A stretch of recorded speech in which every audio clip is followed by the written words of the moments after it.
we just talk about how to using DOM objects over there and how to data munging of your data, how to perform data munging. All of these things I have covered in JavaScript. Today we are going to talk about something like little bit of validation. Okay.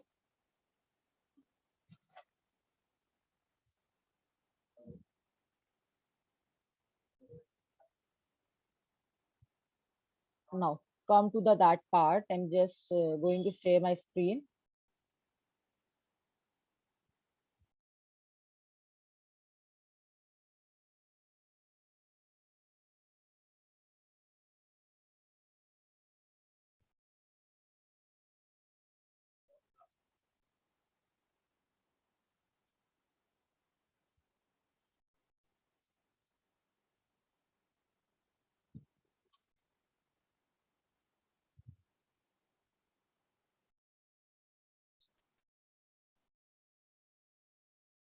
Where is it?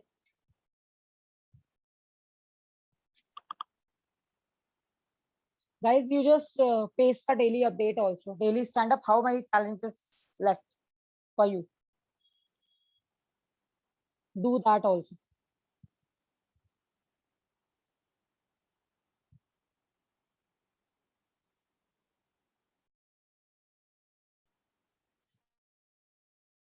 Guys, can you please reply? Are you able to see my screen?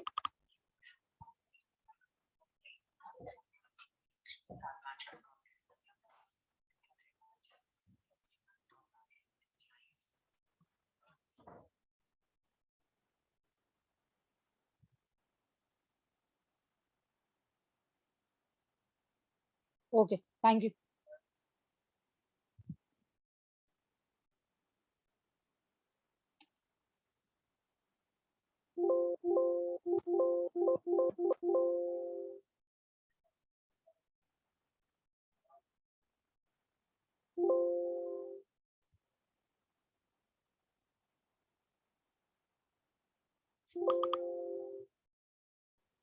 Guys, have a look. Here is a one sign up page. Okay, of Facebook. Imagine if a popular app such as Facebook accepts invalid email ID or date of birth on the sign up form. What do you think would happen then? Can you please reply? If you sign up in the Facebook and if you just entered a wrong email ID and a date of birth, what will going to be happen?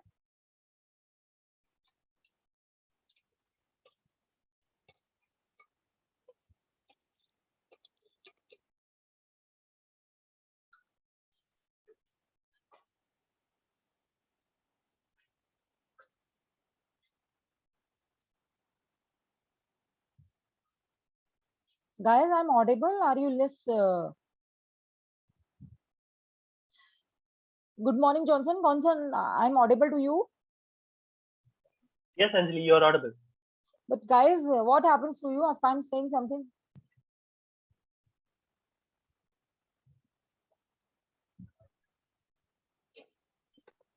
I want reply from each, and it's a morning session, guys. It's not an afternoon session.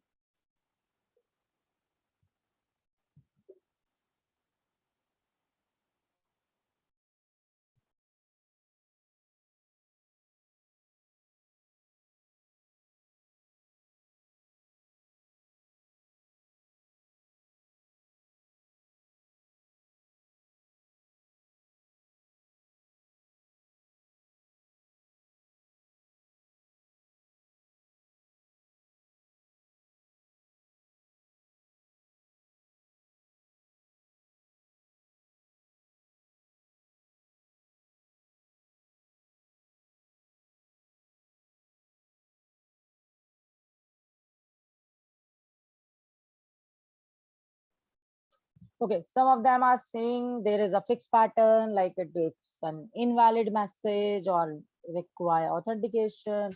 If we give invalid email, we'll not able to sign up. It will not accept invalid email ID. Let's say, guys, if we just look at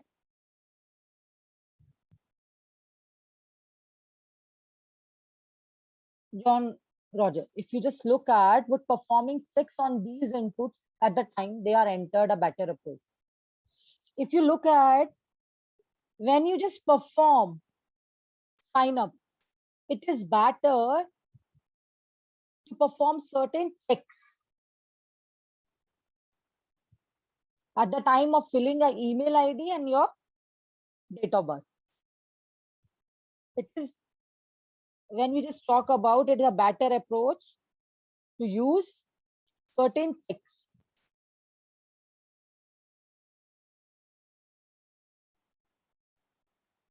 In the same manner, if you just look at sign into the Gmail, if you entered wrong email ID, what happens?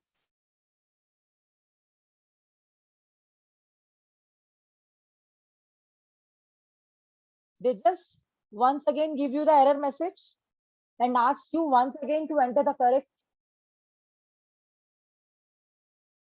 email ID or whatever if you have entered a wrong password also, guys.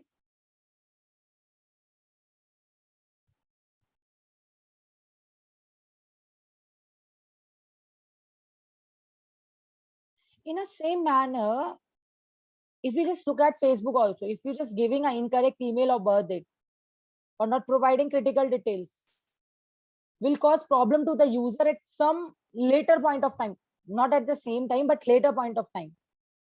Hence, it will become user responsibility to ensure it should be a valid email ID so that it will not impact user experience, guys. In the same manner, at the time of signing into a Gmail, if you entered a wrong password, they just give you the please enter a valid email.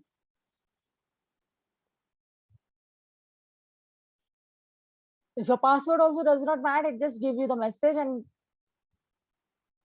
if you entered a correct email and ID and password, you are able to log in into Gmail account. Now, come to the next part. Here, at the time of shopping, if you look at, it is basically a checkout page of a shopping website. Allowed you to select delivery options or payment before entering the email. If shopping websites, I'm just asking certain questions from you guys. If shopping sites checkout page keeps allowing the user to enter delivery and payment details without providing an email, would it be right? If shopping websites allow us to enter delivery address and a payment details without providing an email, would it be right?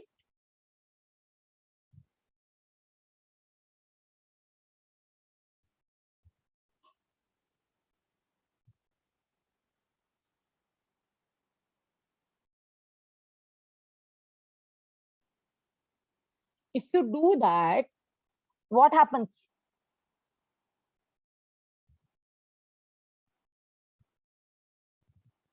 Server rejects your request, guys,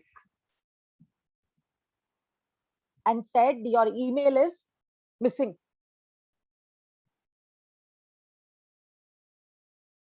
And you need to once again go through the process once again and refilling the form.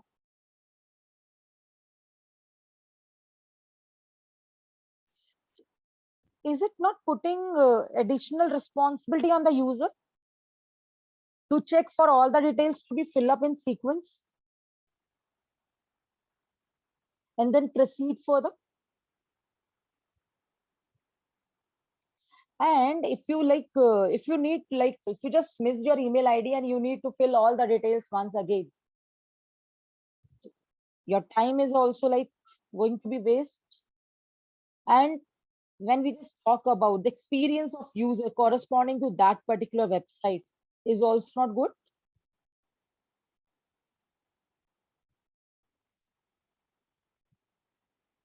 If you look at the page in front of you, they just ask for identification, your email ID, then just for delivery options, and it just asks for a payment. Like you just entered delivery, you just entered a wrong email ID here, and there is no checks for checking whether your email ID is correct or not. After that, you entered your delivery options and you entered your payment. When you just hit the button after writing all of the payment details in that all, and it just check your email ID is not correct. In that case, you need to fill these two details once again, that is delivery options and payment. So in that case, the user experience corresponding to that particular website is not good.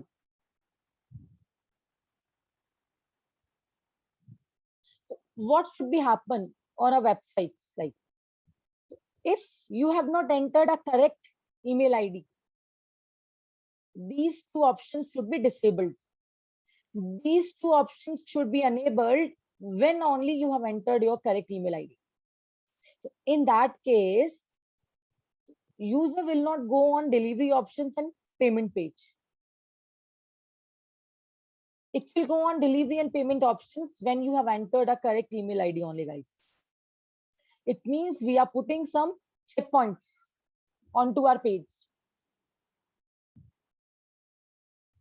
Okay. Now I'm just going for a, guys, the point is clear. Any doubt here?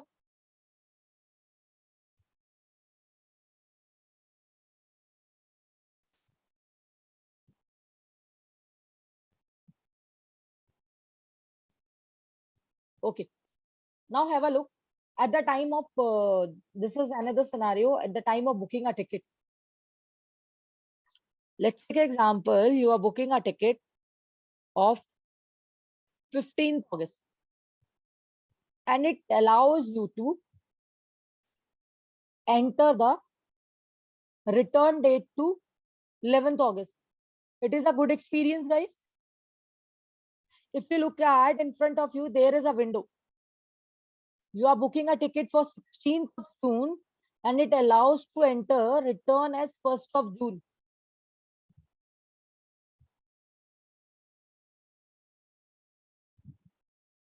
It should be odd and funny. What do you say, guys?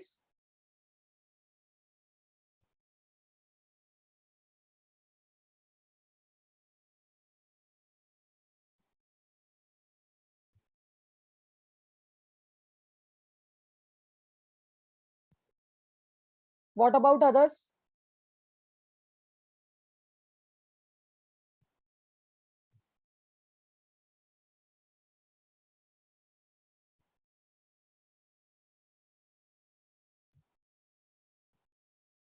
So when we just talk about chorus, yes, it's not acceptable.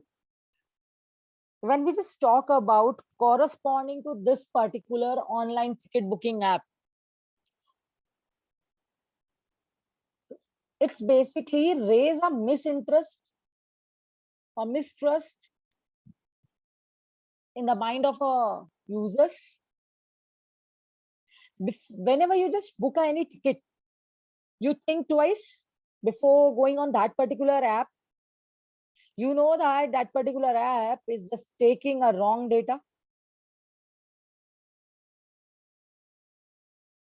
It will not provide a better user experience, guys.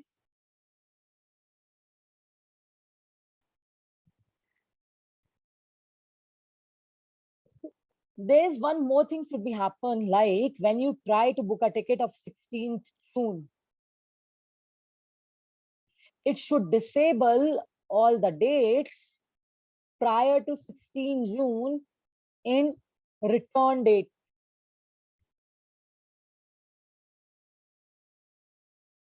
That is a better approach so that user also will not face any problem. By mistakenly also, he will not book any like flight before that.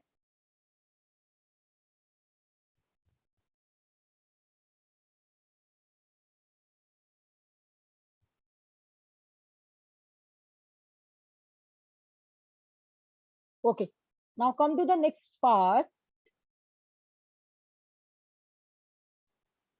They just give you the idea about, like, as if you just see, we're disabling our dates, then the current date, help avoid confusion in date section.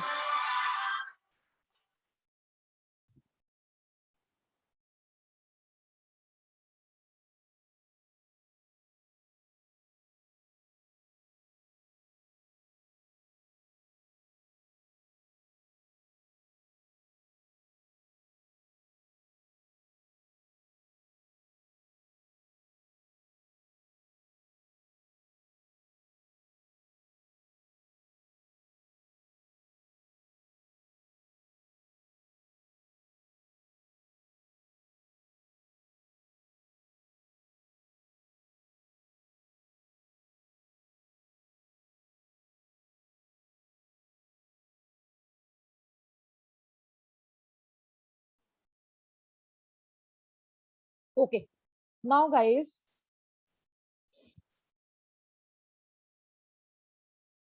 come to the next part.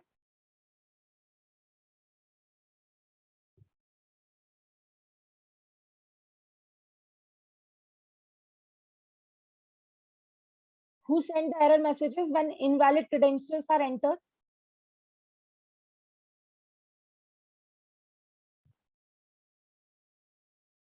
Who disables the pass date on an online ticket booking app?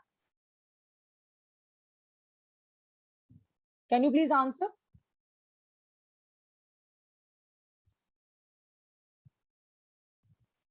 What are the checks that we need to apply?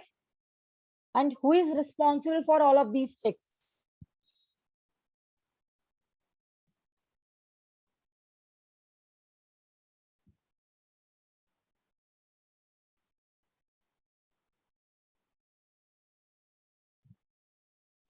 Guys, I'm asking to you, can you please reply? Who sends the error message and who is responsible for all of these checks?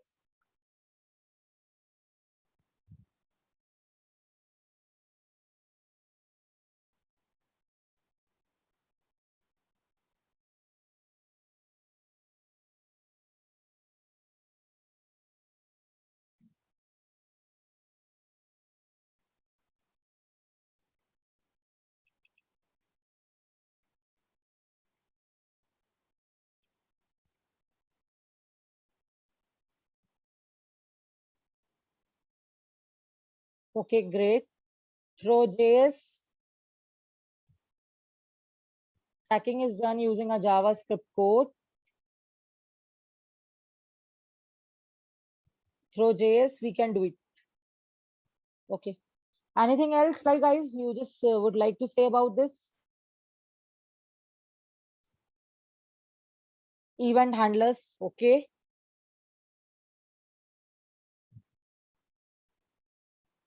So it means we need to perform certain validations, guys. What we need to do, we need to perform certain validations. Whenever we just fill any form, before submitting that particular form, we need to check whether the email ID is correct or not, it exists in the database or not. Okay. And we need to disable the dates also over there. Now, next point. Think about when you just put all of these checks, it helps and it adds trust.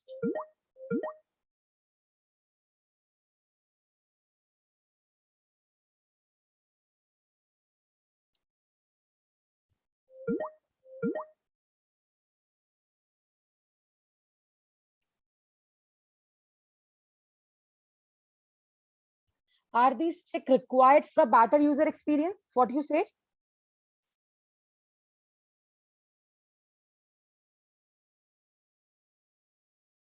Okay, great.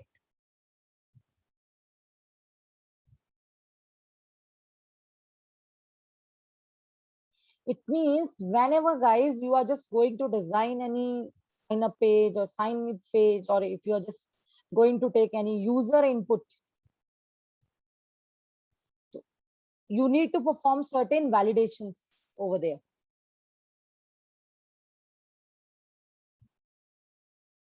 Now, today's agenda, when we just going to talk about validate user data using client side scripting. We are going to validate user data using client side scripting. Now, what we are going to learn in this part: perform client side validation, communicate errors for invalid input,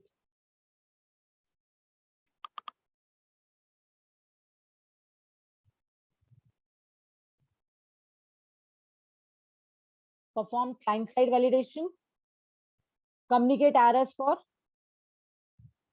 invalid input. So we are going to talk about only these two things today. Okay. Now come to the part.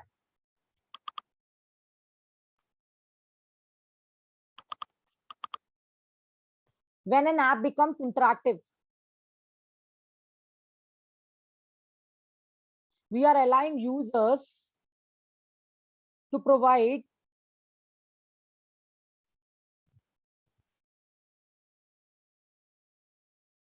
inputs. So it is critical for the app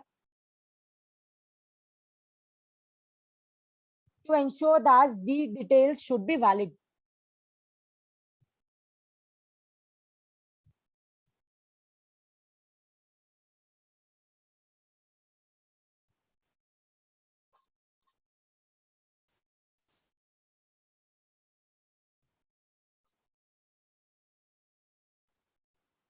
Guys, give me a minute.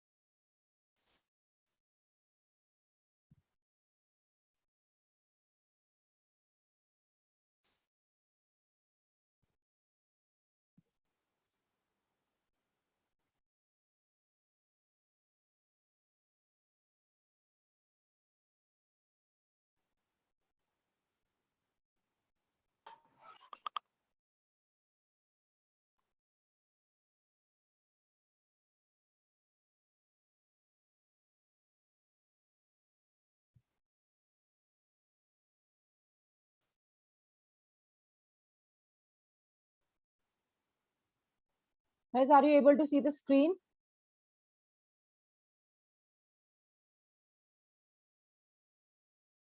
Okay. Now, what I said, perform client-side validation whenever you just, when an app becomes interactive, any of the app. We allow users to provide certain inputs over there.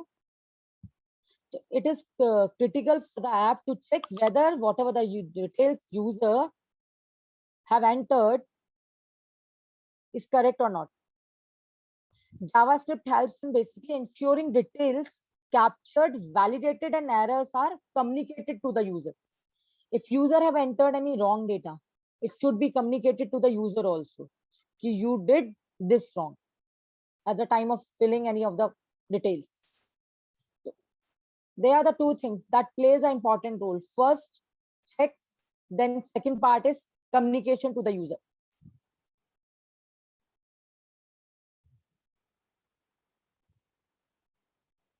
What is common between, they are the certain social networking sites, e-commerce sites, job portals, and online learning sites, guys. If you just look at all of these types of websites, what is common over there?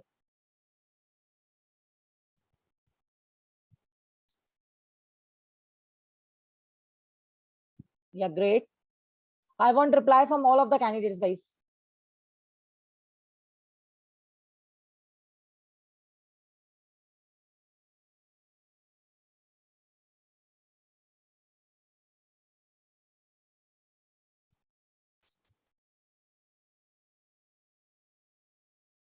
User interaction, okay.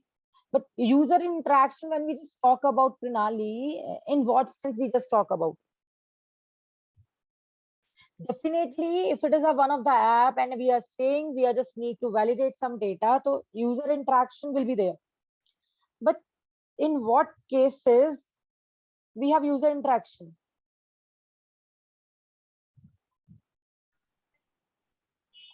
Like we filled our information.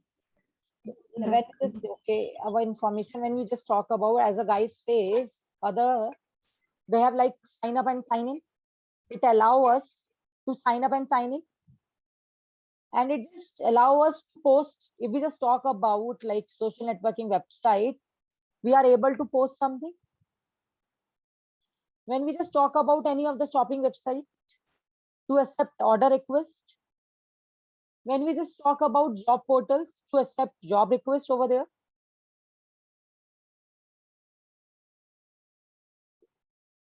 On the learning side, to take up like certain exams or something like quiz over there.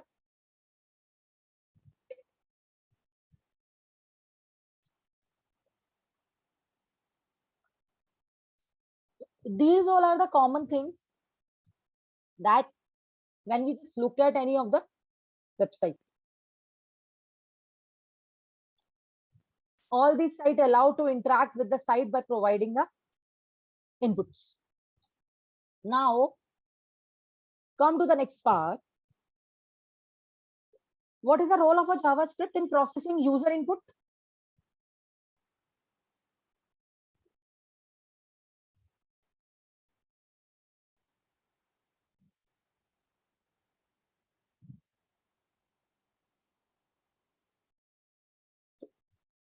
If you just look at JavaScript, basically help us to process the user input. So if you just, what are the details that we are going to talk about? Let's take an example. If you have a sign up page, first you need to put data into the sign up page. First, we need to read the input, validate that input, and display the error messages. And after that, if your data is correct, we need to put or push or post your data over the server. In this sprint, we are going to talk about, guys, reading input, validating input, and displaying errors. Posting data to the server, we will learn later on.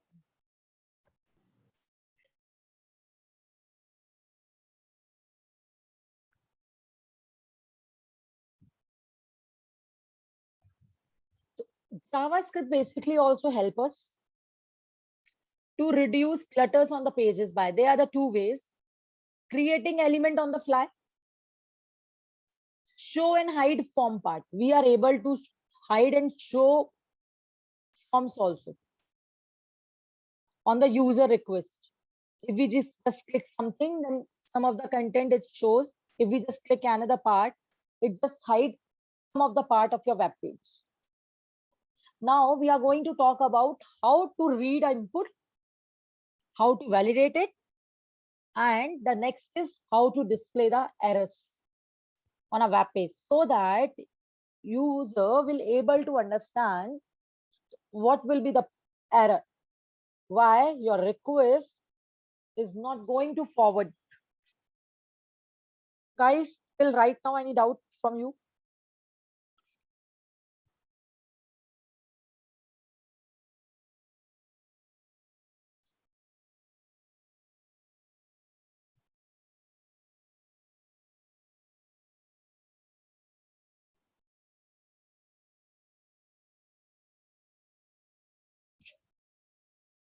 Okay,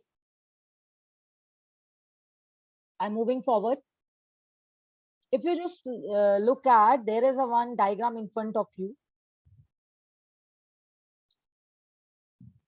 From where it starts, let's take example. This is one of yours. When we just talk about, guys, start, this is one of your sign up page or sign in page. User enter the data, first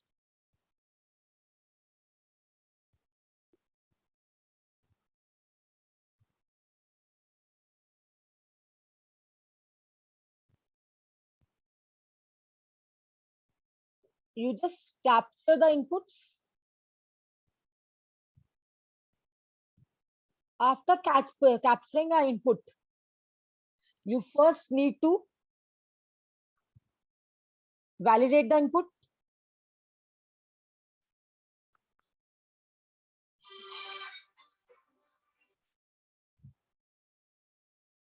Guys, give me a minute.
sorry guys, what I'm saying, if we have a sign up page, we just capture our input from user, and after capturing our input, it means after getting our input, whatever user have entered, we just validate the input and check if our input is correct. We just save the data and we just end the sign up page or a sign in page, whatever the page you have opened. At the time of validating an input, if user have entered wrong data, we need to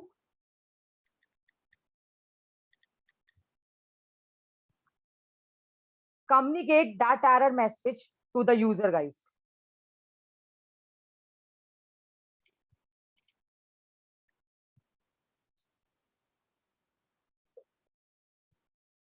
It means this validation plays a very important role.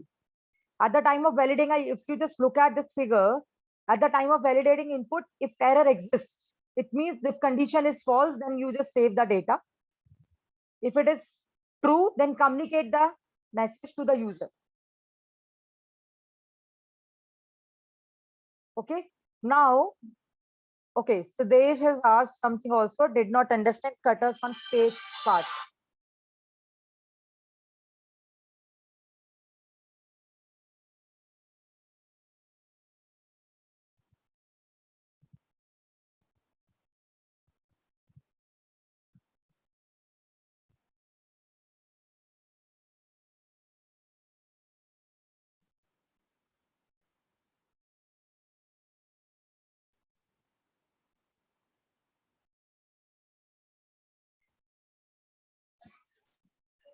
Sudesh, if we just talk about it, just like it's just the English meaning they just use over there, corresponding to cutter. There is no way like it's just doing something over there. JavaScript also helps to reduce, it just cover or fill. Clutter is like you just filling or just cutting untidy collection of things, untidy data. If you have a sign up page, let's take an example, if you entered wrong data, that basically your untidy data. With the help of JavaScript, we are creating elements on the fly and we just show and hide form parts after doing certain validations over there. So it just, we can say like that, JavaScript helps to reduce, cover or fill untidy collection of things. Whatever, or we can say clutter is basically replaceable by disarrange also, disarrangement of page.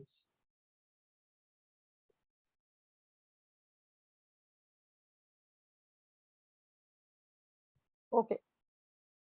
Guys, any doubt in this flow diagram?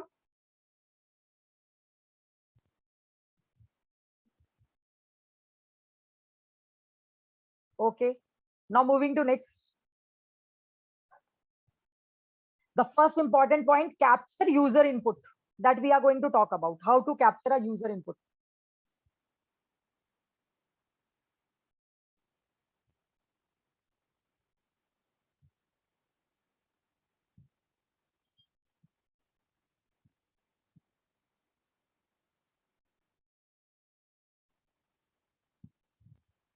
Guys, can you please just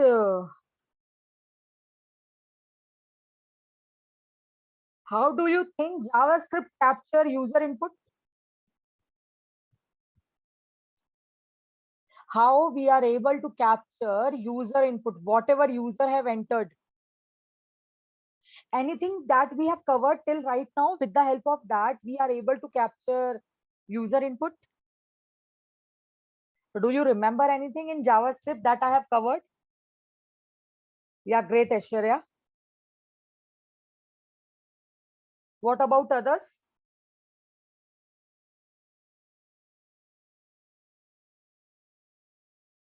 Rohini, beta, we have an input form, but if we just fill some data over there, how to capture that form data?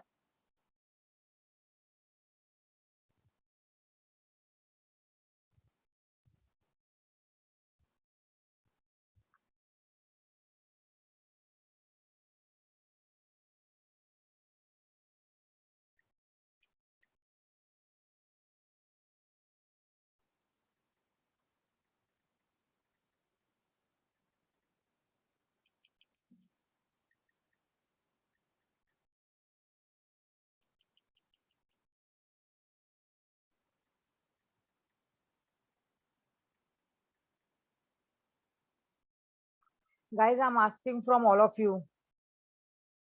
Can you please reply?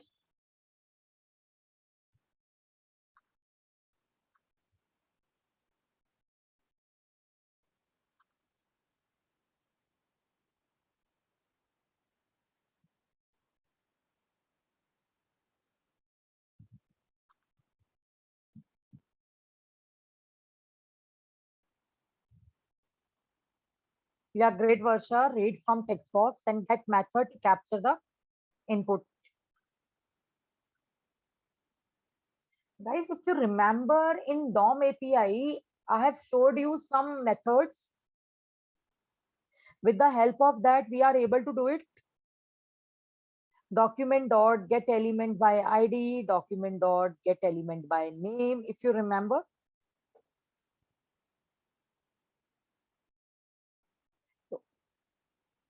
We are going to talk about, we are able to read data with the help of DOM APIs, guys. Okay. Now, if you look at document object model APIs, and its methods help us to read the data. Now, come to the next part, how to capture the data.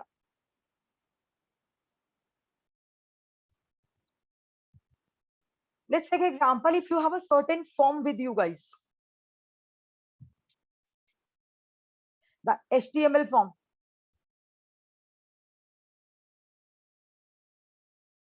Let's take an example. I'm just going to create one form for you, or just show you one form so that you are able to understand.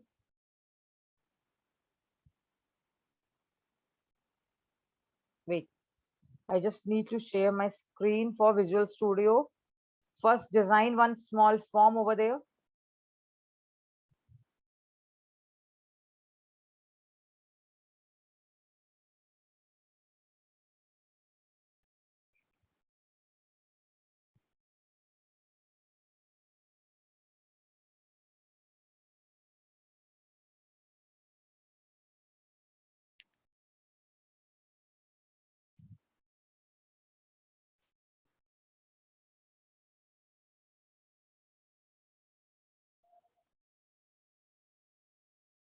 Guys, wait, I'm just sharing the screen now.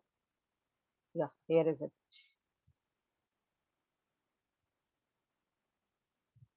Guys, if you remember one day, I just told you how to create a form in HTML.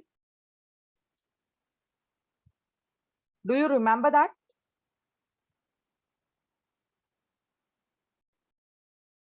How to create a text boxes and that all part?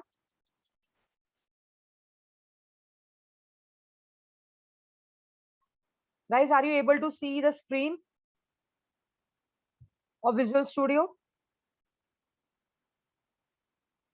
Okay.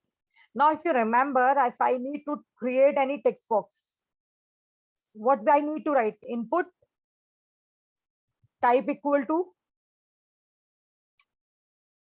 text. Now, we know that on our page, we have multiple text boxes, it might be. So each text box should be unique. In that case, what we need to do, either you just need to give name, or either you can just give ID. And if you want some hint for the user, you just place placeholder over there. Let's take an example. I would like to create a text box for taking a username. So what we can do, just take it, type as a text. It should be name, or you can write username, and ID should be username, and placeholder should be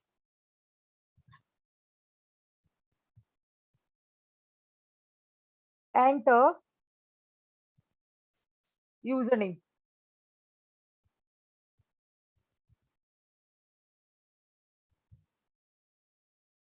Okay, guys.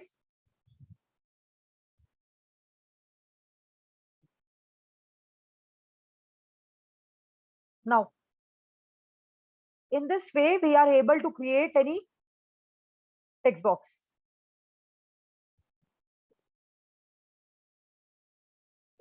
I have a predefined one design HTML page.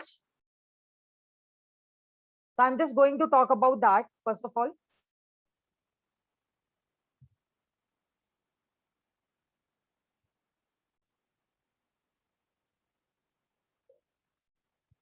Guys, have a look.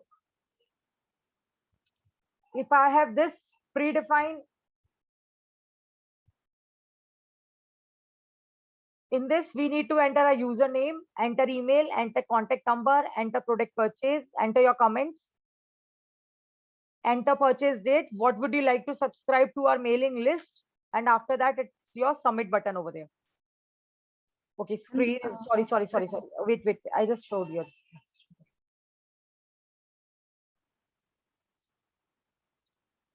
Now screen is visible to you.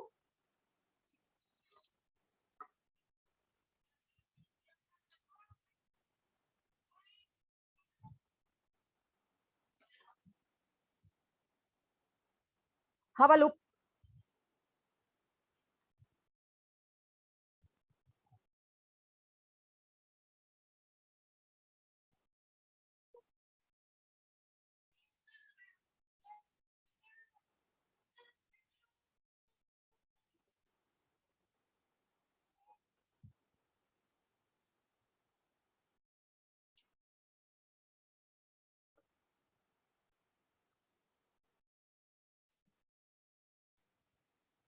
Okay, now if you entered any data in this, so how to capture the input in this?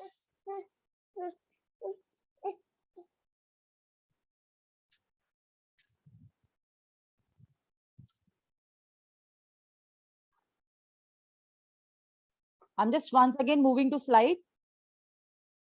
Or first of all, just have a look in the Visual Studio first, guys. This HTML page. I'm just going to explain this first of all. Now,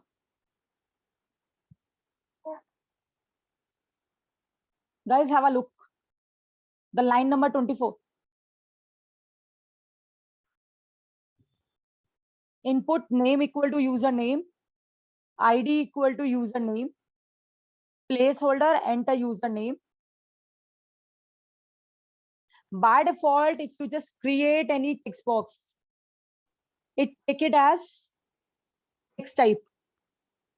By default, any of the text boxes you create, its type is text by default. If you have not written type equal to text, that is also fine.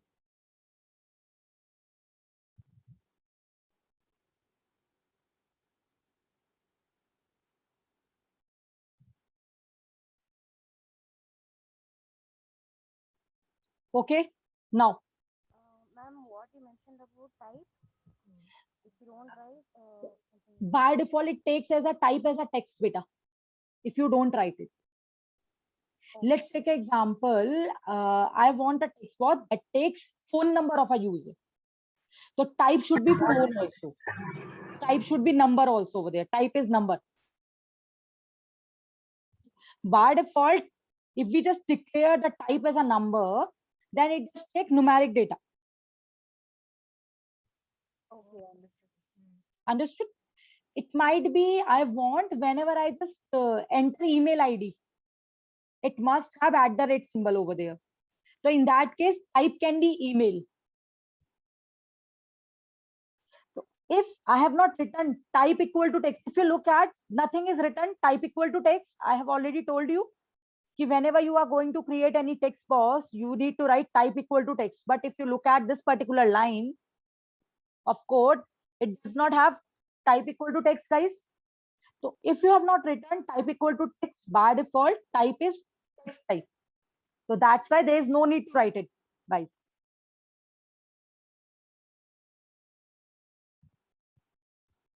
Guys, point is clear what I am saying.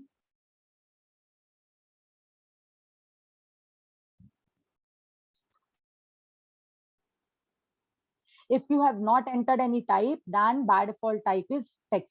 So there is no need to write also. If you want, that is also fine. Now, what is the important point that you need to mention here? Just look at the ID is username, ID is email. Okay.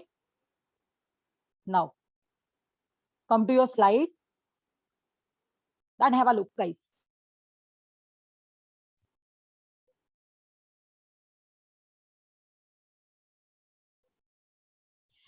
What we are doing, if you capture input from a user, first we need to access form elements, guys. What we need to access? We need to access form element.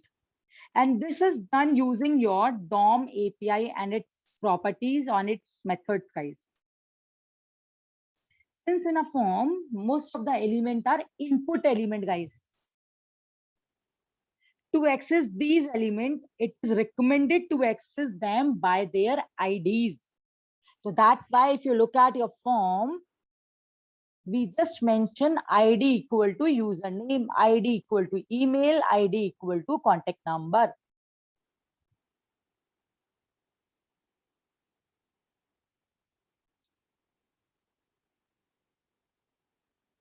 So we just put data over there. So first, we need to access a form element. To accessing a form element, what we require? ID, a unique ID.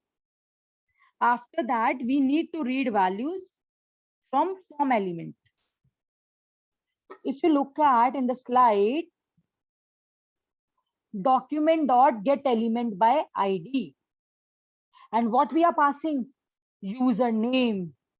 We want whatever the value user have entered. So that's why we need to write dot value.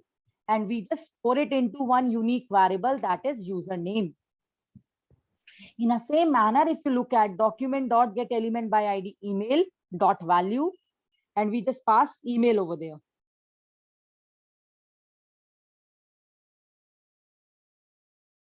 So we are just reading our input as a typed would lead to frequent execution of JavaScript code.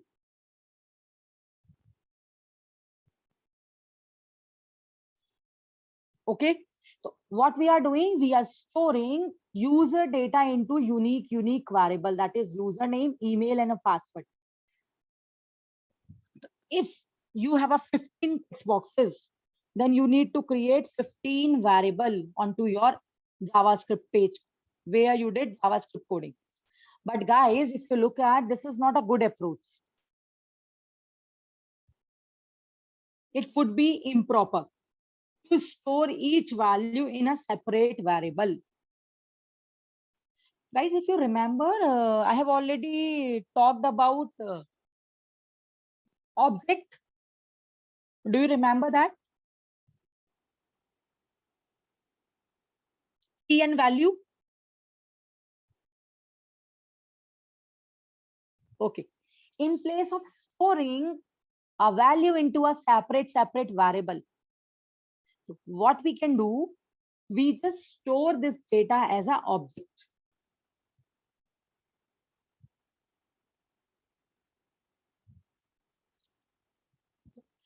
It would be strongly recommended to create JavaScript object and store each value as a property of this object.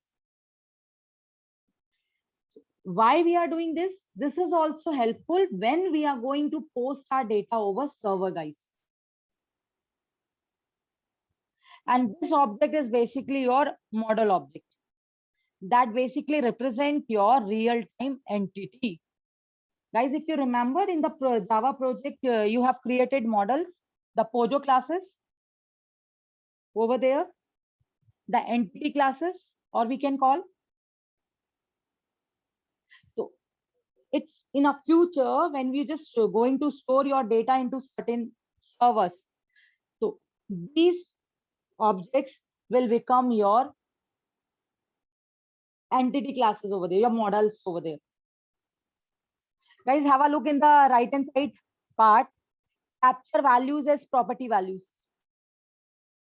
What we are doing, let contact info is your variable name, or we can say user info is a better name.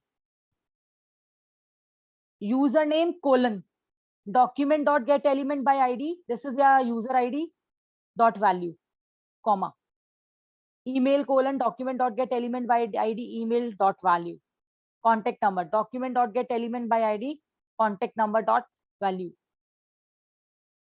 The way is same. Whenever you would like to read a text box, what we need to write, document dot get element by id, the unique id name, and then dot value should be there. Okay, guys. Guys, whatever the slide in front of you, are you able to understand that? Is there any doubt in this?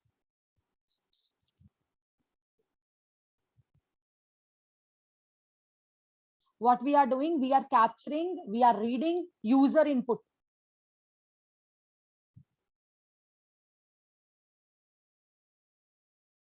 Guys, I want more replies.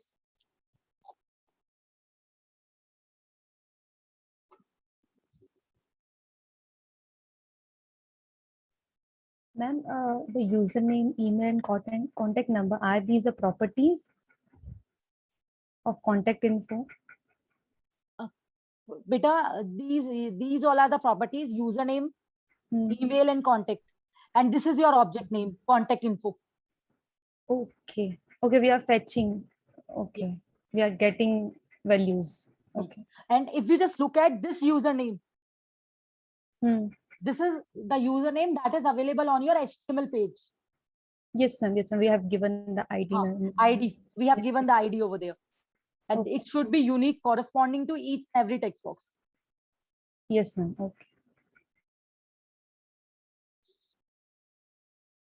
I'll just show you one demo also, so then you will have idea about that.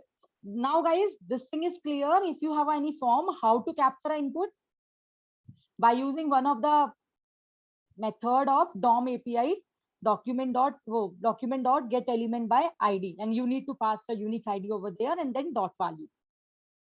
Now, next comes to perform validation. Validations considerations. If we just talk about when you, after capturing a data, after capturing an input, the data is at the same point of time sent to the server. Guys, can you please reply? At the same time, the data sent to the server as soon as it is captured.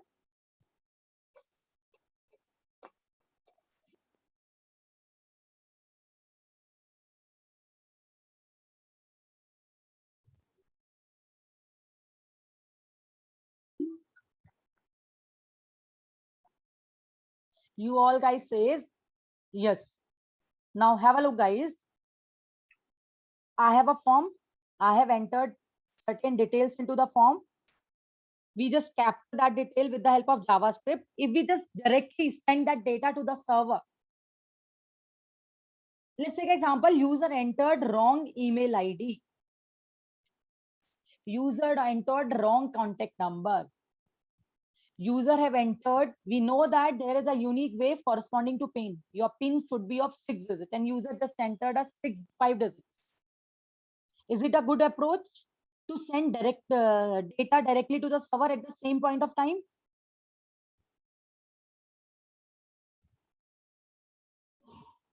In that case, what should be first there? After capturing a data, what will be the next step?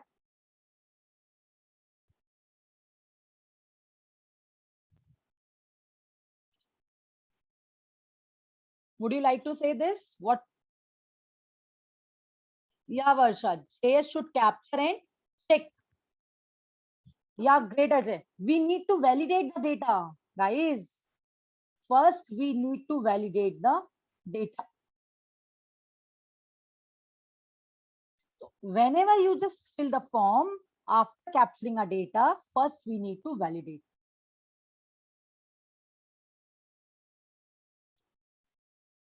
The details should be validated and should be sent to the server only if they are valid.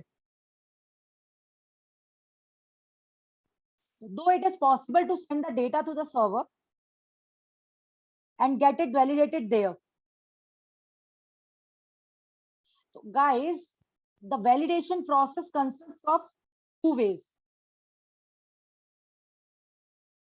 One is client-side validation, as if you see in the slide is written. A developer often has choice between the server-side validation and a client-side validation.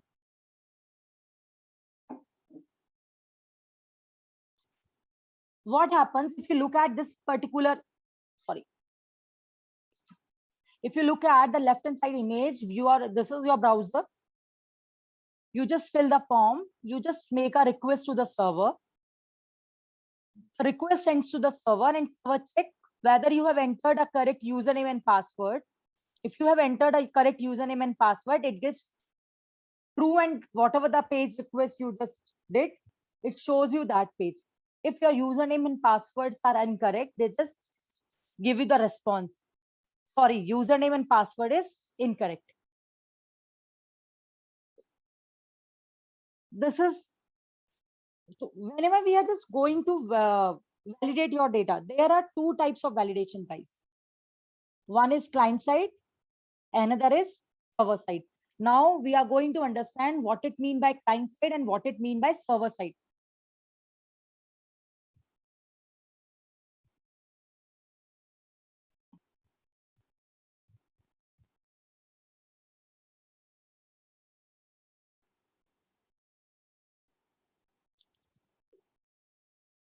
Have a look. First of all, if we're just going to work with client side validation, it is immediate validation. Your server side validation makes network call, guys.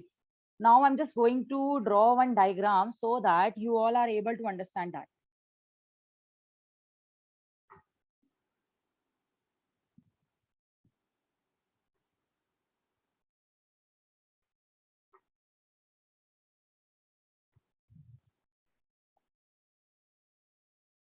I'm just going to share my screen also. Wait, guys.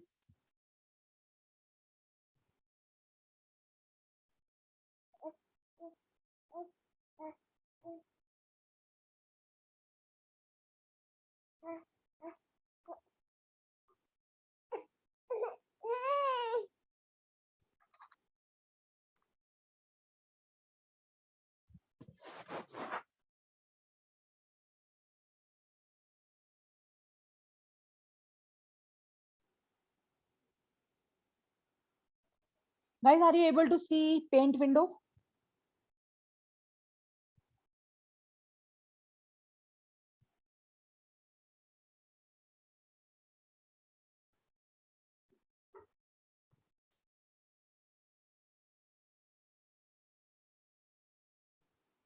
Okay. Now,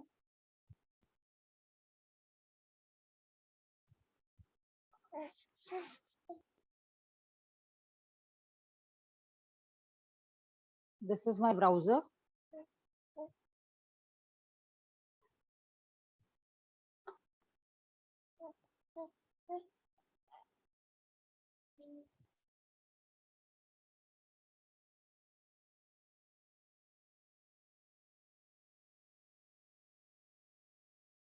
I'm just going to design two different approach. One is for client side, another is for server side. The first one, let's take a corresponding to client side. The second one is corresponding to server side. This is your server.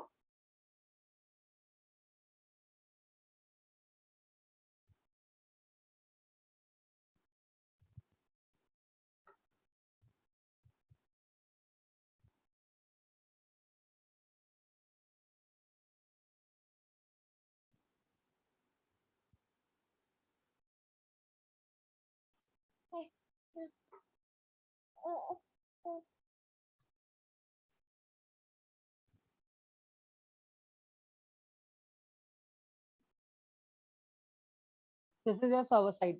Now, let's take an example from a browser. You just make a request to the server. So this is basically your request. Let's take an example. You request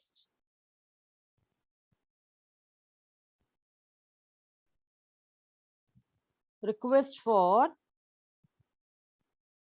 sign up page. Your request goes to the server, guys, and in the form of response, you will get the your sign up page. So we are saying response as sign up page. What happens when when the response comes as a sign up page? Some of the JavaScript is going to be downloaded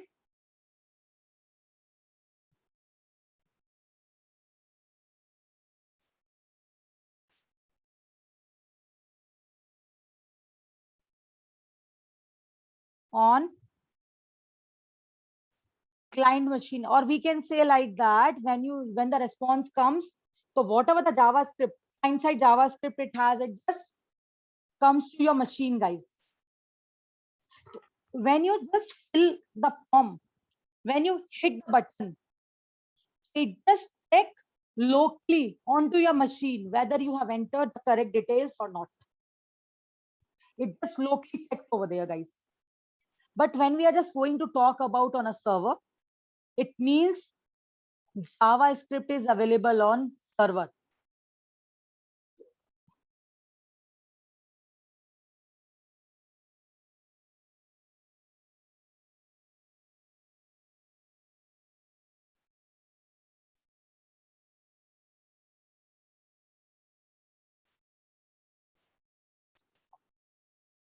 JavaScript is available on server. When you request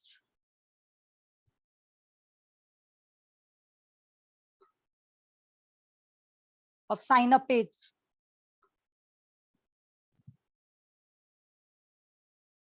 the response comes in the form of sign up page,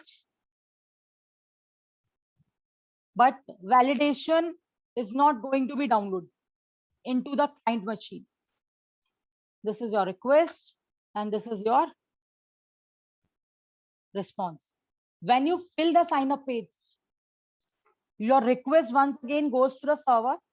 On the server, it's check whether you have entered a correct detail or not. If you have entered a correct detail, then it saves your data. If you have not entered a correct detail, it just gives you the error message on your browser. Guys, have you understood what's the difference between a client side and a server side? In the client side, JavaScript is on client machine. In server side, JavaScript is available on server machine, on server.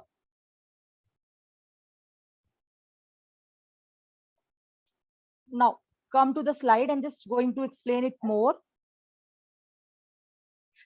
When we just talk about client-side validations are basically immediate validation. And we just talk about your server-side validation makes network call, guys.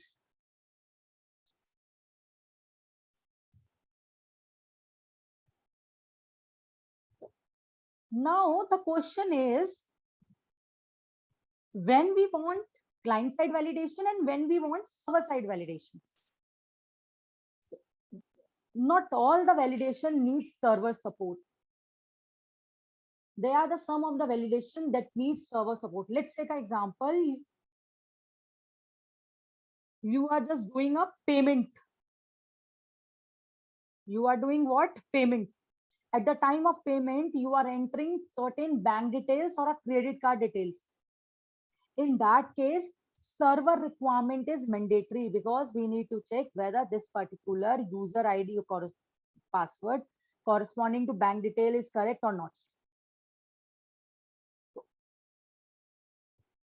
At the time of credit card also, we need to check whether the credit card is valid or not. We need to check this particular email ID exists or not. It means for all the cases, it's not mandatory to check from server side. So there are some of the details that can be checked at client side, and there are some of the details that can be checked at server side.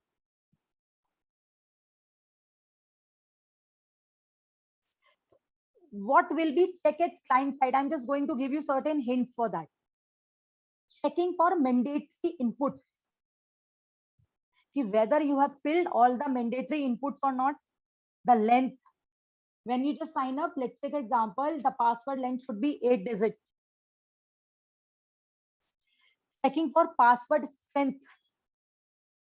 Checking for patterns in case of email, zip code, phone number, credit card number, social security number. Once again, I have taken an example, credit card. It means you need to check whether the length of your credit card is 16 digit or not. That should be checked at client side only. But if we need to check whether this credit card is valid or not, then server interventions required over there.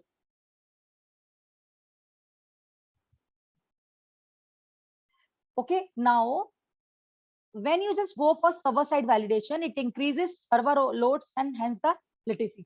Slow down the process over there. Where we require server intervention?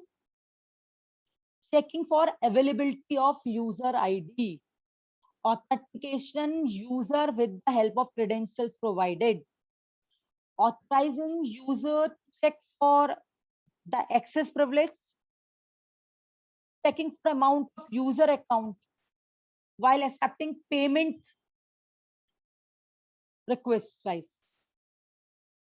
If you just look at on a Facebook, you have given certain rights. If it is friend, he is able to do this. If it is family member, he is able to do this.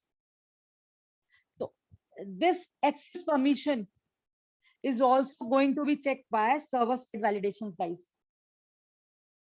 Server interventions required there also. Guys, can you please tell me whether have you understood or not? What is the difference between a client side and server side? Where we need to use client side and where we need to use server side?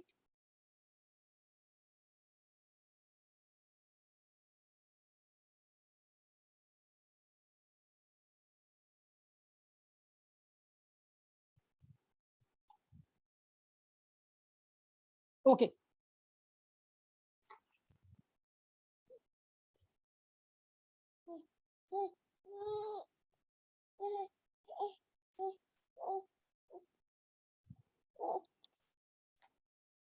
Come to the next part. There is a quick check. Comparing password and confirm password is client side validation or server side validation, guys? I want reply from all of the candidates.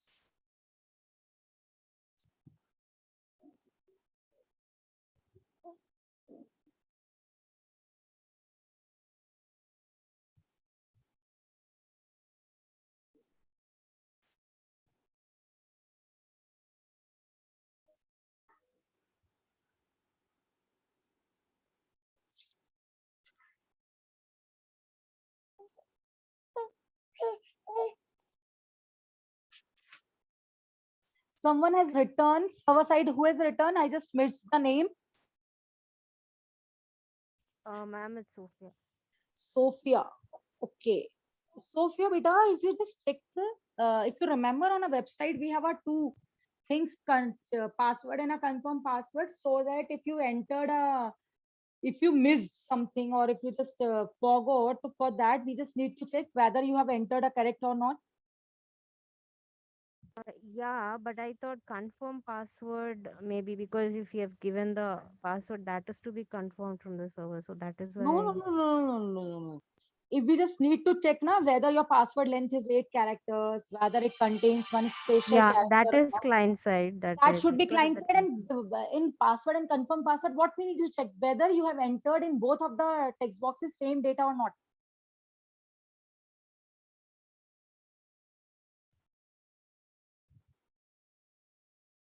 So we won't go to the server place to check No, whether he has no. returned the exact password which is given while Yeah, signing up. yes, yes, yes, yes. We don't need to go for a server. But Okay, when we are ma'am. just when I just tell you, let's take example. If you just sign in, you entered your username and password. In that case, server intervention is required because your username and password are stored in somewhere in the database. Then we need to go to server. So if your point is clear, beta. Yeah, ma'am. While signing, it will go to the server side, but Yeah. other So, than so that, it will. no, here it will not go. Got it. Okay. As they have written, both of the values are available at client side, hence server involvement not required over there, guys. Now, validate input. How to validate an input? We are able to validate single input and we are able to validate multiple inputs also. All inputs should be validated. Let's take example. Username equal to. Guys, do you know the meaning of 3 equal to?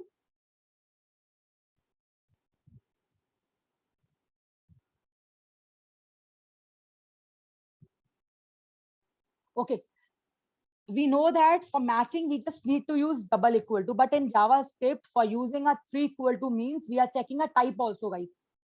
Because it is not type dependent. We just write where, lat. We are not writing int, string or something like that.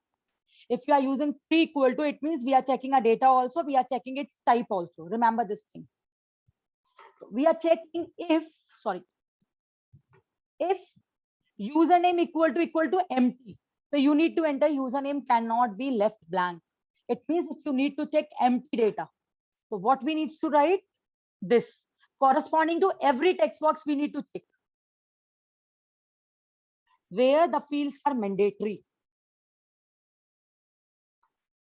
Next, if we need to check a length, so your variable name dot length greater than 30. Username cannot be of more than 30 characters. Once again, if you look at email, cannot be left blank. Contact number cannot be left.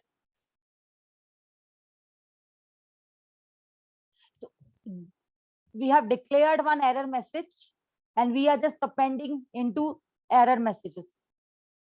If you look at this, we are just appending. We are validating, we are checking. Just the same way like you did it over there, like if it is empty, you just throw exceptions or something like in Java. Here we are just storing into some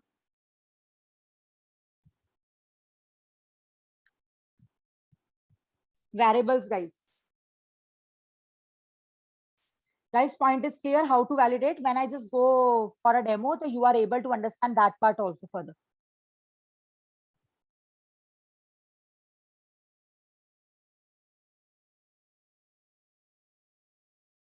Siddesh, do you know the arithmetic assignment operator?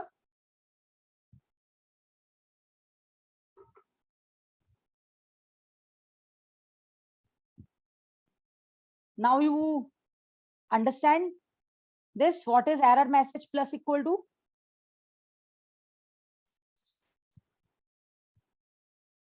It is error message equal to error message plus email cannot be left blank.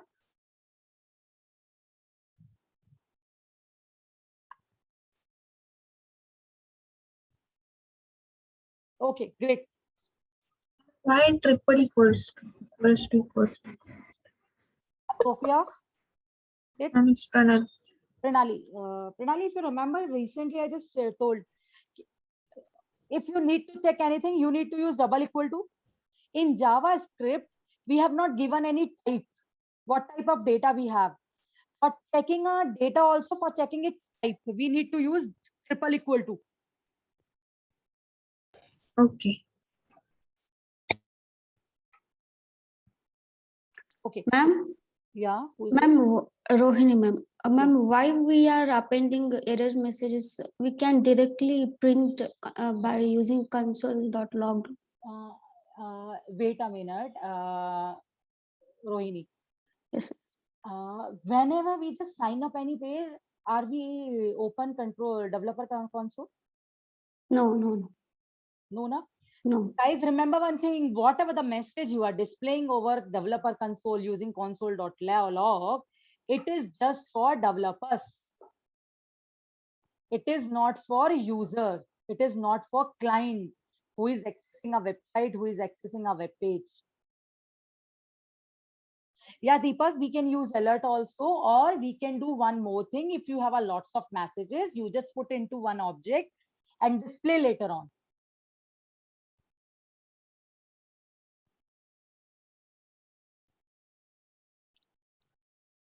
When I just show you the demo, then I just tell you how to do that. Okay, wait a minute. I have already run one HTML page in front of you, if you remember, guys. So I just showed you. Here, if you look at one HTML page, if I'm not entering any data into this form. If you just click this, guys, have a look. We are displaying. There are the two ways also for displaying that I just going to tell you.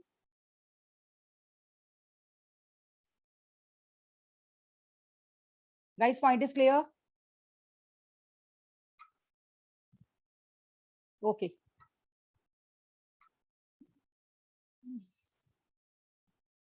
Come to the slide. After communicating error, I'm just going like this next part. Communicate errors. Post validation.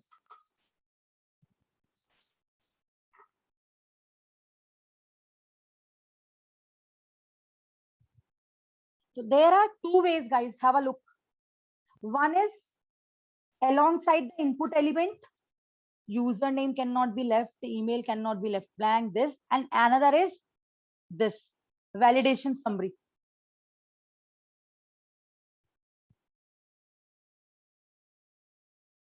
If the input, whatever you have entered, is invalid, it comes as error. And this error should be communicated to the user, and it can be done by two ways: by the side of the element,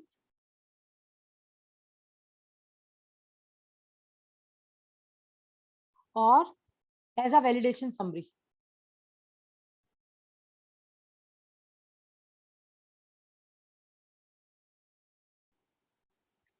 If you just look at the label, that directly tells the user what mistake you are doing over there.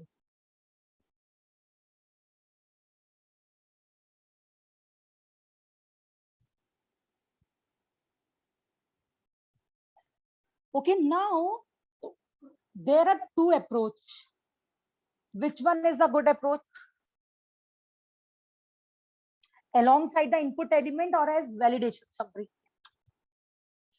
Now, guys, if your form is small, remember, if your form is small, then use alongside the input element. If your form is quite big, then validation summary is the good approach.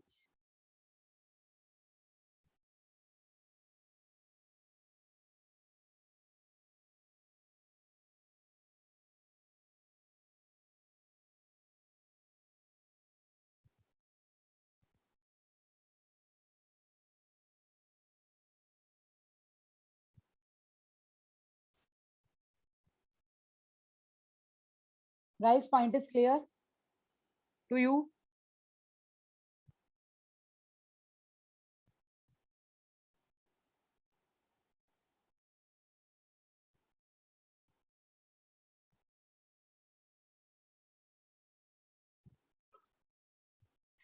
If your form is quite big, then this is the best approach. Otherwise, use this approach. Now, so we just go for a demo. So what I'm just going to do, let's take a break. It's already 1:40. Just come at 11 o'clock. 15 minutes break. Then I'm just going to show this demo. And only 3 to 4 slides is left. Then morning session is completed. Then after that, Johnson will release your challenge. Okay, guys? Okay. I'm just stop sharing my machine.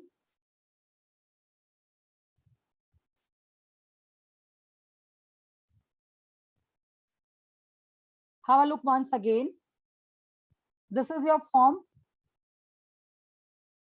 that contains certain text boxes on which on the click of this button, we are just saying on submit, on the submitting of this button. We are going to call submit feedback method. It means in your JavaScript, we need to create a one method with the name submit feedback. Window, it means whatever the window it contains, that contains a submit feedback method. We need to fetch feedback form data. So that's why we are just writing document.getElementById by ID feedback form in a single go. We are not writing document.getElementById by ID name, document.getElementBy by email ID, document.getElementBy by contact form. We are just fetching a data in the form of object. Guys, are you getting my point? We are not fetching every text box data by writing again and again document.getElementBy by ID. We are fetching a data as an object. This is your form data. Fetching a data as a form of object, we require a data in the form of value pair. That's why we are going to write object dot from entries. Object dot from entries. Then new form data. So we are just passing this form data over there.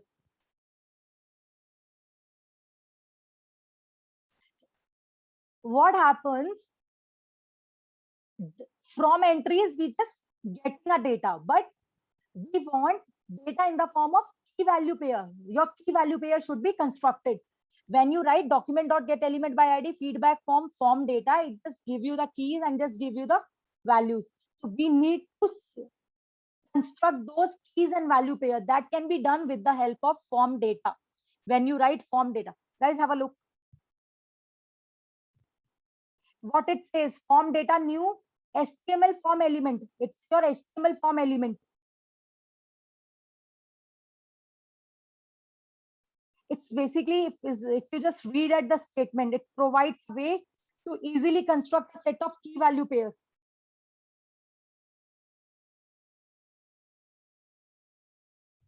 Okay.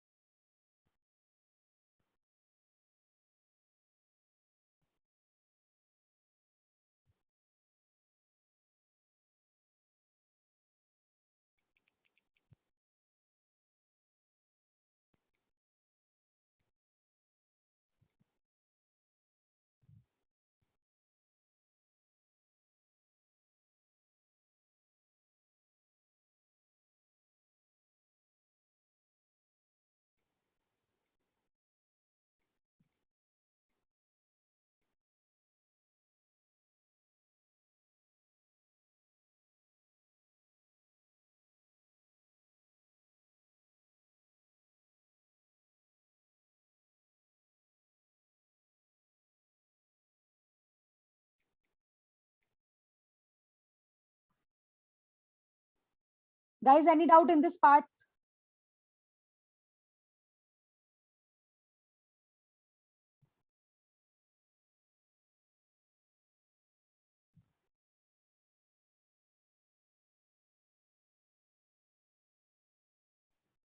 First statement I didn't understood.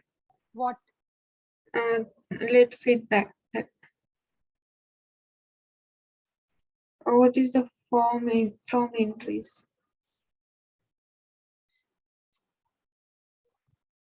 You just fill one form. This is your HTML form that we need to fill.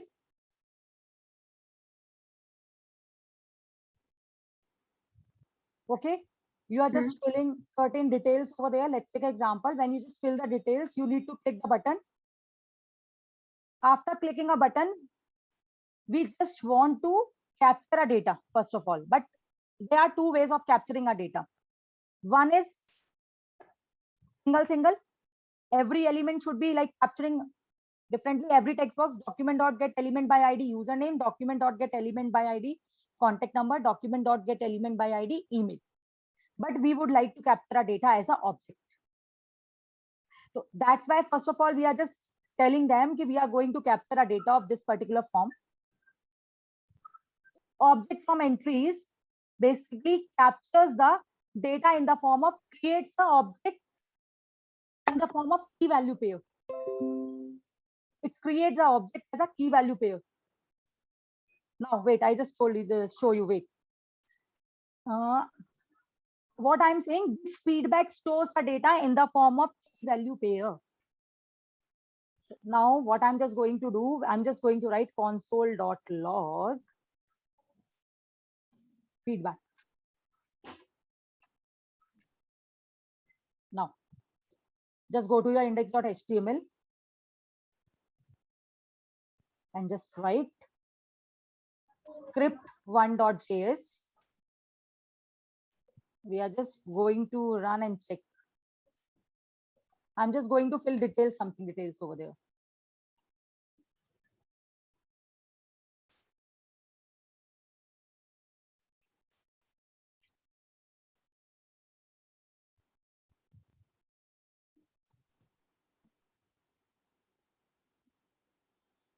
Comment is also like purchase. I'm just entering a purchase date also, guys. And I'm just going to submit. Now, if you just submit, I'm just going to open a developer console. Okay, like, wait, why the data is not coming over there? Wait.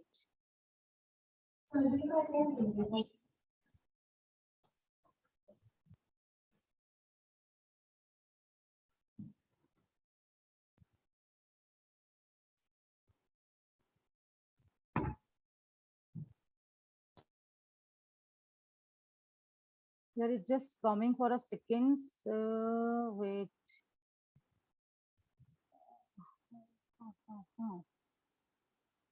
So what I can do, I just put this message into alert so that you all are able to see what data, like what data it gives you.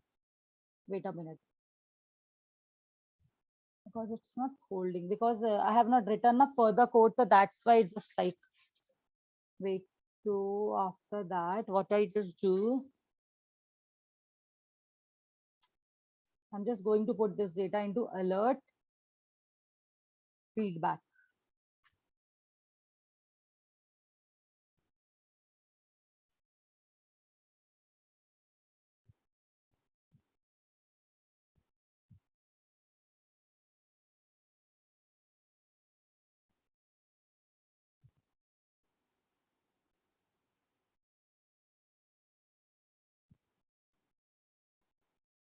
Guys, have a look.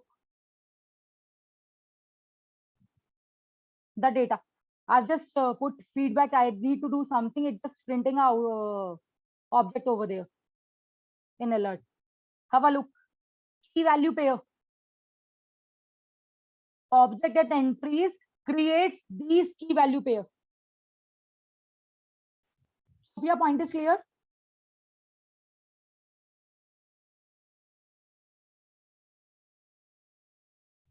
Sophia has asked or Pranali has asked? Yes, ma'am. Clear.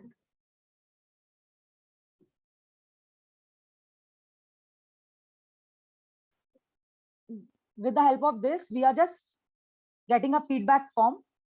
We are just, if you just look at it, create your key value pair and it just return the object. It's create, it return into this particular object feedback. Now, after doing this, what we want, we would want certain error messages, guys. We would like to create some error objects corresponding to every text box. We would like to create some error messages. So what I just want, for creating a error variable for error messages, I'm just going to create another method for that. So I'm just going to write another method, constant submit feedback, or you just write submit data, any name you can just choose, and that has one argument, that is any argument you can choose, one that contains one argument, and that argument contains all the key value pair, guys. Submit data contains one argument that contains all key value pairs. Now I would like to create one error object. Let errors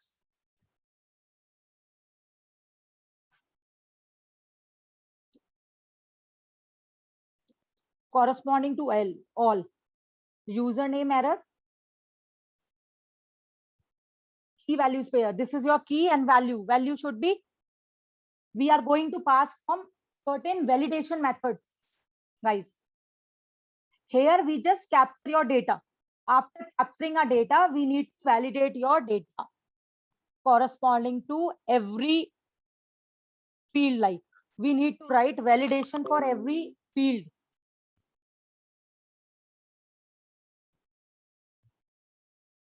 Okay, now we just capture the data. After that, we need to perform certain validations. So first of all, I'm just going to write certain validation methods. So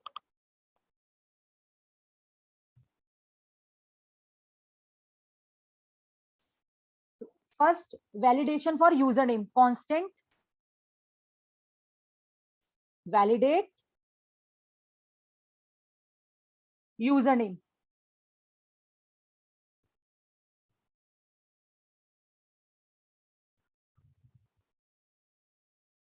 Okay, now we need to pass username here. So because we need to validate the username, this is your method name, guys. I'm just writing another method for validating a username. We are going to check whether it is empty or not, or null or undefined. I'm just going to check that here.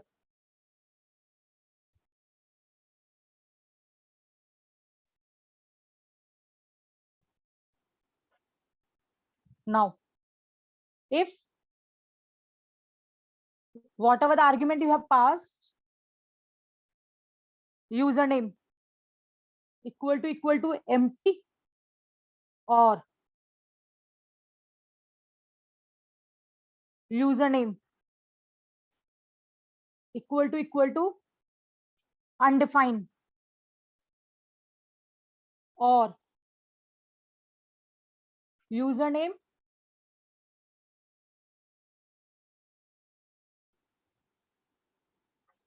equal to null. If username is empty, undefined, or null, then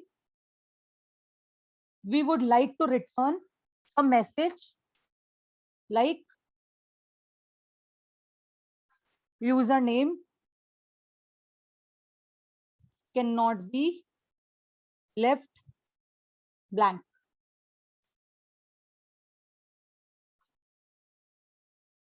Else, if there is no error, then just return empty. This is a validation corresponding to username, guys. In the same manner, we need to validate your contact number also. We need to validate your email ID. So now I'm just going to write validation for email ID. Constant. Your method name should be like validate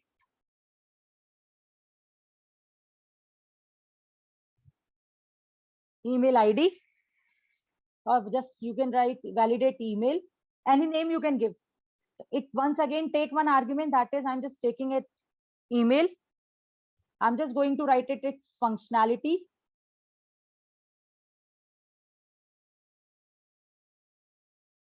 So I'm just going to declare one variable let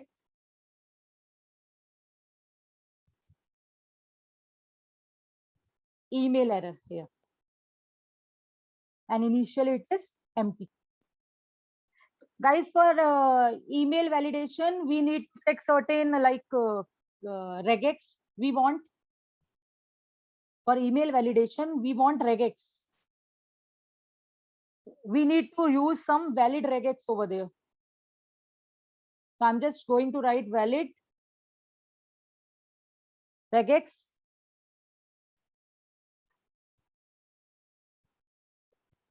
What will be the validation for email? Guys, can you please reply? There should be no space. At least it contains at the rate. After at the rate, at least it contains some characters. Am I right?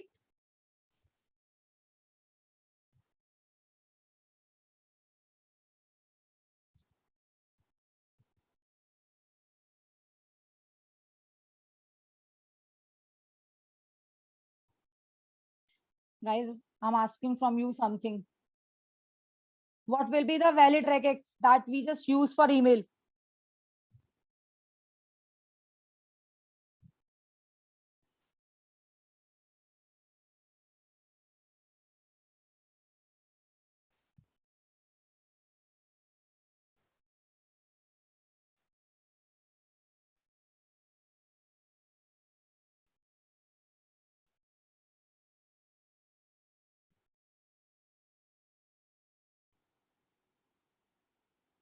Guys, I'm audible to you or not?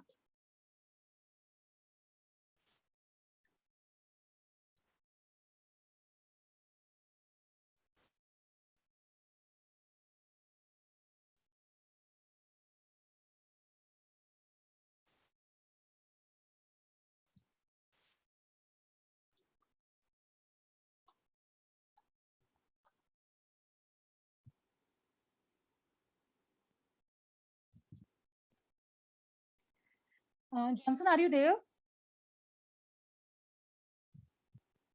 Hello, Yes, Anjali. I'm audible, Yeah, you are audible. but why they are not replying me? Guys, are you there?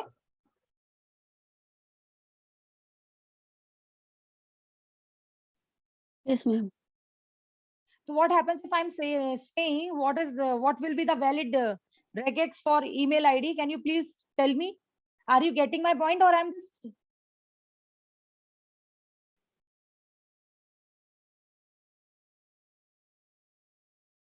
or I need to like tell this thing once again to you?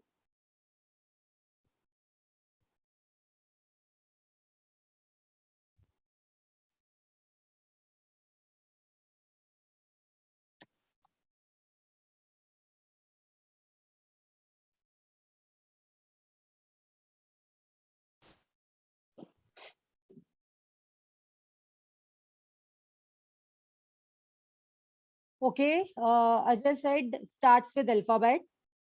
Fine. Okay, fine. So guys, what I'm doing, I'm just writing validation for each and every text box. So this is a validation for usernames. The same way, I'm just writing a validation for email. So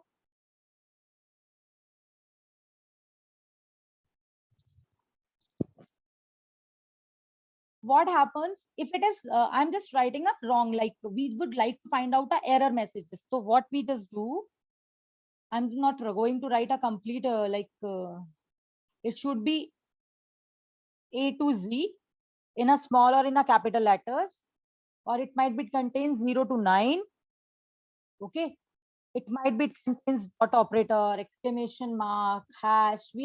I'm just going to write. So I'm not going to write a complete validation. I just copy from somewhere.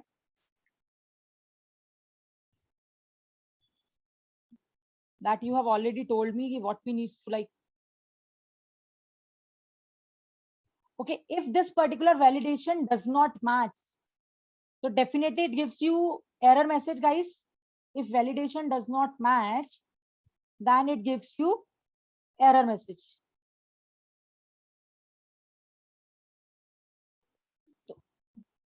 So that's why we just put not operator, have a look.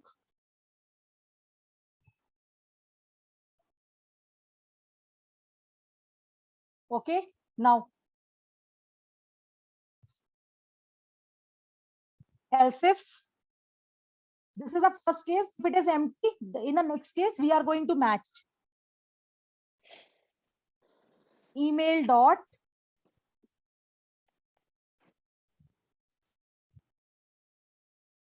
your matches, match method, and we just going to pass your valid regex over there. If it is not matches,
guys, I'm audible. Sorry, my machine reboots.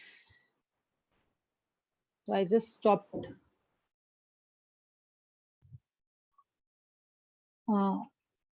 Okay.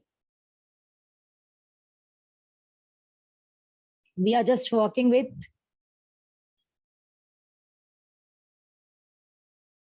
if it is not matches over there, then what we needs to write, return invalid email. Now, guys, in place of just like returning this, what we just do, I'm just going to write append It might be it might be just a email cannot be left blank, or it might be it's an invalid email. So what I'm just going to do, I'm just going to write email error plus equal to, I'm just concatenating it in place of returning here. I'm just going to return at the last email error plus equal to, once again arithmetic operator over there, and at the last I'm just write return email error.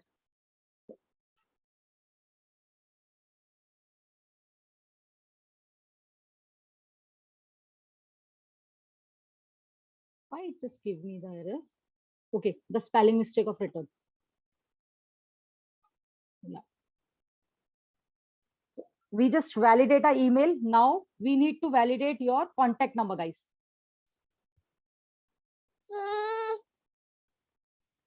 Once again, we need to create one more method. So I'm just writing constant validate contact number equal to, it contains one contact number, this, and we are just going to validate. So for contact number also, we need to check whether it is empty.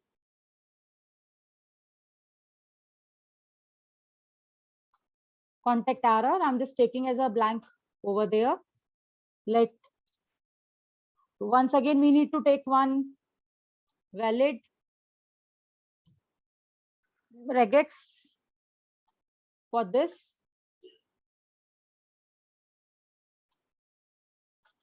Guys, you already did in a JavaScript routine for phone number validation for some of the patterns. So I'm just going to use that. If contact number is equal to, it might be it's empty. Contact number equal to undefined, or contact number equal to it's to be null. So then what we are going to write? Contact error plus equal to, we are just going to give a message. Contact cannot be left blank. The same message we are going to give. After giving a regex over there, we are just going to check once again else if part contact number dot match, and we are just going to pass valid regex.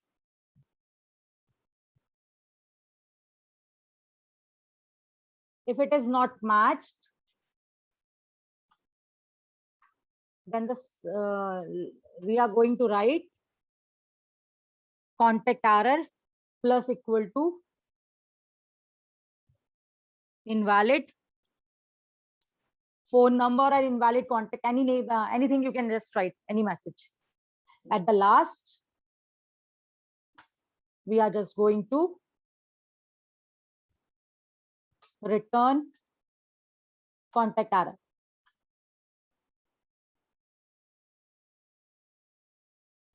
We have checked, and I just write later on the valid regex for this. Wait. Guys, the same way you are able to write for product, for comment, and for valid purchase date. So what I just do, I'm not going to write it all for for product, for valid comment. I have already shown you how to check a length and that all part. I'm not validating all the fields. I just go for this. Or if you want, I just show you some predefined that I have created for this.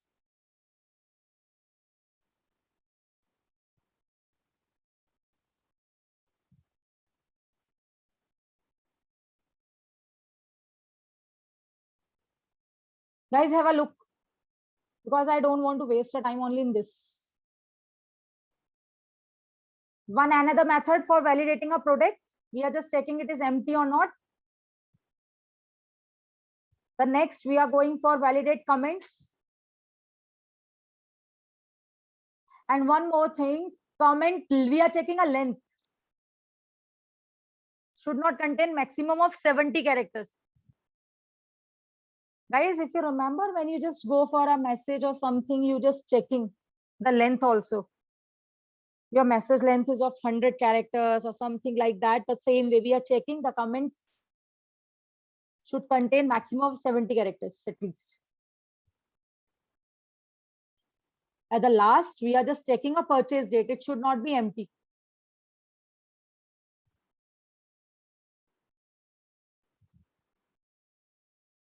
Now, we have just write the validations corresponding to all.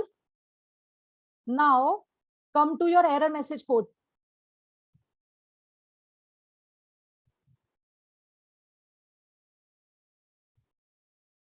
Submit data, feedback.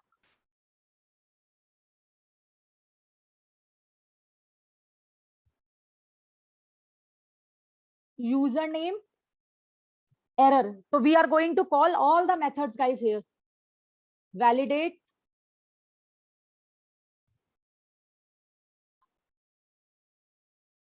username, and we are going to pass our data also. Feedback dot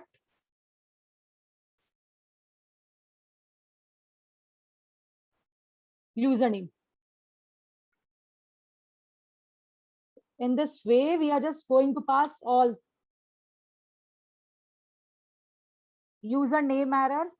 Next, we are going to write email error. Going to call validate email, pass the email ID, feedback dot.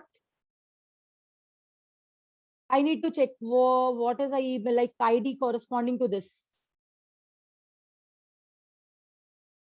ID is email. So we are just putting dot, sorry, email. Error for another like contact error, calling a method validate, contact number, feedback dot. I need to check how they have written in HTML like contact number. M should be capital over there. So contact number. The next username, email, contact error, then it's like product error.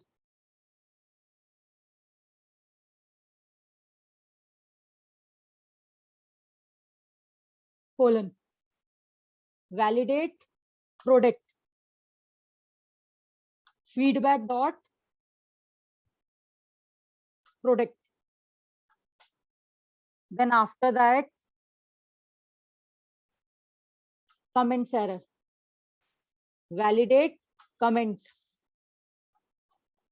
Feedback dot comments. Check what we have given in ID. It's comments or comment. It's comments. ID if you check. Go to your script once again. The next is purchase date error. Validate purchase date, pass feedback dot purchase date. That I have seen in this way we have written. So we are just calling validate methods. Whatever the error message we get, these error messages are going to be stored in username error, email error, contact error, product error, comments error, and purchase date error. Guys, what we are doing here, this is basically your error object. Capture all the validation errors, guys. It capture all the validation. Now, come to submit feedback once again. We are going to call this method here, submit data, and we are just going to pass this feedback object here, guys. Feedback. If you see, this method is going to return. So what we are just writing, let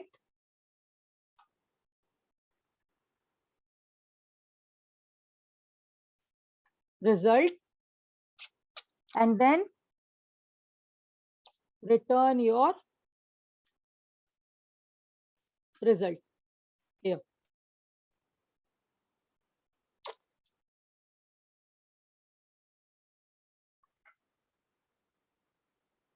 Now, there are the two ways for displaying an error message. One is individual, another is validation summary. Any of the way you can use, guys. First of all, I'm just going to show you the validation summary. It might be there are some empty, like if you look at, if you enter the correct username, so what it return, guys, have a look first of all. Can you please answer me this? What it return?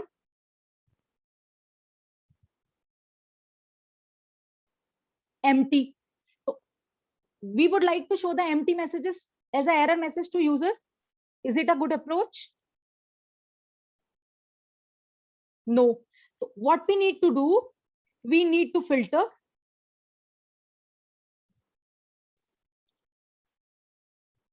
Filter out empty messages. How we are able to filter? Are all the errors are available in this error object, guys? Errors object, if you look at. Okay, now we would like to filter. Go to your same method, submit data. Guys, have a look. I'm just writing a code into submit data only, because we know that this error scope is only within a block, within this method only, guys. So what I'm just going to write, let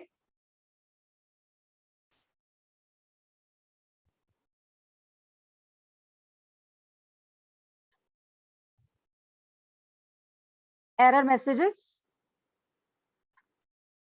We are just going to get values, object dot. We want values only. We are just going to check our values. Guys, we have a key and a value both in errors. We just want values. From where? From error object. We need to put filter. Filter. And any object you can just take and just write your lambda e not equal to empty.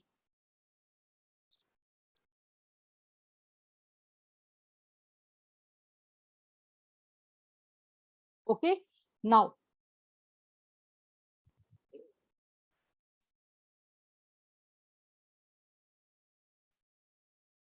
I'm just going to create one more object, let feedbacks, empty array. If there is no error, guys,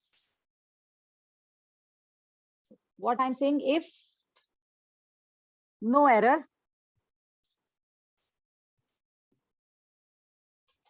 push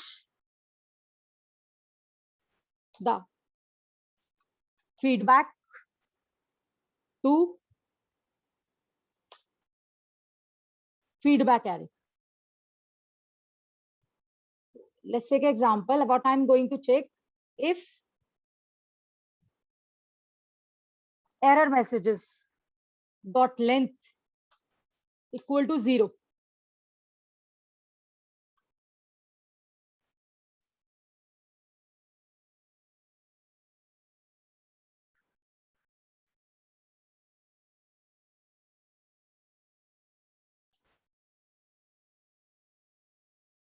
equal to 0, then we are just put the feedback over there.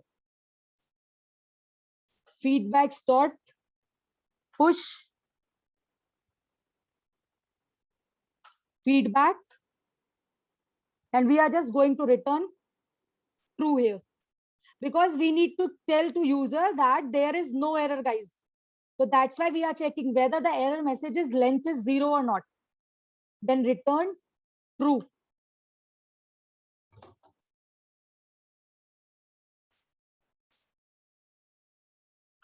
Else we would like to display the error messages to the user. So for displaying the error messages to the user, guys, I'm just first of all taking a validation summary. So I'm just going to create one more method.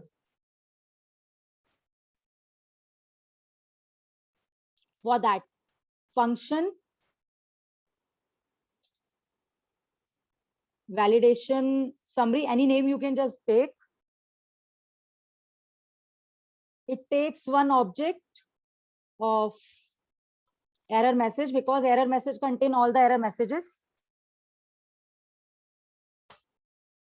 Now, what we are just going to take, we are just going to create one empty list first of all, and just we are going to store our data over there. So where you are going to display your data, guys? We would like to display the data. If you guys remember, we are able to do it with the help of error message, whatever the message comes, dot map your any object you can just take. We would like to display our data in the form of list, guys.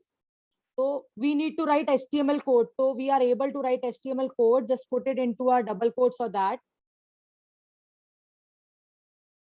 This is your li part. Nice. Now, guys, if you remember the bin backtracking, I just told you curly braces part. So whatever the error messages you have, one by one, it just goes over there. Backtracking. We need to traverse each element one by one. So that's why for that, I'm just using a for each and just putting that data into this particular list, going to append. So what I'm just going to write list plus, plus equal to item. So we are just appending this list one by one.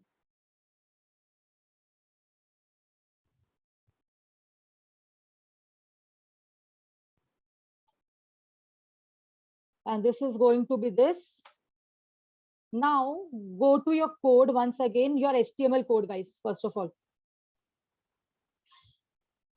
Guys, have a look just.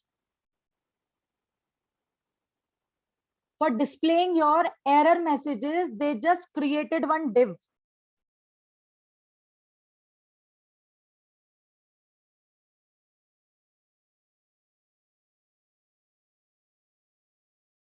Either you can use document.getElement by ID validation summary, or you can use by tag name UL. I would like to display the messages here, error messages, my error messages here in this UL tag, guys. So what we can do, just write document dot get element by tag name. Which tag name you are talking about? That is UL, and it should be first UL, 0 index dot. We are just going to type a text in our HTML equal to list. In this else part, we are going to call this method, that is validation summary. And we are going to pass our error messages object here. And after that, we are just going to return false here. Now I just need to write one regex corresponding to 4 numbers. So I'm just going to define the regex for that.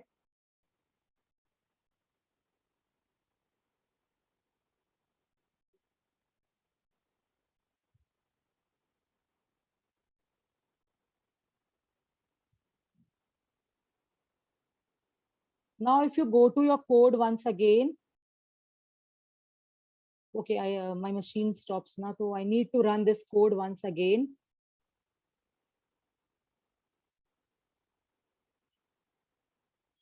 Now check, if you just click this submit, wait, what happens?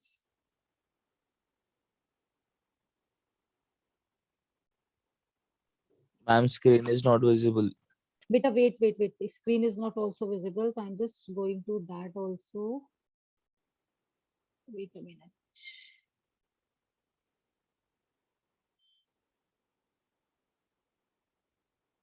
I have changed the script also. What is the issue? Your script is not running. Wait.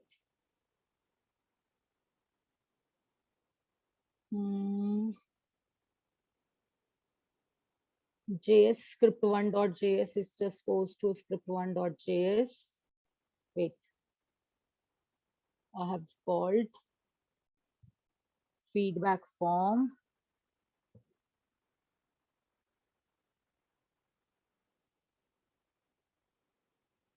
Submit data feedback.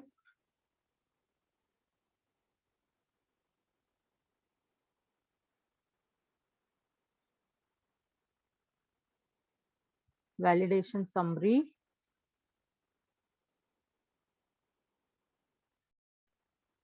Why is this document dot inner HTML equal to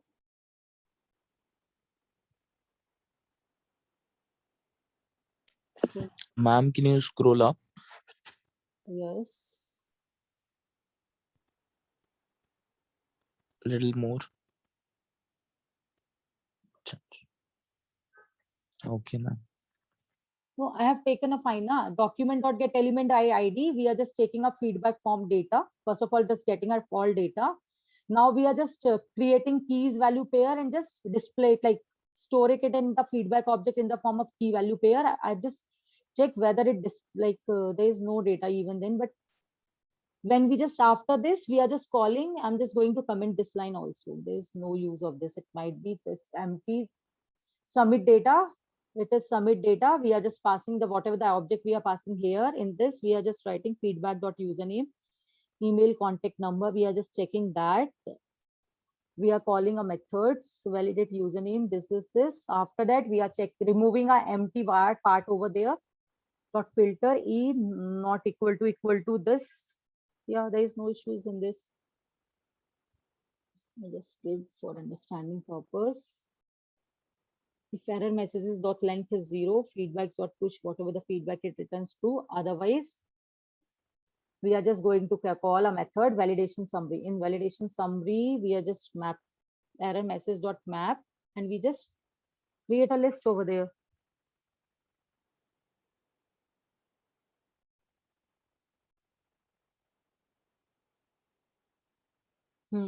I just tell you what is the reason. Guys, it is I have used quotes here.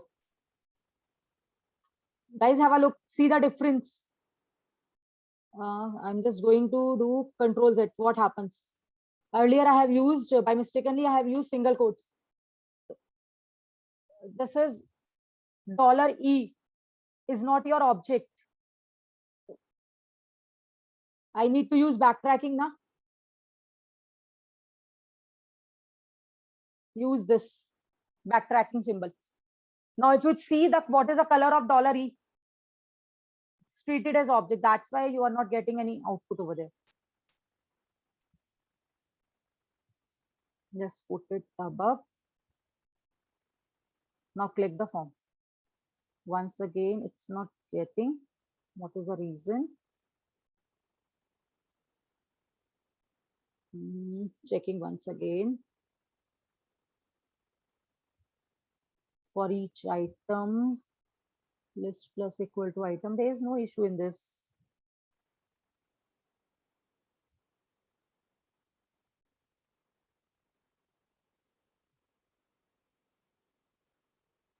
We are just putting, wait, we are just creating a list.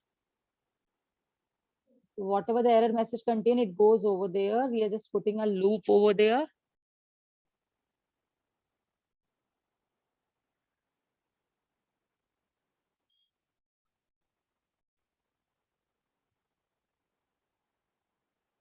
UL of 0 dot inner HTML list.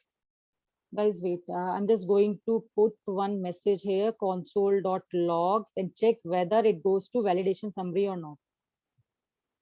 Validation summary. I'm just putting a log messages so that we are able to get whether it goes to over there or not. In this method also, console.log, because there is no error, like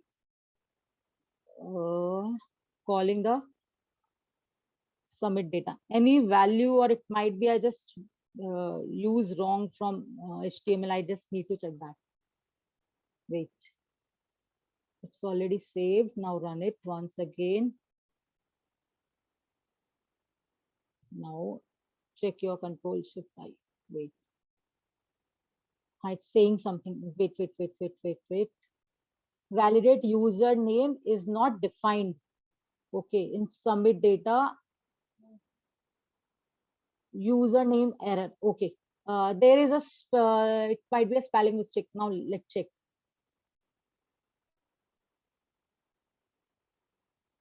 What is the validate username? It gives this error. Wait a minute, guys. Copy this and just, yeah, it's if you guys have a look, the N is capital here. That's why it is giving error. Wait, so we need to like paste it, save it. Now check it once again. Guys, have a look. Now it's fine. The validation summary. If I just enter Anjali over there, so it just remove that. Your username is just removed. Guys, have a look. Guys, can you please reply me? Have you understood or not?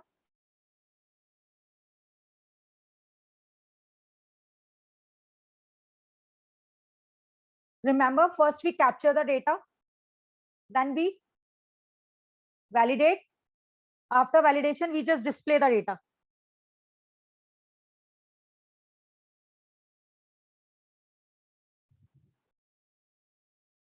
Now, in this only, I'm just going to talk about further part, the toggle display. Wait, give me a second. And just in the same demo, I just show you the toggle part display. Then my part is finished, and Johnson will just brief you about today's challenge after that.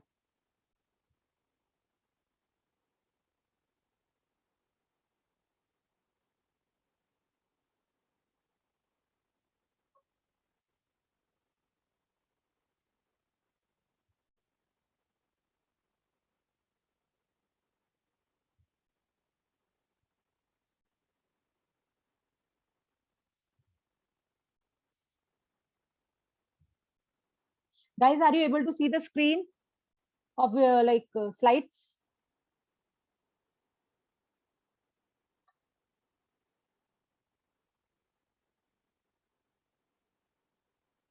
Okay. Now, common issues with form: long scrolling, miss out critical inputs, incorrect inputs, difficulty in locating errors input, poor readability. If you have a very long form, if you just display like validation summary, like, okay, you don't want to scroll down, then we have create elements on the fly. We are able to create elements on the fly. It means where your element exists, there we are able to put our error messages. Okay. On a job portal, add field for providing work experience details. or either we just toggle display of form elements. It means it allows the user to show or hide your data according to your requirement.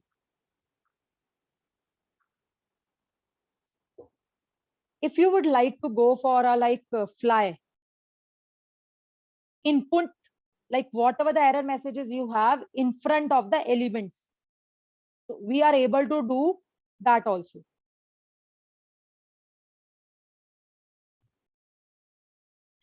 If you are filling a very long form, you don't want to scroll, or if you may miss out filling up critical details leading to certain errors, so the user, or it might be you just provide incorrect details, and if your form contains too many labels, so many of input fields, in that case what you need to do, you just, whatever the messages you have, a little bit message, you just put in front of your elements. Or basically if you just go for this also, so you are able to like show and hide at what point you would like to show and at what point you don't would like to show. Now let's take an example.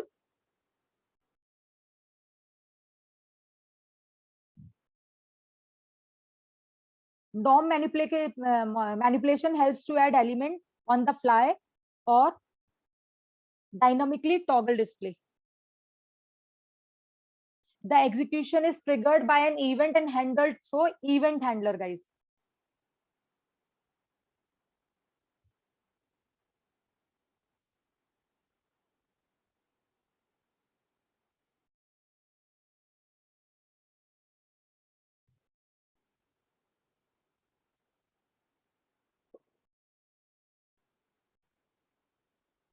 It's basically like, guys, if you remember in some of the test cases, when you just remove the focus,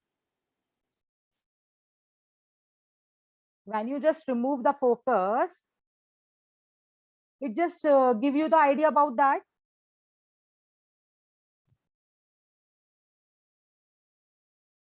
You have not filled, this is a mandatory field, you have not filled, your email ID is wrong.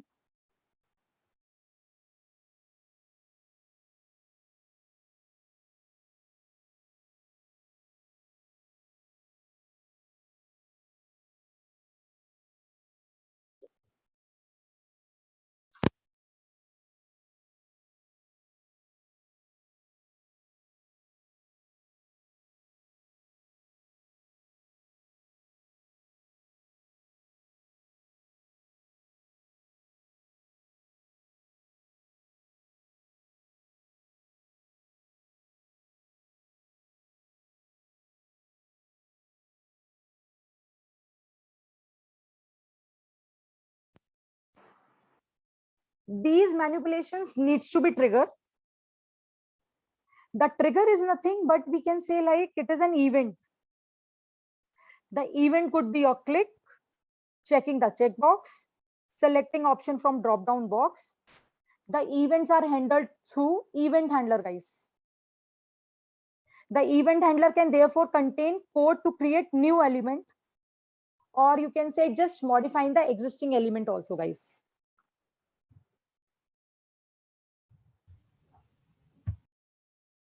Here they are talking about with the help of DOM manipulation, we are just add elements on the fly or either with toggle display. So I just need to show that. Then after that, there are certain myths also corresponding to validations. So the validations can be done once the basic functionality is implemented. So it means the validation should be planned with every input identified, guys. Missing out on a single validation can lead to abnormal termination of your program. And it leads to like we can say user experience is quite bad also over there. And most of the input what we are just taking, it must contain certain validation, otherwise it leads to garbage values. into your database goes. Let's take an example. If you have a form, if you have not put any validation, if you just click the submit button, then blank entries goes to your database and it leads to garbage data over there. One more thing, on error message should be short as possible to keep your user interface free from clutters, unnecessary messages. Only critical input should be validated. It's not mandatory. You need to validate each and every text box. That depends on your requirements. What are the fields you are taking as mandatory fields, guys? So remember this thing. Let's take an example in your web page. If you're just taking one sign up page and you have near about 30 to 40 fields. Out of those 30 to 40 fields, it might be there are 10 fields alike. They are not important. So there's no need to validate those fields. Unnecessary validation are not important. Now, come to like how you are able to put validation messages just here to your input boxes, guys. So I'm just going to show you that part also. So I have already given you the idea how to take. So I'm not going to write a whole code once again. Just writing a code for display part, individual display. So I'm just going to create one more method, function display invalid.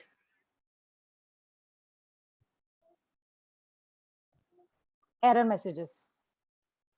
And I'm not going to write every error message. I'm just going to tell you that some of the part. Now, guys, whenever you would like to display this kind of fly messages, what you need to do, first of all, you need to create certain area for them. So guys, have a look. Just have a look this. Line number 25, line number 29. We have created some area where your error messages is going to be displayed. So for user ID, for username, we have username error. So go to your script dot this. So what we need to write? Document dot get element by ID. You just define username error. Now we need to change the text.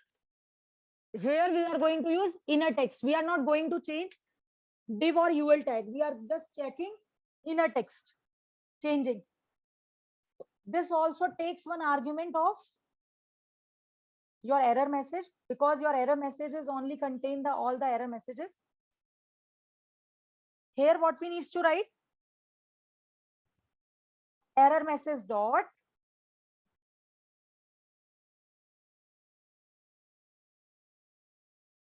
username error. So we need to check. I need to check. So what variable I have declared above? Yeah, username error. In this way, we are going to display, guys. Same code we need to repeat once again for every field. Document dot get element by ID. We need to pass, I think it is email dot inner text. Error message dot email error. Simply what we need to do, we need to call this method also, guys. I'm not writing whole. So after this, in this else part also, in place of validation summary, you just call display invalid error message and just call your object over there, error messages. Any of the technique, I'm just commenting this validation summary here. The page is saved. Now just check. I'm just going to submit the button. Guys, have a look.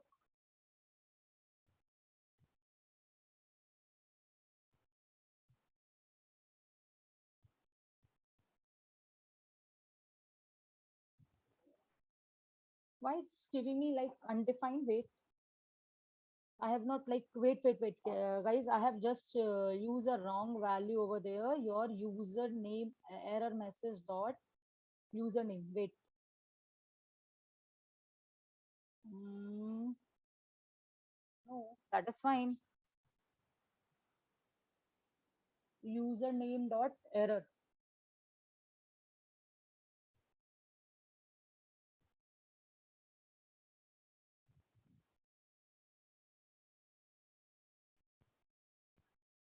Document dot get element by ID. I need to check. That is email error. Wait. That's why we are not getting any email error. Here. Guys, whenever you just work now, you need to check what is ID. Remember this thing. Otherwise, it gives you error.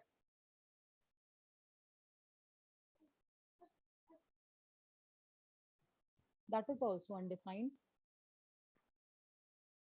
But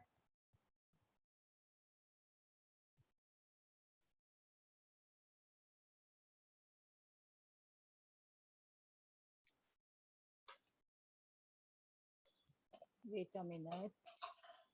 I think it's not loaded.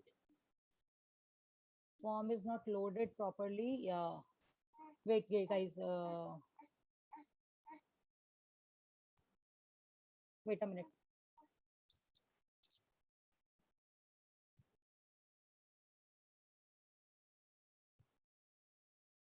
Why it's not display invalid error message? That is fine.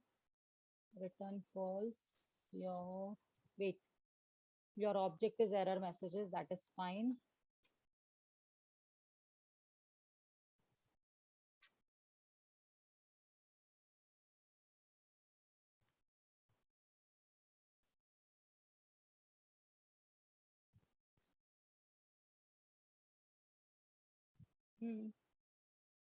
Wait a minute.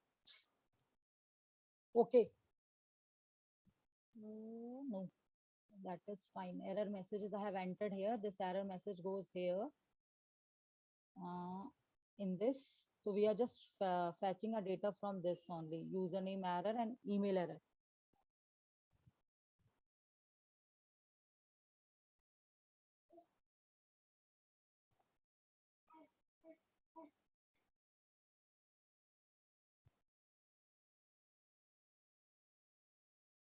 Why just wait, guys? I'm just running this particular code once again. Why it is taking an undefined part? We have already declared it.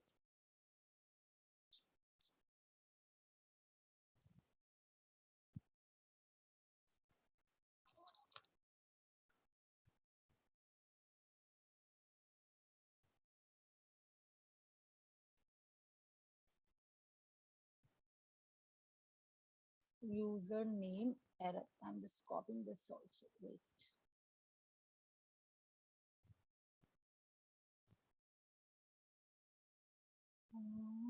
Username.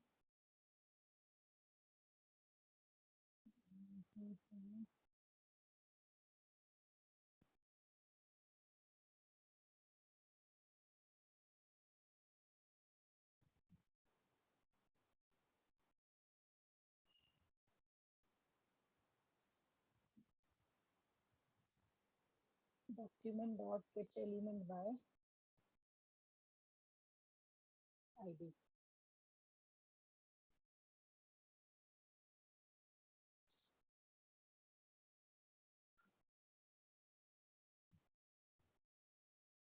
It's coming to this. We need to check whether it's coming to this or not, right? By writing console dot log.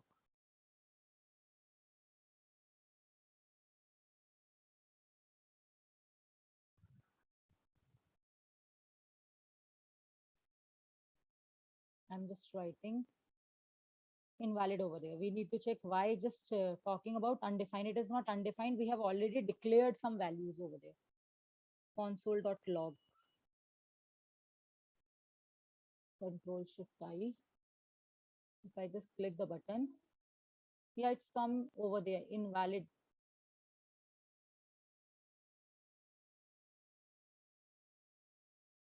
Okay, I'm just guys, for a timing, I'm just removing this. I'm just going to write a one message.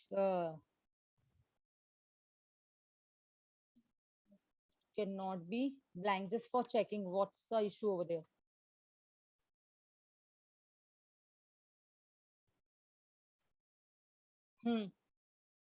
It means it's not guys, if I'm just giving a default value, just taking, it means it's not getting error messages from over there.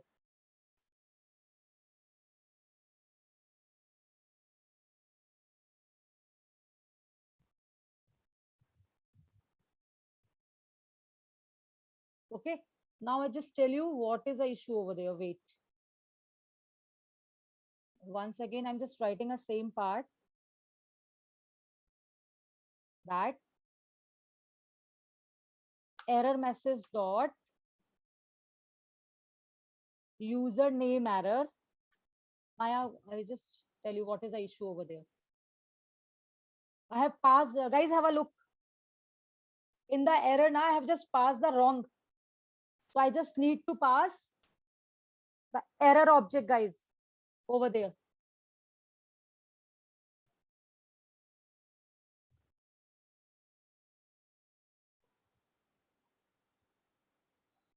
I need to pass this line number 14 error object.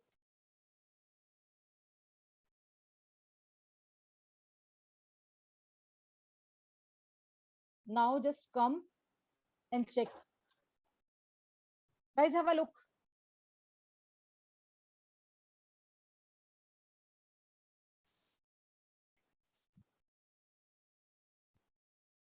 Guys, any questions in this?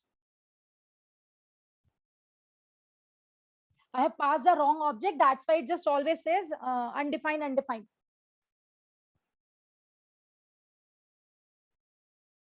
Guys, any questions?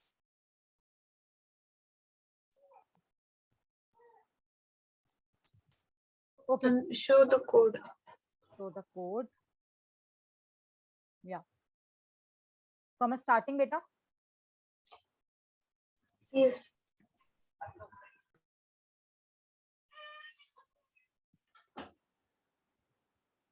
Okay.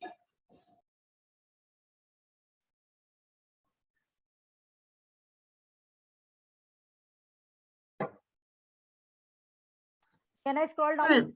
Yes.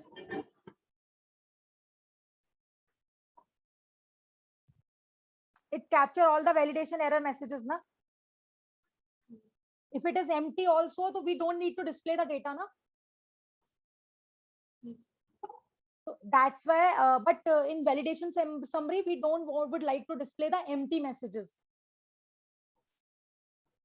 So that's why what we did in line number 23, we just filter out the empty messages. So that's why we have created two different objects. One is error messages, one is error. Okay, ma'am. I have passed the wrong object over there. That's why I'm not getting messages over there.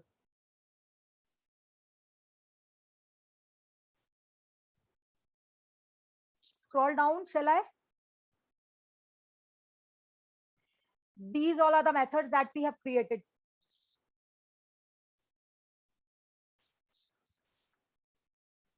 Guys, can you please tell me? Yes, ma'am, understood. Okay. So they don't, Johnson, are you there? Johnson? Johnson?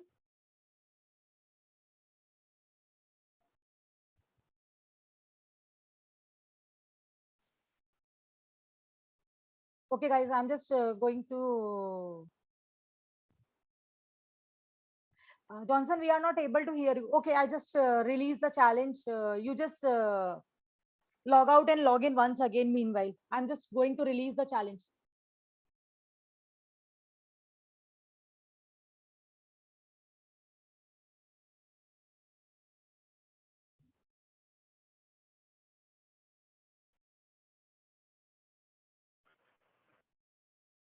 Hello, Anshul. Can you hear me now? Now, yeah, we are able to hear you. Okay. Would you like to release the challenge? Yeah. Okay, I'm just stop sharing. You just release the challenge, and they just need to work on this challenge first, because it's quite easy. Yes. And I just tell you at what time, guys. It might be today. I'm not going to start the session at 2 o'clock. The second Johnson, it's over to you. Yeah.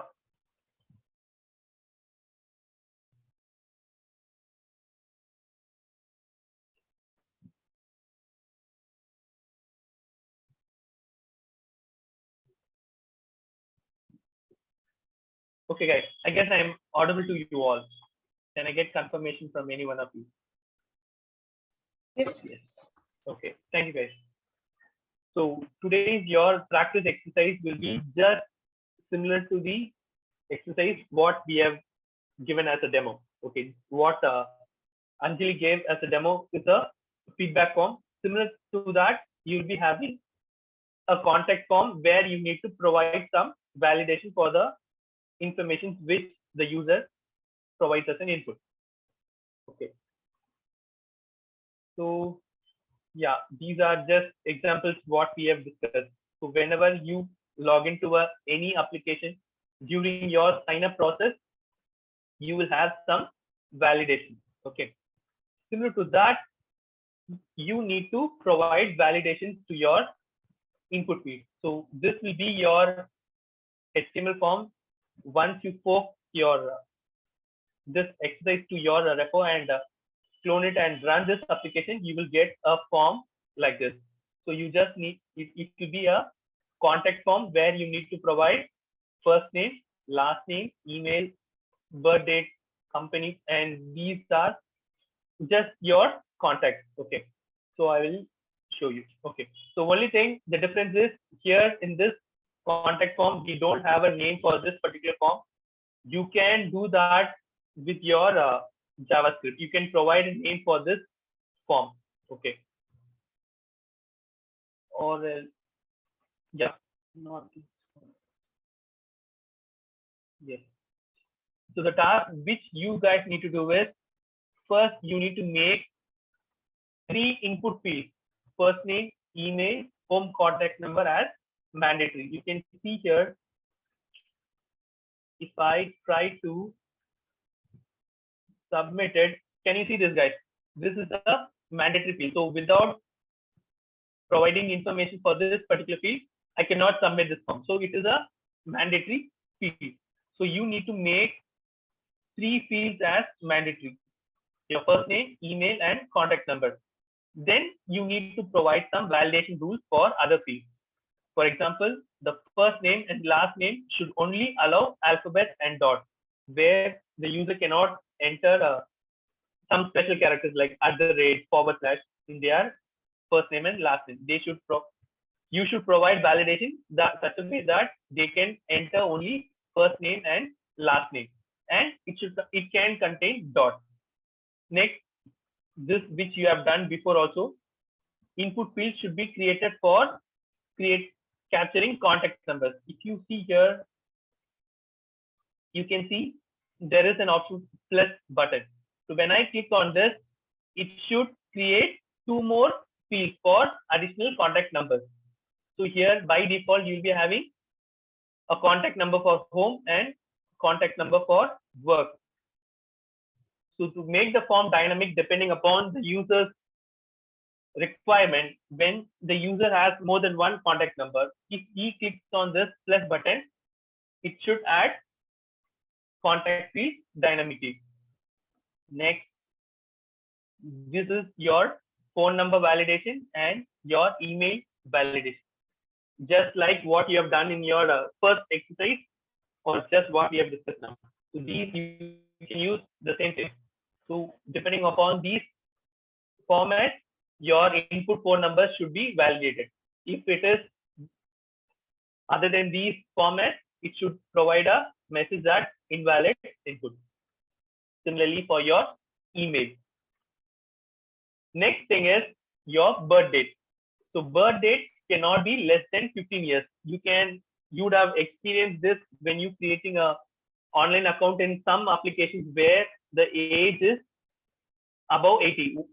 Only when your age is above 18, you are allowed to create a login.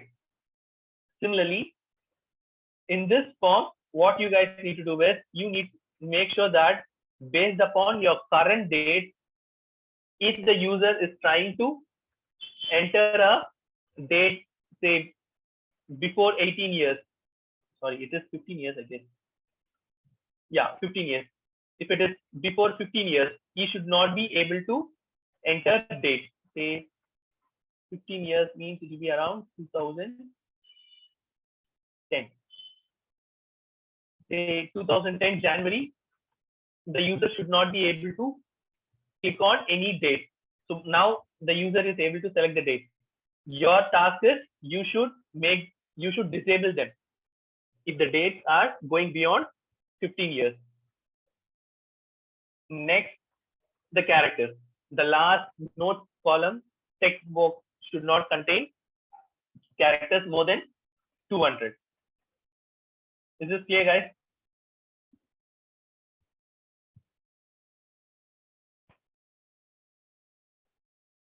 Yes. This will be just similar to the exercise or the demonstration which Anjali has given. You can, yeah, complete as per the deadline given by Anjali. Yeah, Anjali, you can go ahead.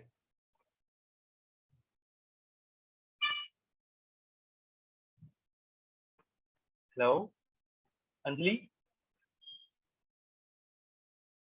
Hello.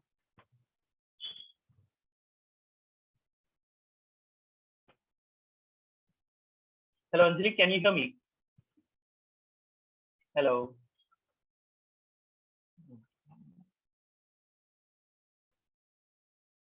Hello. Guys, can you hear me? I think ma'am is not in the session. Hello. I think ma'am is not in the session. Okay.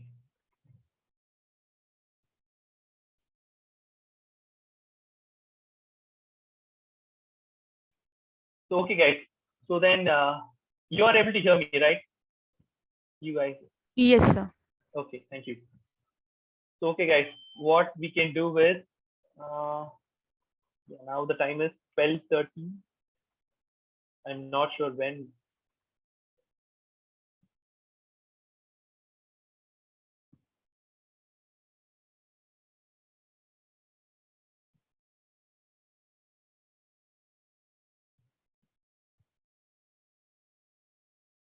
Okay. So how many of you have completed?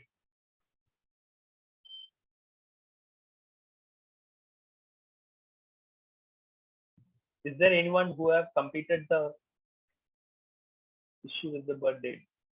Okay.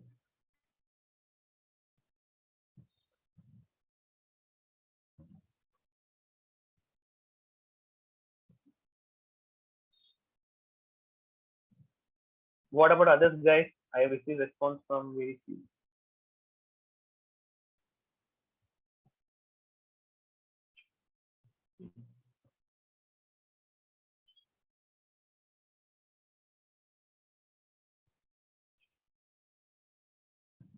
Sri Hari, can you share your screen? Sir. Hello. Yes, sir. Yes, sir. Yeah. Screen. Just share my screen, sir. Yeah, you can share now. I haven't done that problem yet, sir. Sorry? I haven't done that challenge yet. Why? Been going through the code, morning's code, sir. How long it will take? I'm going to start doing it now, sir. I gave you nearly 1 hour. So you mean that you didn't attend the morning session? That's why you are looking at the demo code. Attended, sir, but going through the demo code and why? also What is the through reason? That's what I want to know. To understand it more. Is that really difficult compared to other things? You would have done similar kind of things in Java. Yes. Yes or no, Ajay? Sorry, not Ajay, sorry. Yes, sir. Yes. Srihari. So then, why it is taking long for you to start working? So just this is the first time doing something like this in JavaScript. So that's why. See, you are working for the first time. We can understand. Okay. These practice exercise, at least forget about the challenges where you need to try something new or anything. Okay.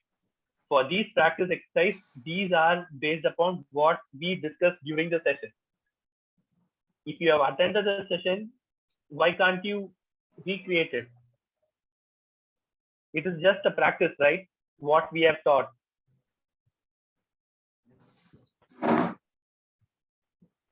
Yes or no?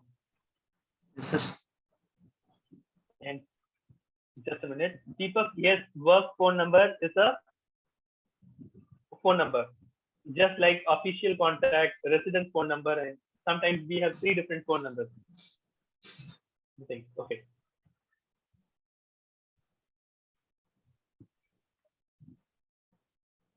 Yes, Srihari. When will you complete this exercise? I will work it on now. Work it on now, and I will work it on after the session also to complete it by today, sir.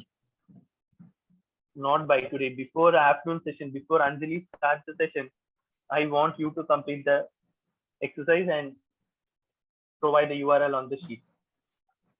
Is it fine, Srihari? Srihari, if you are taking anything for granted, it doesn't mean that we are not able to do anything, or we are not able to control what you can do. Okay. At the end of the day, okay, after 1 month or at the end of this course, you will be in trouble when you have lots of pending exercises. We are not going to be in trouble. Yes or no, Srihari? Yes, sir. Okay, you know that you need to spend time and you need to solve the exercise, but you give some excuses. This is not really acceptable. Yes. And even for the past 2 days, we were not able to get any updates from you. Srihari, I'm repeating, Yes. only you guys will be in trouble, or you will be overloaded with yourself with lots of pending exercises. Try to complete and meet the deadline. Only then you can start learning the next topic. If you have pending exercises on the previous topic, you will not be able to understand the previous topic, as well as you will not be able to the new sessions also. Yes. You'll be like a cat on the wall. You don't know which side you want to jump. Either the yesterday's topic or the next day's topic. Is it okay, Srihari? Yes, sir. Okay, sir. Please don't repeat this. If you are facing any issue, ping us on Slack. We are available. Okay. Okay, sir. So before we start our afternoon session, I want you to complete the thing. Is it clear? Yes, sir. Okay.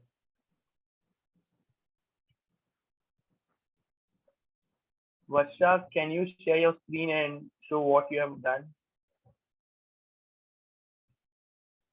Yes, sir. Yeah.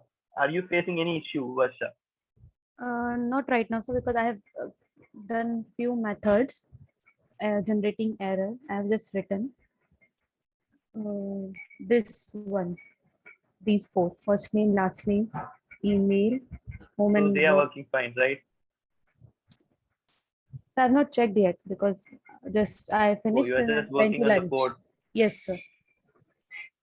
Okay. Yes, sir. So you have not started with the click event, submit contact. No, sir. Because before this, I tried the demo one.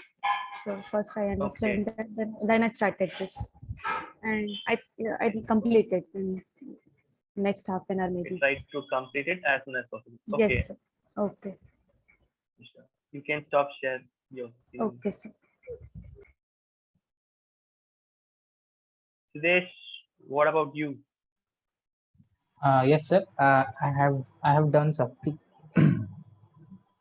Just You're sharing. done till? No, sir. Done. I'm sharing my screen. Okay, sir. Yeah, okay. Is it visible, sir? Just started. Yeah, it is visible.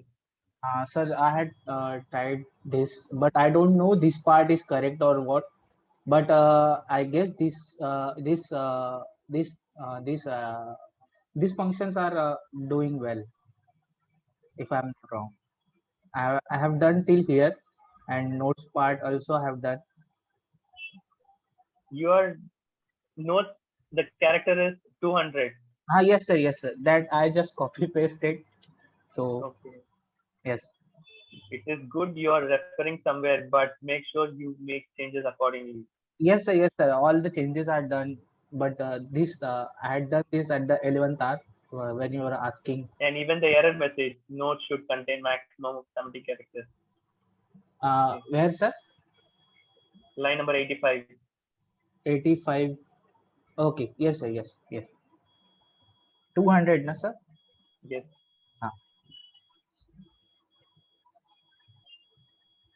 So you have not tested your code right now. No, sir. No, sir. Okay. Can you run your HTML file and let's see? Okay, sir. See, you have date and you need to add event for adding fields for the contact. Yes. Sir, date also I have some doubt, but I think I will try that, and then I will ask for the doubt if Okay. I face any problem.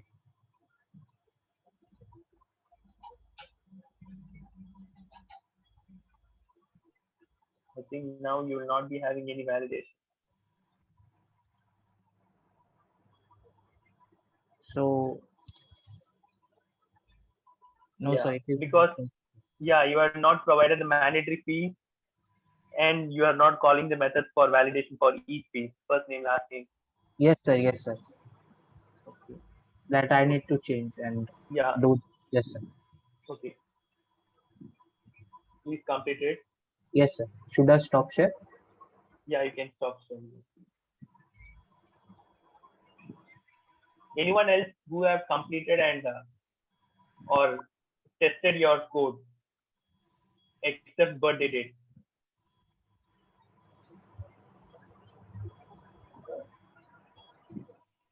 Sonali, Aishwarya, Ajay.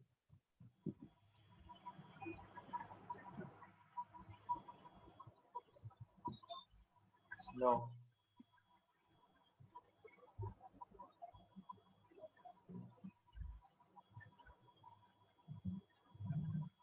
Okay, guys. So this is just my advice. Start working from your entry point where your application starts executing. Okay. Say for example, in this practice exercise, your execution starts from the submit method. Yes or no, guys? Can I get the confirmation? Your application execution starts from the submit method. Yeah. So start working from that particular point. Okay. Say for the first submit event, try to provide validation for your first name or last name, or both first name and last name. Check whether that particular block is working. If that particular block is working, the remaining code is just copy paste. You just need to change the ID of that particular input field. So it will be easy for you to complete your program. Okay. If you start working for each logic, and then when you end up with the submit button, you may make some mistakes, and you need to refer your method each time to check whether you are providing the proper ID values for each method. So if you miss something, again, your code will work partially or may not work as expected. Is it clear, guys? Are you able to understand what I'm trying to say?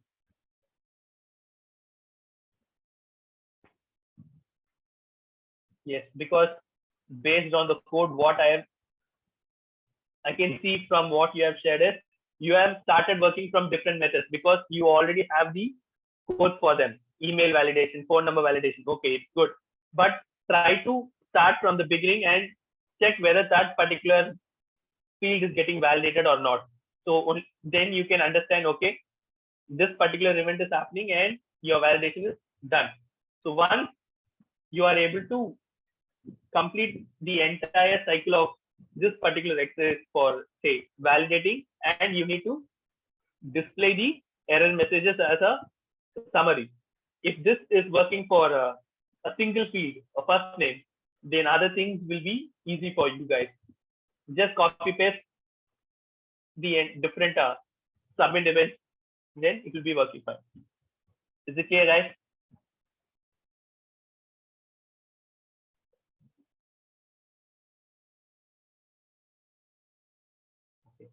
So for birthday date, I would like to give just one small thing. What you guys need to do, you will be doing is, first you need to get the current date and you need to convert it into a string or anything and check whether 15 years from the current date.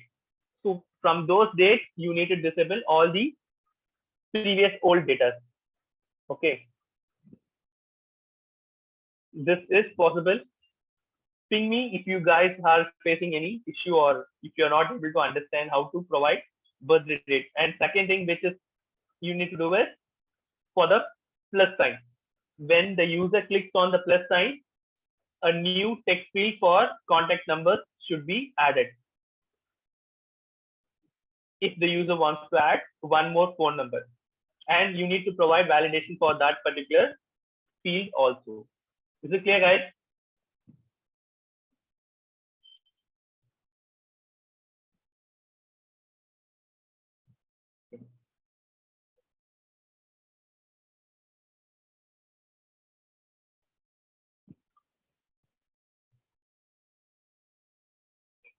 So, okay, guys, we'll be connecting back at 3 o'clock. So, meanwhile, by 3 o'clock, I want all of you to complete this exercise. Is it clear? So far, what I can see is, except very few, you have partially completed your code. The remaining will not take much time. So I want you guys to complete the code by 3 o'clock.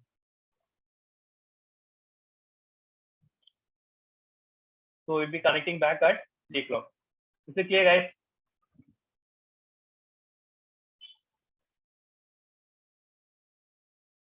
Yes. Okay. Thank you, guys. Start working on your exercise.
Ajay, can you please brief me? What is your doubt? Or I'm just making you as a host?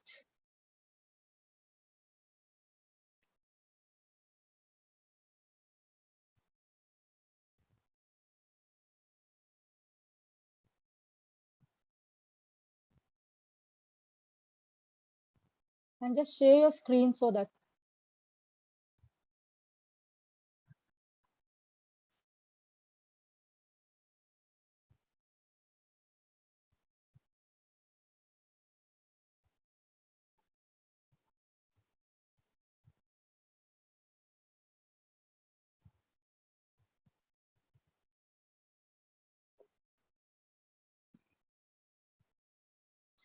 Guys, one more thing I'm going to tell you. Today in the evening, today in the evening 6 o'clock, I'm just going to give you the hint corresponding to your challenge number 2, like impedance, because any one of you have not yet started.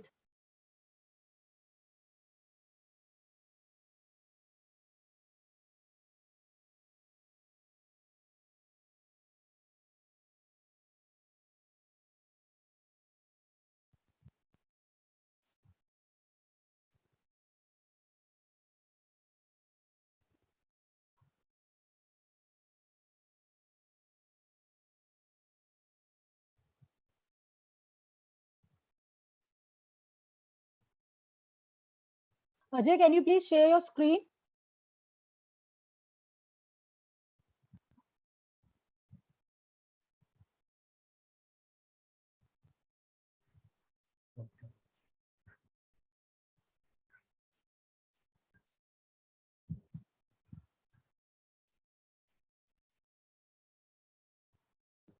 I'm getting this fluctuating error. It comes for a second, but not showing properly, and no any error message. I have here also checked, but it's giving some error message, but I'm not able to see. It's giving some error messages and Yes. you are not able to see it. Okay. Just show me your HTML page once, beta. Guys, have a look. It might be you also will get some hint from that. Just open the HTML page first of all.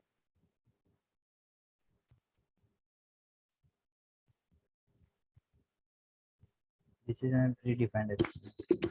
But you have opened demo one feedback form validation. You have opened something else, na? Yes, I'm getting reference. Okay, wait. This form is already created for you, if I'm not wrong.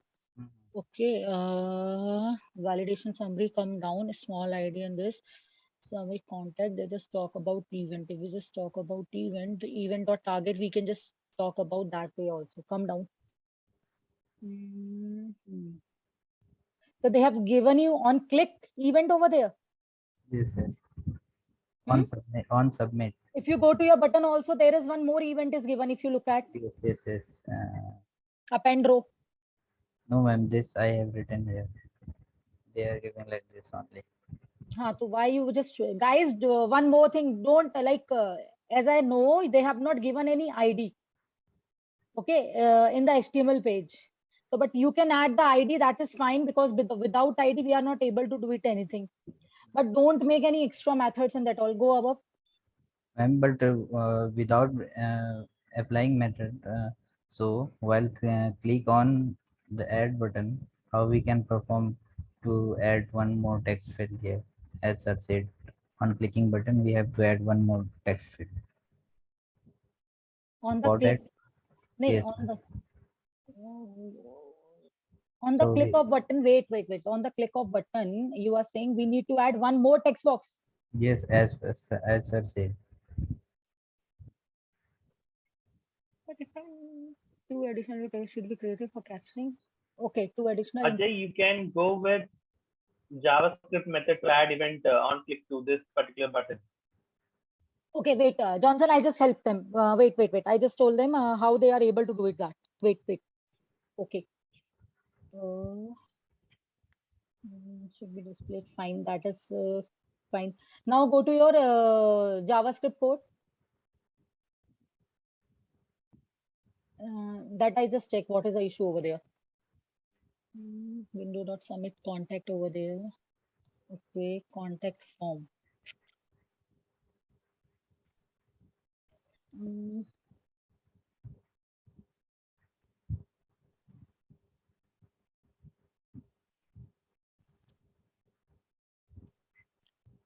contact data, new form data, object dot form entry, submit contact.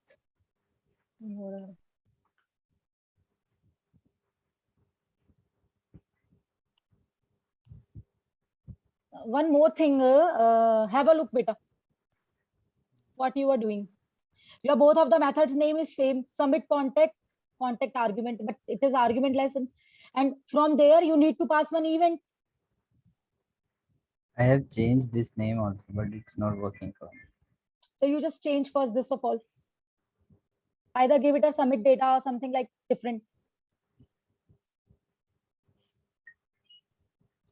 Now save the code and rerun it.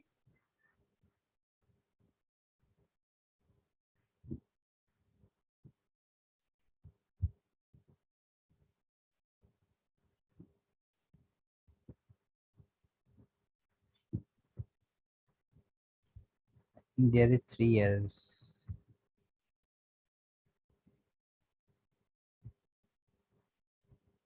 On the console? Yes, ma'am, but same flux. It's come for a millisecond. Cannot say something written here, I think. Even there is showing me 7 errors. I mean, 7 errors, I think. Just click the script.js. Wait, ma'am. No, here only, not here. I'm talking about this. It just give you the 7 errors, na? Actually, on one click, it will add 1 error, and one click on it, it will add 1 error. Now it's Siddesh is saying you have given one name. Yeah, just click this. Double click on this. Not opening up. Not running. Okay, go back to your code. So come. First of all, show me your HTML. Go up, little bit up. Wait. Siddesh, if you look at its first name is N is a small. In case of Ajay, have a look, beta. In case of Ajay, ID first name is a small. Go back to your script, beta. That's where there is no need in to line number. There is no need to change this line, beta. Okay, Ajay, after the session, I just look at, but before that, guys, I would like to add 1 or 2 points so that you are able to handle other things. Okay. So you have already shared now, so I just check after the session. Today only, because it will not take, today only we are going to complete this task. We are not going to move forward for this. I need to check why or that particular event is just clicking again and again. That's why it's like, others also getting the same problem? Yes, ma'am. Yes, ma'am. Ma'am, actually, that submit event parameter is passing in the HTML Yes, form. I Okay, I just tell you if the parameter is passing, even then there is no issues in that case, beta. Okay, now I would like to add, you just stop sharing, beta. I would like to add one more point in the previous part that I have told you. Then after that, we are just going to start with a new content. And then I just come back to this particular part. Okay, guys. Guys, if you remember in the morning, we just talk about certain validations parts. Okay. Now, next, if we just going to talk about like, if you remember in the morning, I had talked about if you are entering travel date. If your travel date is 15th of August, then your return date cannot be before 15th of August.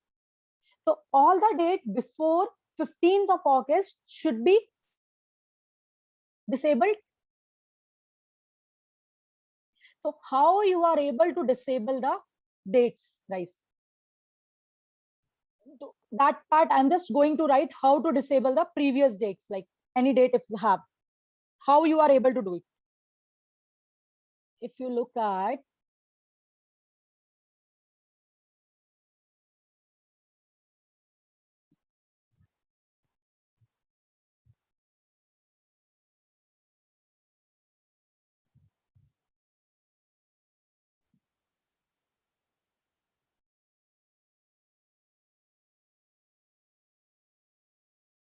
Guys, have a look. If I'm entering purchase date as this, Not visible, ma'am. okay, this I have just shared the one screen, na Visual Studio screen. Wait, beta. This also I need to share. Now I think it is visible to all. I think so, guys. Yes. If the enter date of purchase is today's date, if you want your date should be like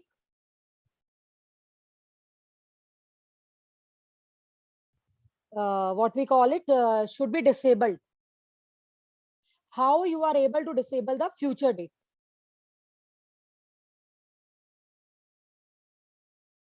Now, what you needs to do in that case, we already know what is the ID corresponding to purchase date. If you look at what is the ID corresponding to purchase date, is the ID over there.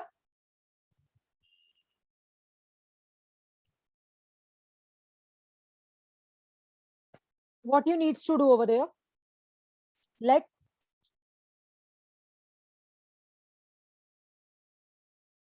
any variable you just declare. Sorry. Purchase date, you just put equal to operator and you just get document dot get element by ID, and you just need to pass your date over there, and that date is purchase date ID that we have taken over there. Now next, what you needs to do, we need to write some code over there. We are just going to write purchase date. This variable I'm just accessing, beta, guys, not equal to null. We are going to set certain attributes, guys, over there. I'm using ternary operator. If you look at purchase date not equal to null, so we are writing purchase date dot, we are setting an attribute of that particular date.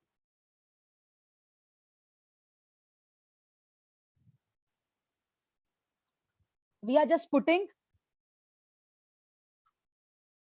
maximum date. We are fetching a new date with the help of date is a class, predefined class, just like you're in Java. New date. We are just going to convert that date to according to ISO string, guys.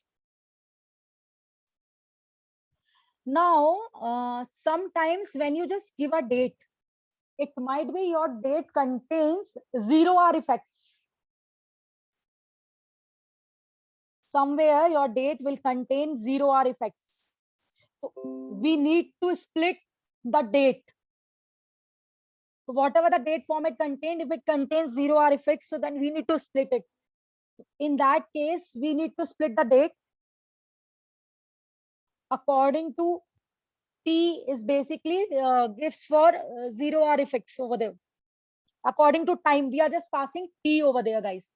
Either you just pass T or either you just pass Z. That depends on you, guys, totally. What you are passing over there.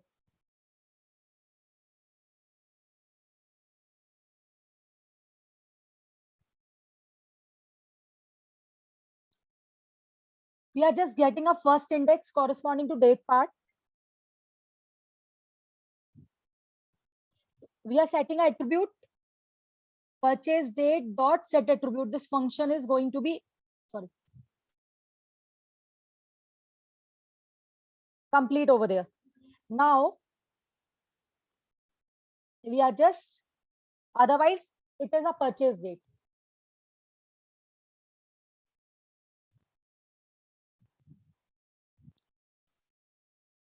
If this condition is true, then this, otherwise the purchase date, whatever the purchase date we have.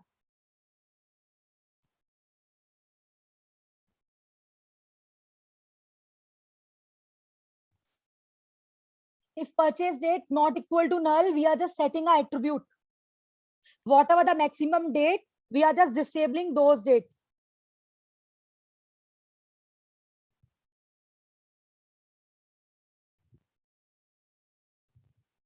Guys, are you getting my point? Max is basically representing a whatever the date you have chosen, maximum from that. We are setting one attribute, max value over there. This is a predefined attribute, like that is already given in the form of date. Because if you see here in the HTML, what is the type of date, guys? Have a look. Date. That's why you guys all get one calendar if you click this.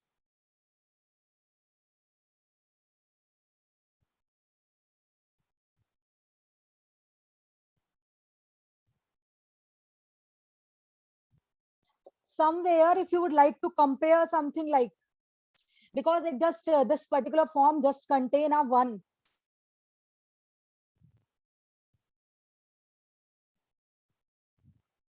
So if you would like to disable all your future dates, guys,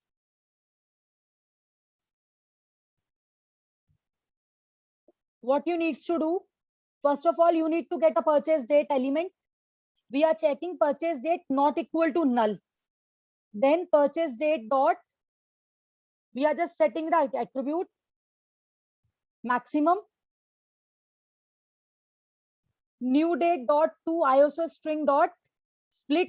T is for splitting from time. Somewhere you have written as Z or something like colon. First index we are just getting a time. It said this if it is not equal to null. If it is null, then just only the purchase date, whatever the purchase date you are choosing. Ternary operator. If it is null, then whatever the purchase date you choose over from there. If it is not null, then just all the other dates we are just disabling with the help of just writing this line.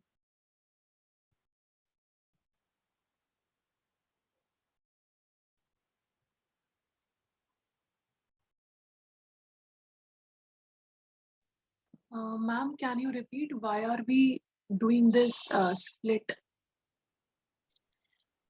Beta, when we are just talking about corresponding to the date part, you have like not only a date, you have a time also. We have a lots of things over there, guys. When we just fetching a date part over there, so that we need to put the splitting over there. Okay.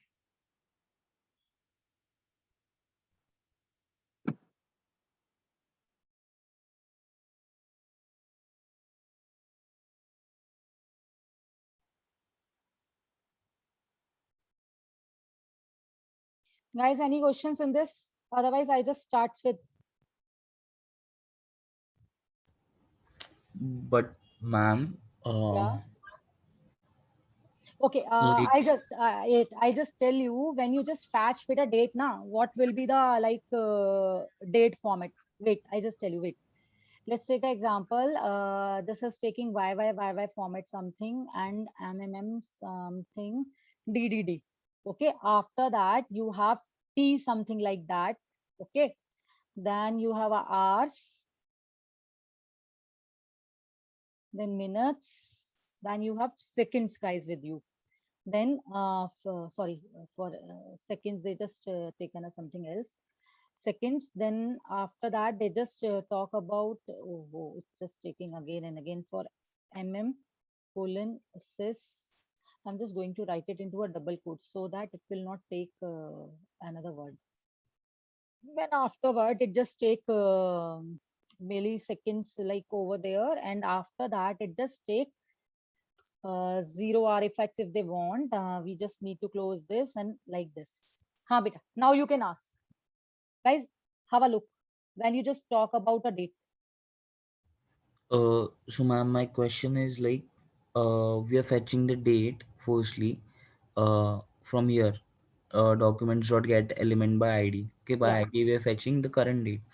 So instead of that, we means in that only line, can we do that like fetch the current date and subtract the 18 years from it directly? Beta, for birth date you are talking, you are able to do it. But let's take an example. If you remember Yes, the yes, for the birth flight, date only, ma'am. birth date, you just do like that also. But But what when we are talking about, let's take an example of you need to book a flight ticket. mm-hmm, So in that case, there are the two date text boxes. mm-hmm, One is for like when you would like to board a like okay. mm, So if you just booking a definitely if you just book for like for return journey also in a one go. If you are mm-hmm, booking a flight ticket 2 and 4 reason mm-hmm. like so if your start date is 15th of August, so that cannot be minimum than 15th of August. Yes. So So in that case, we need to definitely disable now. yes. So how to do that? So there are the two things. So first of all, the same way you are able to do it now. You are choosing a travel date on which you are traveling. Yes. So the maximum date, so in place of like here we are just disabling a maximum dates, future dates. Mm, If you would like to disable the previous date in place of max, you just need to write min. mm-hmm, Then you are able to disable the minimum dates. mm-hmm. Instead of max and min, can we write specifically date over there or no? No, no, no. These all are the we just talk about these all are the predefined keywords, beta. Okay. Okay, one more thing. If you just talk about this thing, T is just a literal over there in your date format. Mm-hmm. At the bottom, guys, I have written one date format also for you. Like, have a look this.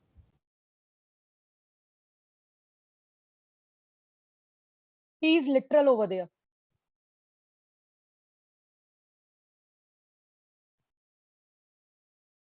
According to IOSO string, now we just talking about. There are so many of other things also in which there is no mandatory like T contains. But when we are talking about IOSO standard, so definitely it's over there.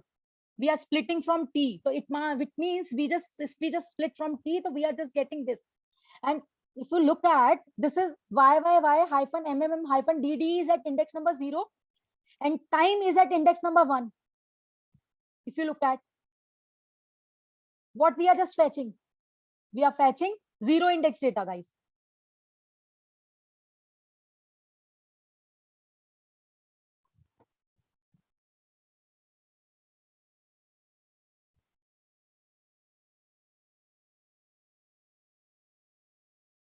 Okay, guys. So that part I just missed over there. Now come to the next part. And after that, we're just going to talk And about. Anjali, Yeah. hello. Yeah. Okay. The issue why Ajay is facing the issue is he's using a wrong ID for error messages. Hmm. The tag, how he displays the message. For example, contact number, error home is not available on the HTML page, but he's using a wrong ID.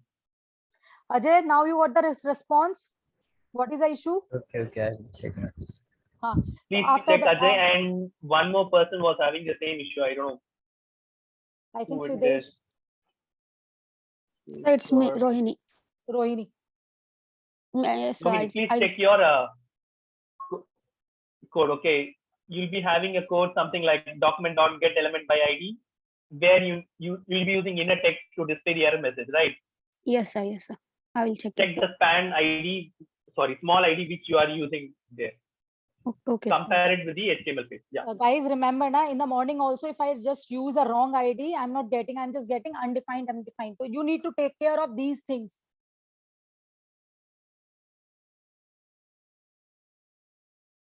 Okay, if anybody will have the same issue with the this challenge after this, I'm just going to me and Johnson separately, one just connect and just check what is the issue over there for you guys for event handling part also, because it's already 90% you all have completed. except one or two.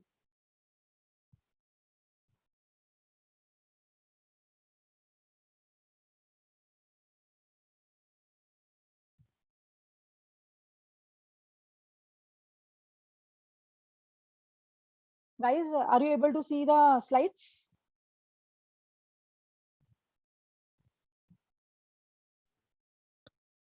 Okay, thank you. Now, guys, come to the next part. Let's see how the people in the video are communicating.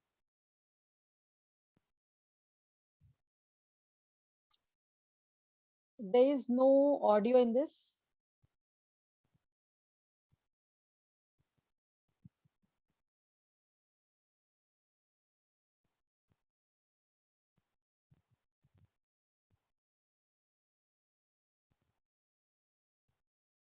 Guys, what do you observe?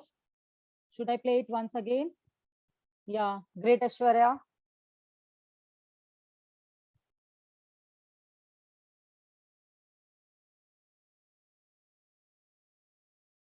Sudesh. Yeah, they all are using a language, guys.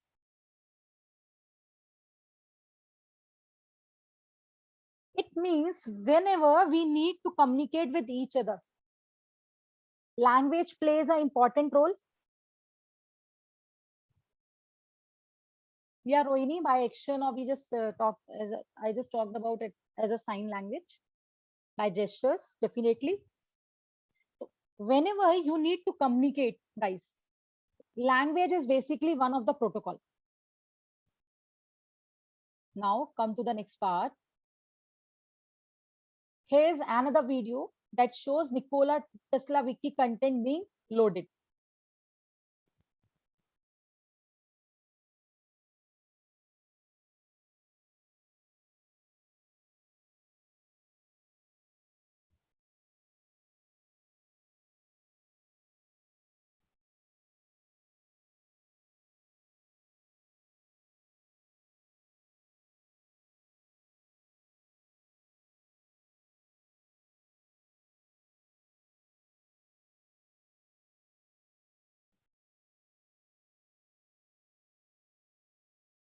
What is the issue over there? Why the video is not playing over there? Okay, wait, one more thing. If you just look at this en.wikipedia.org wiki Nikola Tesla, when we just put it into a browser,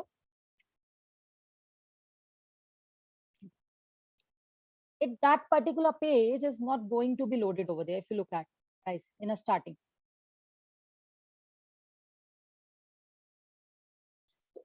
It just give you one message, you are not connected. Does browser, you just need to tell me, does browser come packed with a set of web pages? Your browser already have all the set of web pages, whatever you are searching.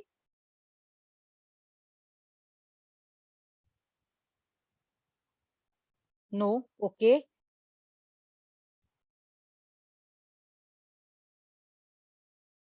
What browser trying to do?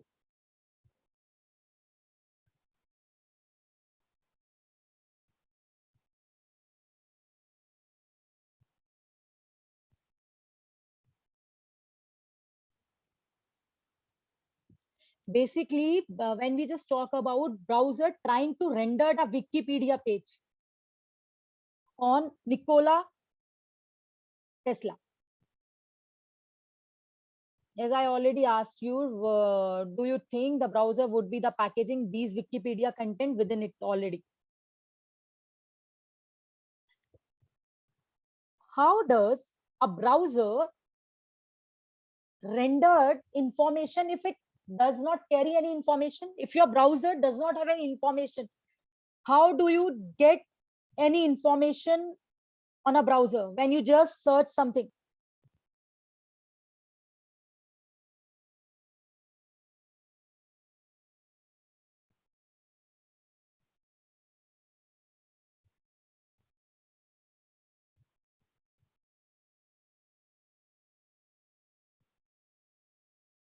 Guys, can you please reply me? I'm saying when you go to the browser, when you just go to the search engine and if you just search Nikola Tesla, how that particular page rendered, how that particular page is visible to you guys.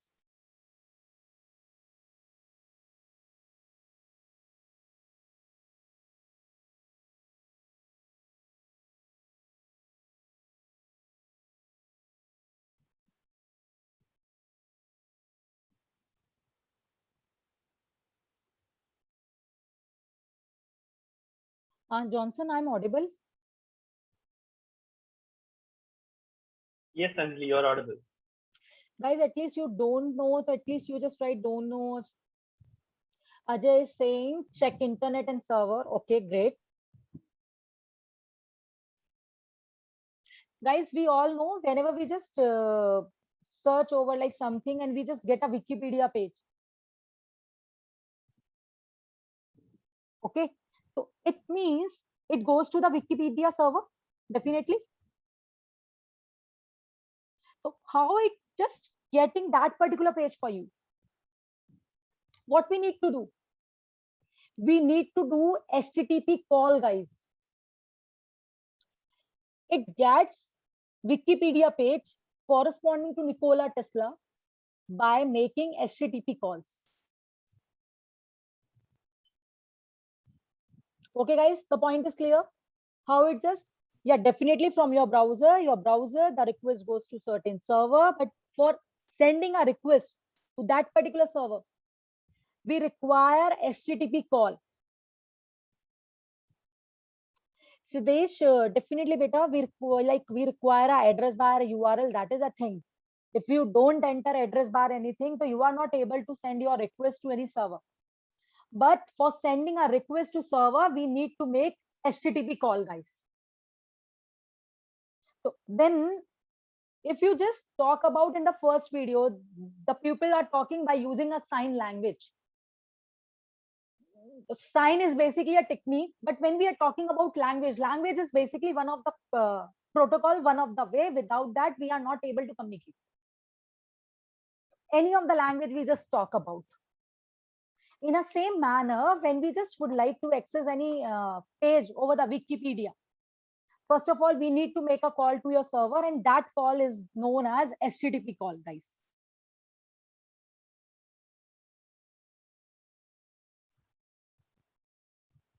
Now, guys, one more thing. How do you think different browser and devices rendered Google News in a similar way? If you look at, here are the different news. Google News on Edge browser, Google News on Chrome browser, Google News on iPad browser.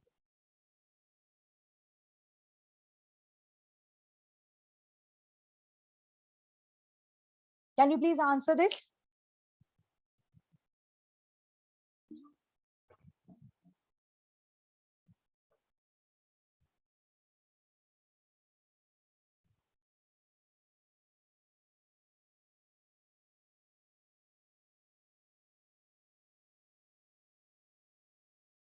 It means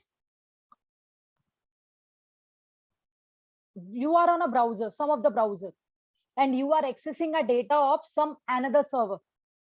Guys, you are not accessing a data of your own server. You are accessing a data of another server, guys. How you are able to achieve this?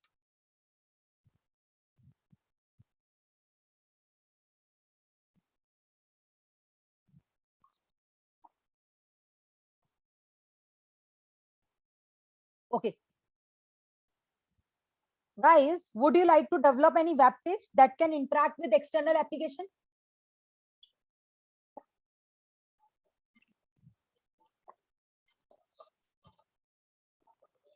Guys, I'm just asking from you something.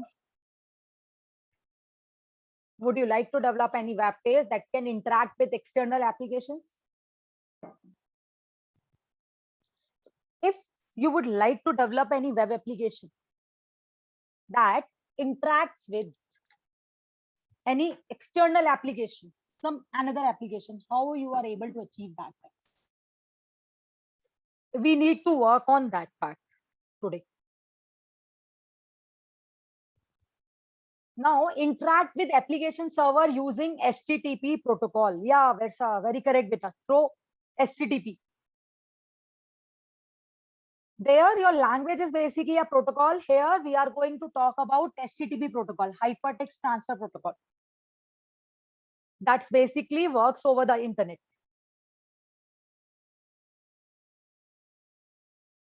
Now, today's agenda for this is make HTTP calls, handle the HTTP response. These two things we need to work about. How to make HTTP calls and how handle the HTTP response, guys.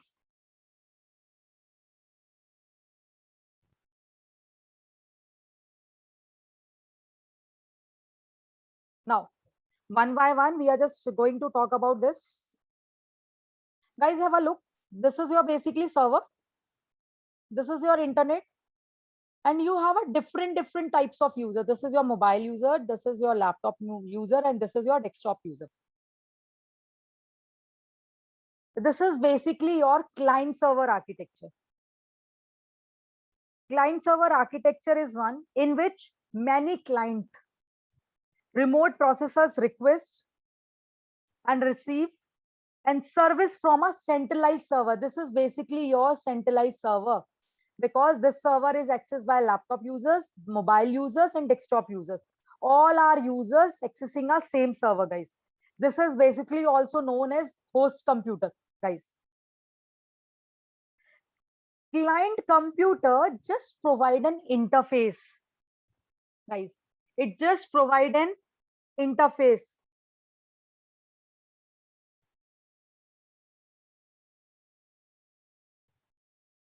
Remember this thing.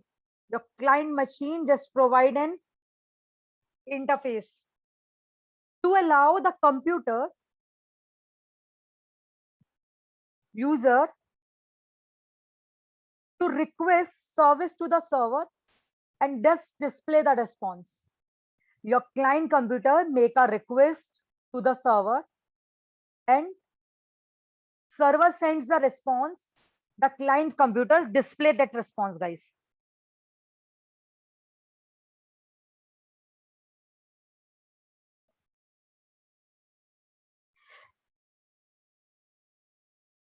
So remember one thing, whenever you are just going to communicate between client computer and web servers, it requires two things, your HTTP request and your HTTP response, guys.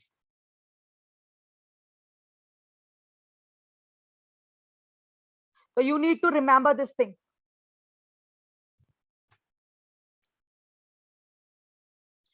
Let's take an example. If a browser requests HTML page, sorry, if a browser requests HTML page, the server returns an HTML file. If a browser requests style sheet, the server returns CSS file. So whatever you have request, the server returns the same file.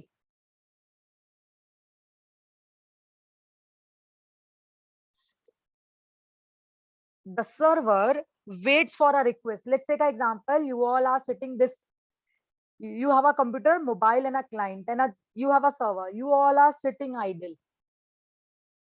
Now something comes in your mind, you just go to your laptop, you just open a browser, you type something, you just press the enter button. When you just press the enter button, till before that, server waits for the request to arrive from any of the client so that they will respond to them. Client might be situated at any of the particular location. It might be on laptop, it might be on desktop, it might be on mobile.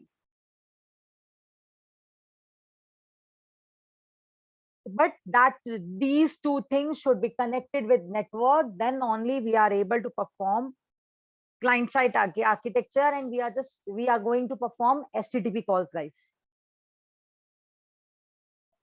Now, guys, point is clear. What is client server architecture? This is your host computer, and there are the three different clients. So this server waits for client request. If Client opens the browser, just enter there some request. Your request goes to the server.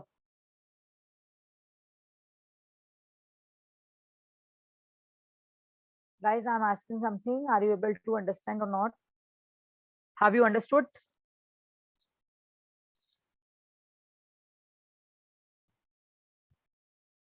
Okay. Now comes to more.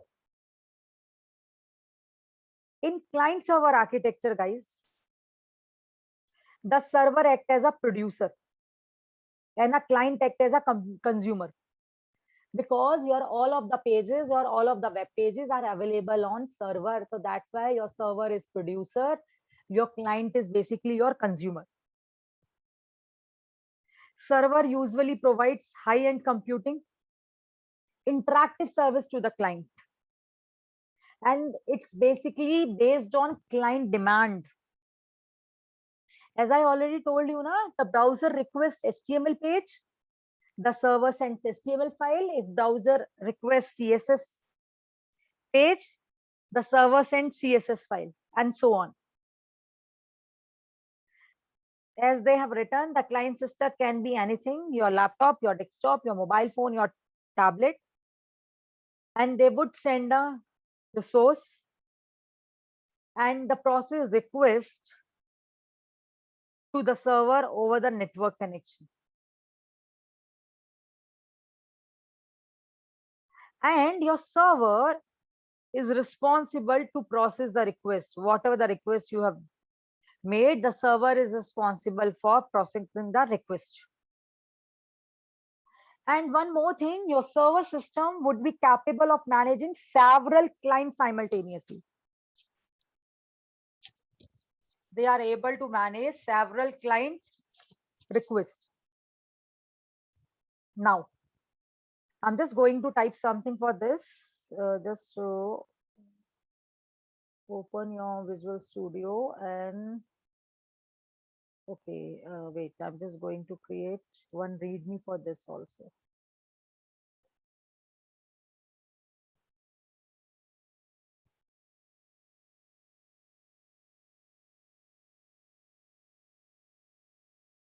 Ajay, wait, beta. I'm just creating one folder.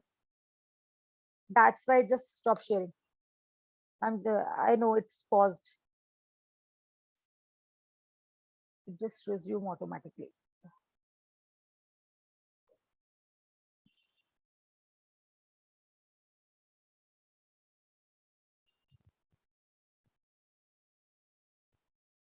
Guys, anyone can please check Visual Studio screen is visible now?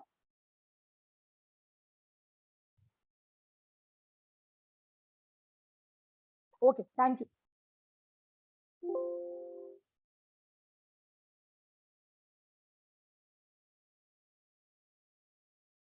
I'm just going to write certain steps corresponding to this.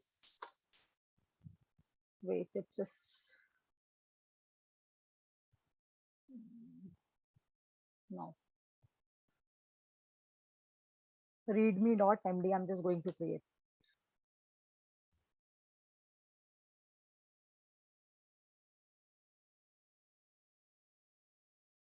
I'm just going to write certain steps to how the communication between these clients and server is happening. Yeah. Step 1.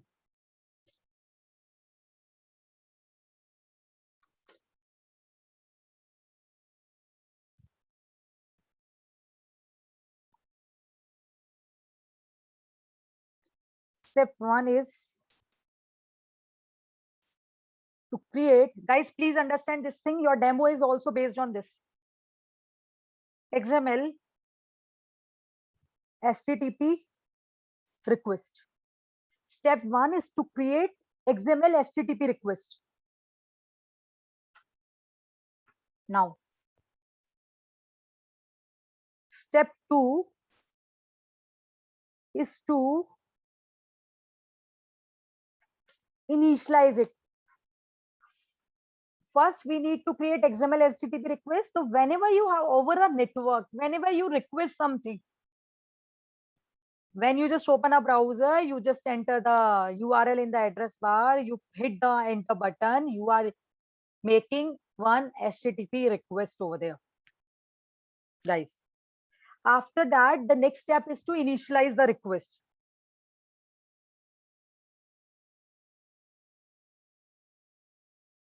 For initializing a request,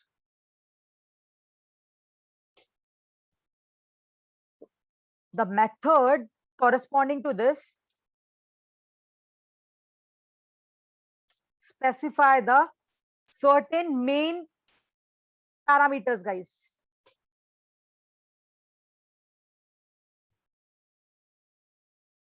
Main parameter of the your request. What are those main parameters? First of all, method. That is, your method is HTTP method. And usually when we are just going to talk about method, it can be, we just talk about like majorly two type is used, get or post. If you would like to your data is important, your data is crucial, you just use post type request for that. If it's just a hyperlink, guys, remember, it's just a hyperlink, then that is of get type request. If you are having a one form, you just fill the form and you just hit the submit button on a form. You want your data somewhere store in your database or somewhere in server, then we need to use post in that case.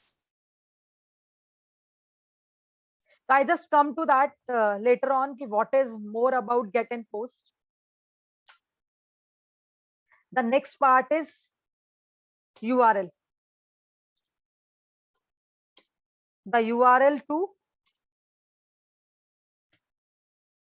request, and it is of a string or can be URL object, guys.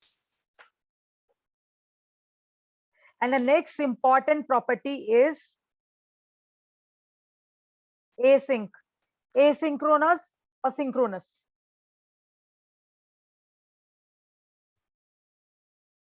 If explicitly set to false,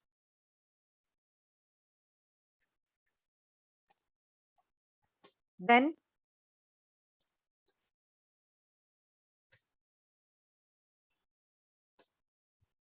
the request is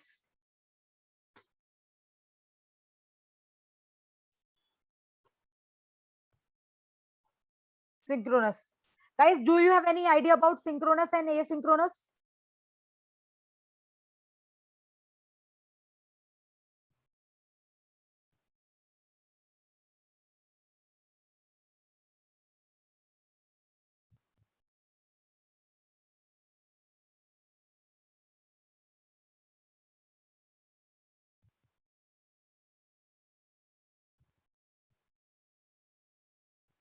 Okay. Guys, if we just talk about synchronous, it means handling one request at a time, guys. We are just handling one request at a time.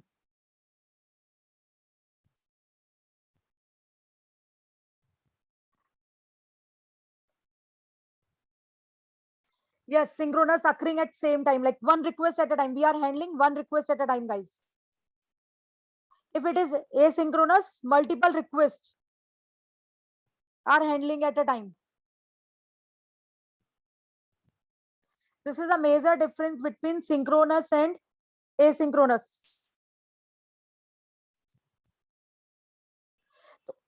If what is the purpose of using synchronous and asynchronous?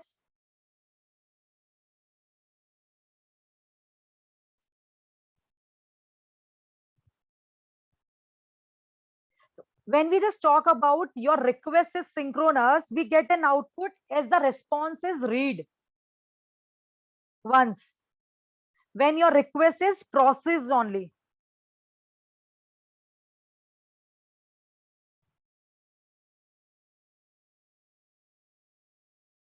In a background, what happens like we get an output. It just read the response and just process the request. Read once the request is proceed.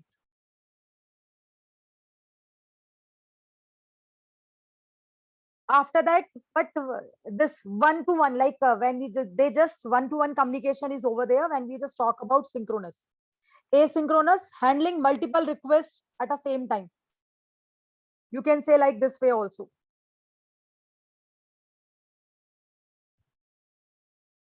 Okay, now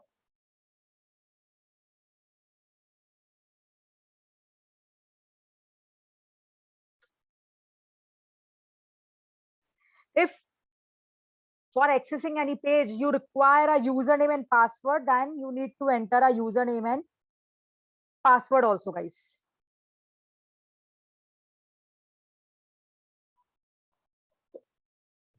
These are the main these are the steps that we need to follow. This the first of all the step 2, then after that at step 3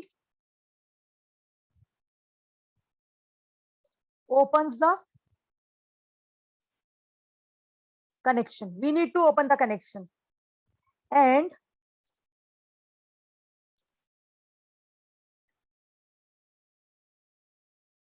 sends the request to server, guys. Step 3. Step 4,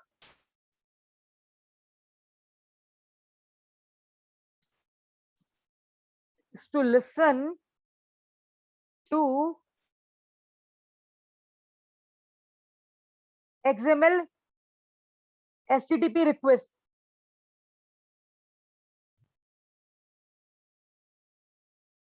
Step 4 is to listen the XML HTTP request.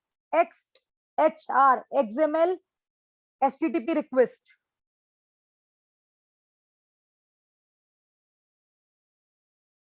Events for response.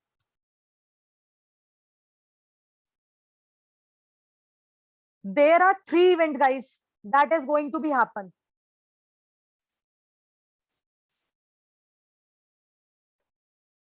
What are those events? The first is load. Next is error. And after that, progress. These are the 3 events that is going to be happen.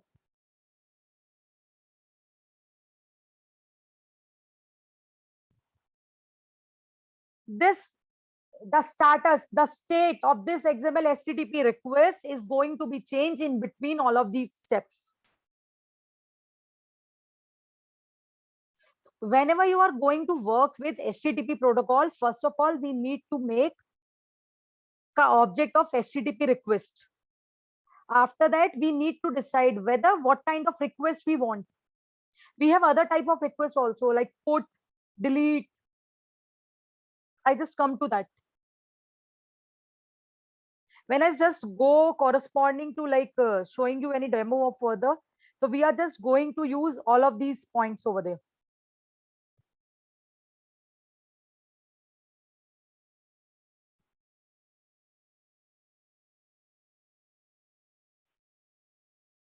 Now, if we just talk about HTTP transfer protocol. HTTP transfer protocol is basically your application layer protocol for transmitting hypermedia documents such as HTML. It is basically a client server protocol, guys. And majorly it is used for exchanging your data over the web.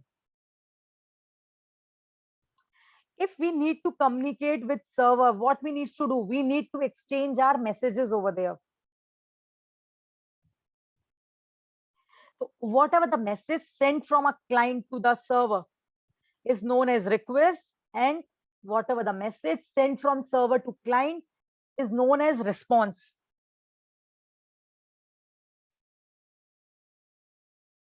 For communication, we require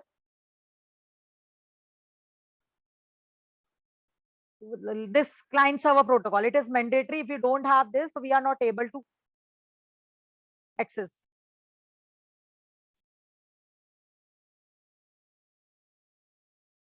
Now, as I told you, we have different methods, HTTP methods. So what is these methods? HTTP defines basically a set of request method, guys, to indicate the desired action that to be performed for a given resource. We can say like this.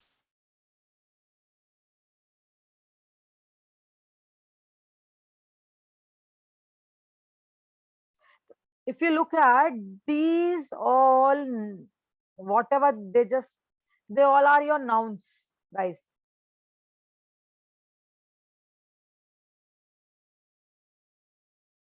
These sometimes refer to as something other than that, like what we call it HTTP verbs. If you just if you just look at whatever the methods in front of you, each of them implements a different semantics, but having some of the common features are shared by the group of them. If you made any request, that can be safe, unchangeable, and catchable, indictable, idempotent, we can say. User is not able to change whenever you made any request.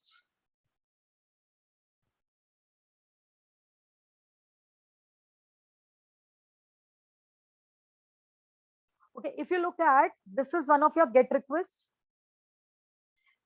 GET request is basically used for representation purpose, guys. If you would like to retrieve a data from your server, then GET request is going to be used. As I already told you, if you have a one hyperlink, for hyperlink, which type of method is going to use? GET. Post is used for submitting purpose, like for your sign up page. If you would like to update something, then put type of request is going to be used. Let's take an example. You already sign up into one of the website. You would like to change your password. So basically, you are updating your password, guys, over there. So in that case, your put is going to be used over there. If you would like to modify a partial amount of data, so then patch method is going to be used. If you would like to delete any specified data, or you can say specified resource, in that case, delete is to be used.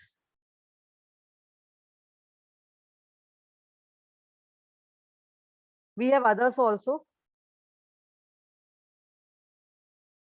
Head.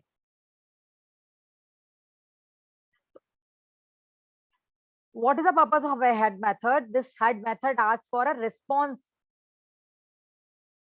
article to that of GET request without the response body. If you just use head method, they just give you the header information, guys, of your HTML page. It means from head tag, whatever you have written within the head tag, it will not give you the body if you use head tag.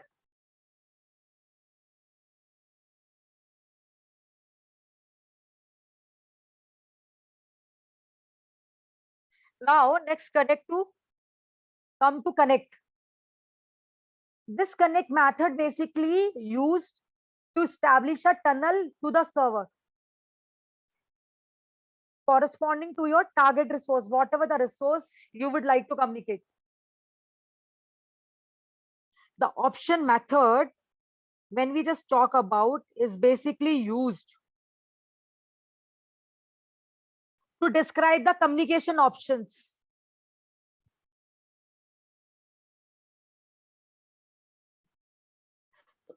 Trace is basically for message loop back.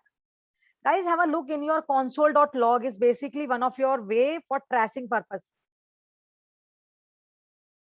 In a same manner, if we just use trace, so they just use that particular functionality for tracing only.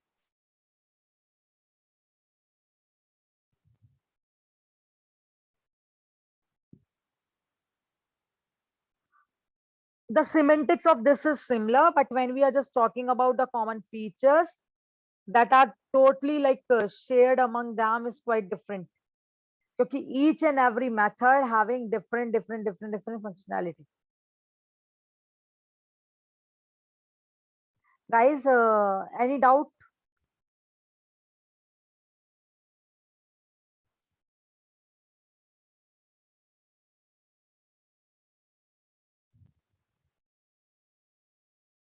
Guys, I want reply from all, please.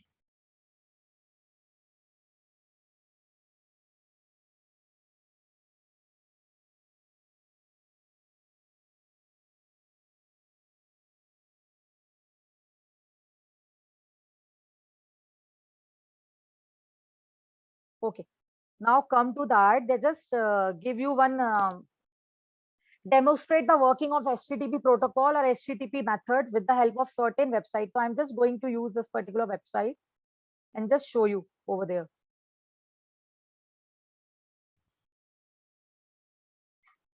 JSON placeholder type code.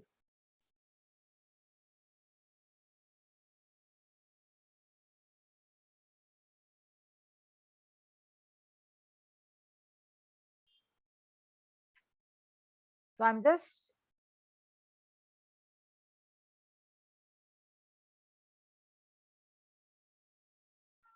either you just okay,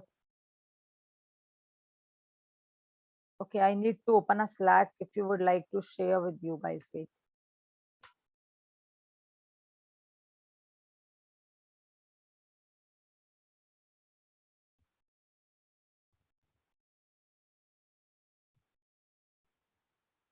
Now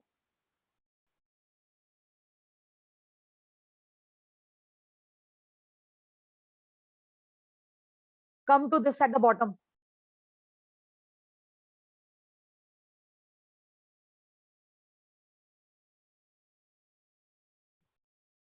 Guys, they just fetching some data. If you just run the script, what happens here? Fetch is a method for fetching a data from a server. From which server we are fetching a data? This is the URL. https://json placeholder.typecode.com. Till to do's, it's a URL. We are just fetching a data corresponding. If you just look at one is basically your corresponding to which user you are fetching a data. We are just passing one attribute over there. After fetching, we are just getting a response in the form of JSON, and we are just displaying that response console.log JSON then. If you just try to run, if you look at, you are getting a data corresponding to certain user, having a user ID 1. If you just return 1, then you are able to get a data corresponding to user ID 1. If you just return 2, then you are able to get a data corresponding to user ID 2.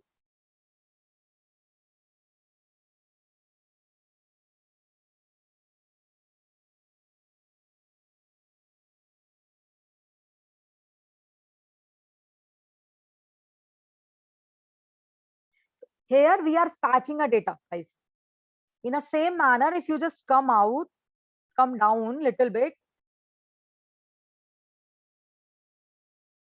Here, if you look at JSON placeholder comes with a set of 6 common resources. If I just click this post, guys, have a look. It just contain a data. Java standard object orientation.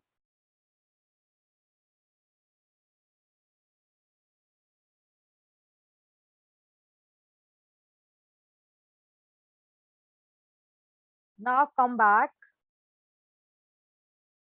If you just look at this, they just have certain data in the form of JSON. Key value pair, guys, have a look. In the form of object, curly braces, album ID, array of, guys, have a look. We already talked about array of objects. If you look at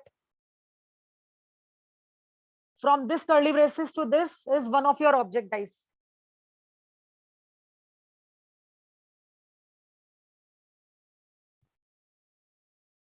If they are just talking about different get is basically for retrieving the data.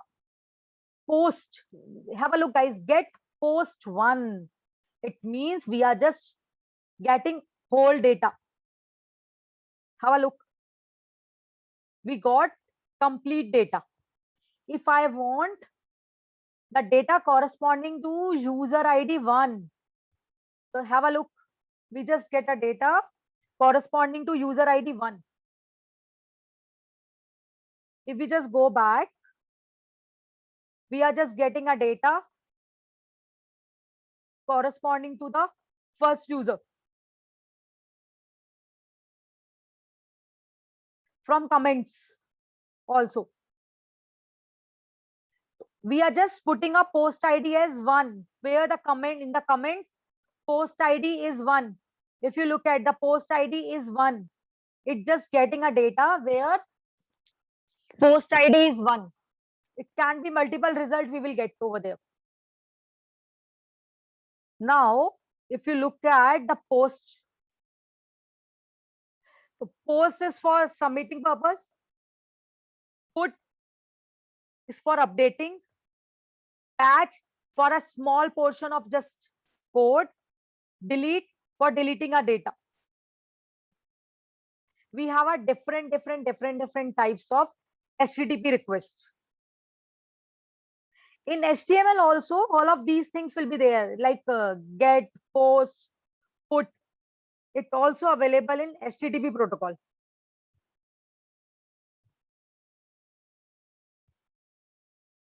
Now here is a one quick check. Which HTTP request method send the request to the server for resource updation, guys? Which HTTP request method is used for resource updation?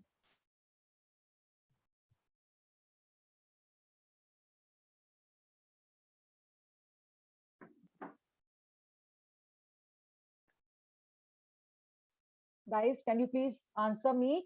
Get, post, put, delete.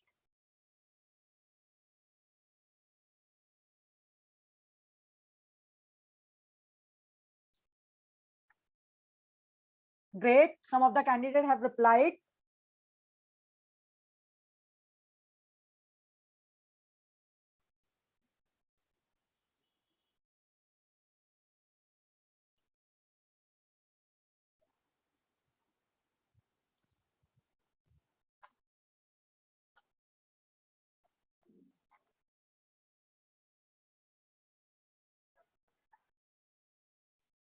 Ajay, we are talking about better resource updation only.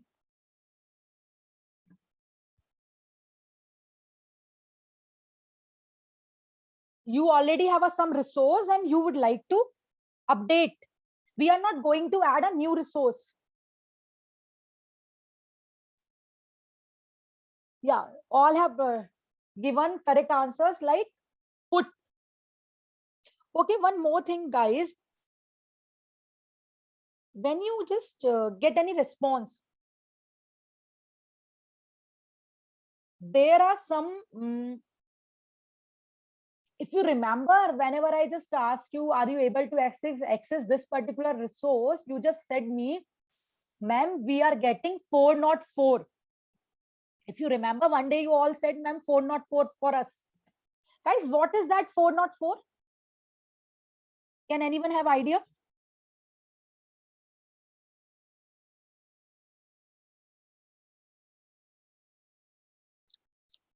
Yeah, great, Ajay. It is basically a error code, page not found. It means your resource is not available to you.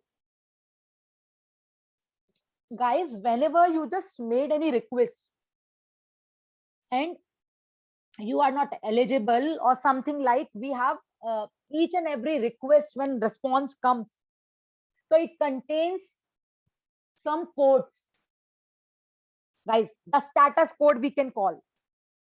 So your 404 is one of your status code for not eligibility.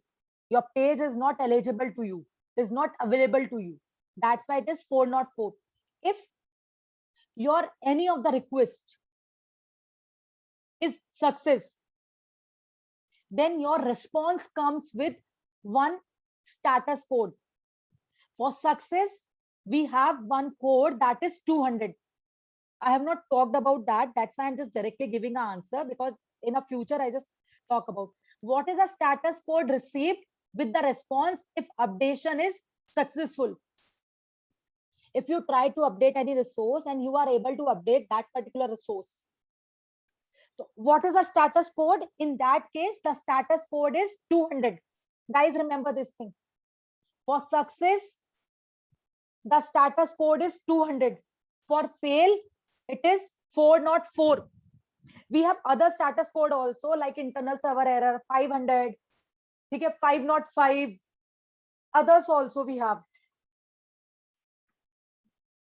So right now, you just need to focus on two things. One is 404 for fail, and for success, we have 200.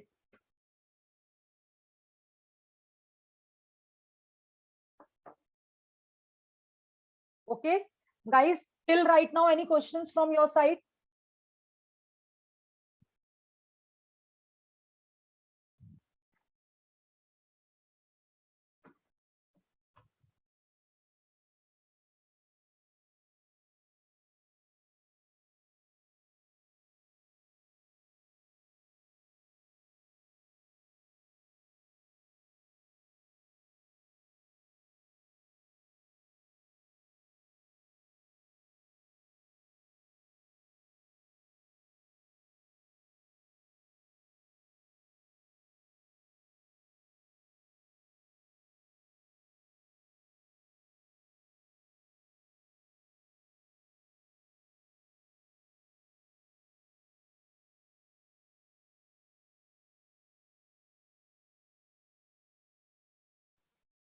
Okay, guys, now we are moving to next part. I have just finished the theoretical part. Now we are just going to talk about practical part also. Making HTTP request.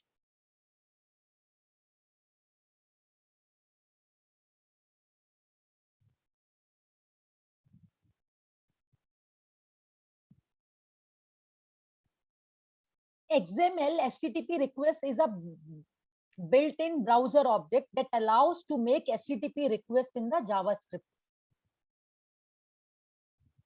XML HTTP request object are used to interact with guys server.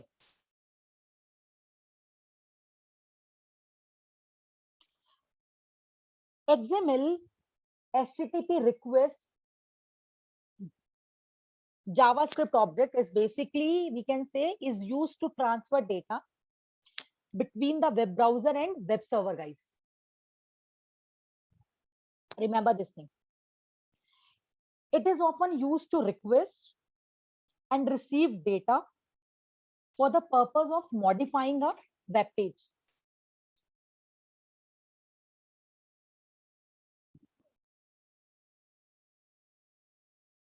It is also like, it's not only for like HTTP, it is also can be used to modify the data for HTML, CSS, JSON, and other parts also, guys. XML HTTP request, it helps in updating a web page without reloading a web page. Guys, if you remember, one day I just told you about like you are just watching a news channel and there is a some window that just having a score of match or something like that. How that particular match is automatically updating. We are not refreshing any window of your TV or your browser screen. Do you remember?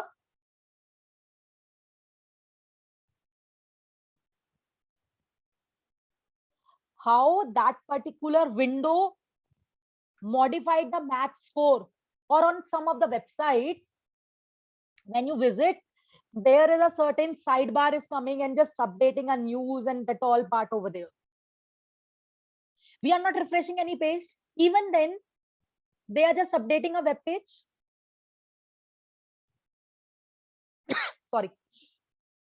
Updating a web page without reloading the page.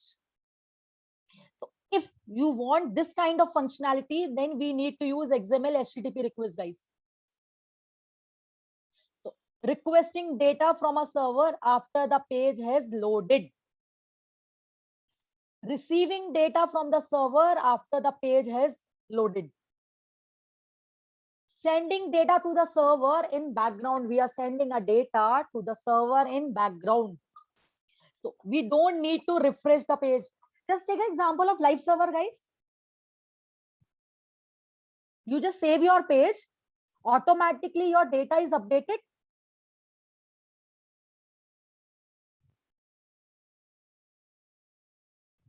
How? Your live server is working over there when you just run your application over the live server. We are not refreshing a page. Even then, we are just getting a change output.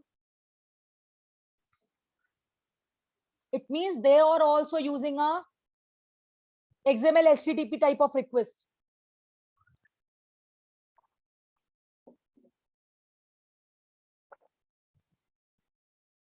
This XML HTTP request object is basically, we can say, is an underlying concept of Ajax and JSON, guys.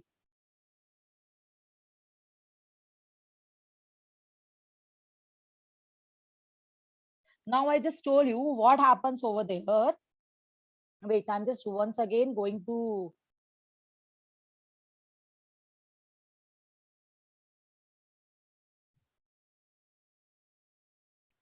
wait. I'm just going to share my paint screen once again.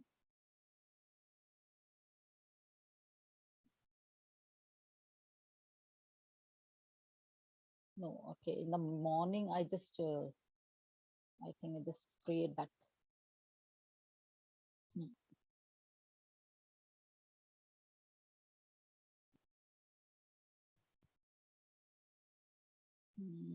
This, okay. Guys, any one of you, can you please tell me paint window is visible to you? Yes, ma'am. Okay, thank you. Let's take an example for understanding this HTTP request first of all. This is your browser, guys, and this is your server. Let's take an example. So we are just putting your browser, and this is basically your server. Whenever, let's take an example, an event occurs, your event has occurs, guys. Okay, what happens on browser side?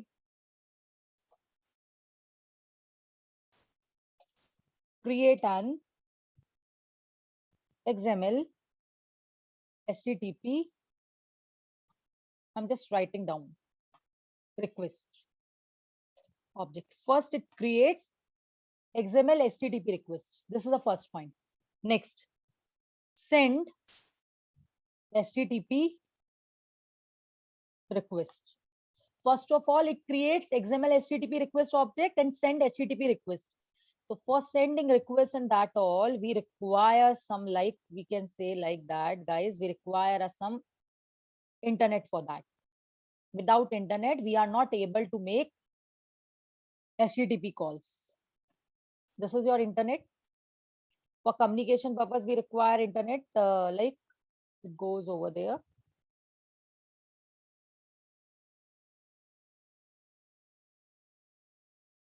Now from internet, it goes to your server, guys.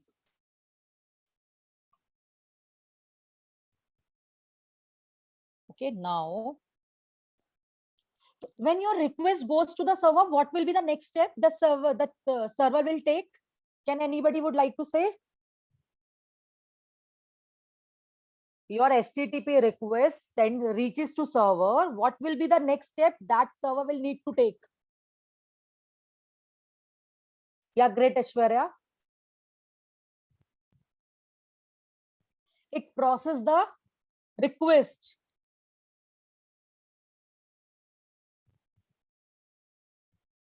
We can say process HTTP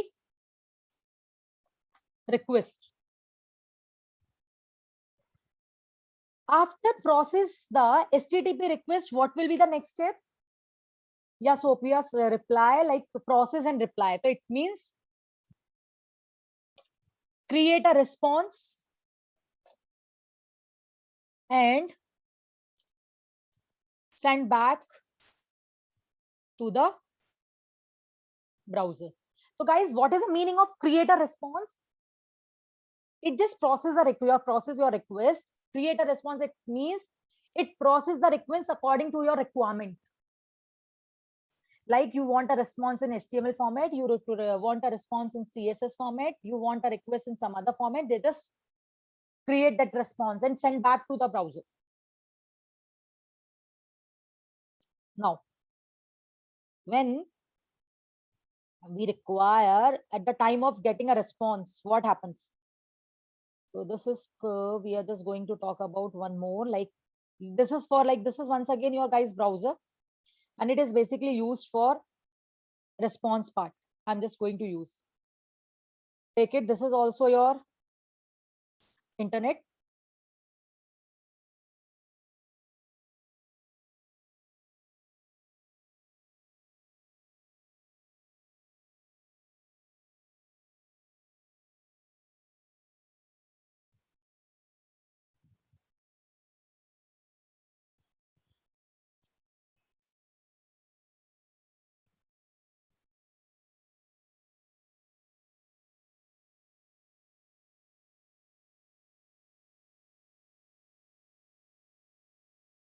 Okay, now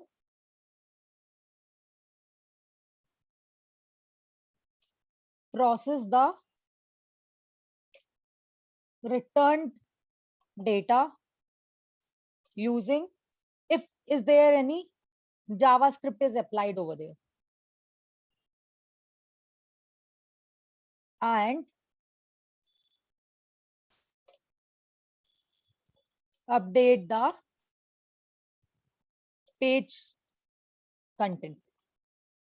In this way, this is the basically the complete scenario how it works, guys. Create an HTTP request object, send that object to this, it just process, create a response back to this process response, return data using JavaScript, and after that it just update the content. Okay, guys, any doubt in this particular diagram?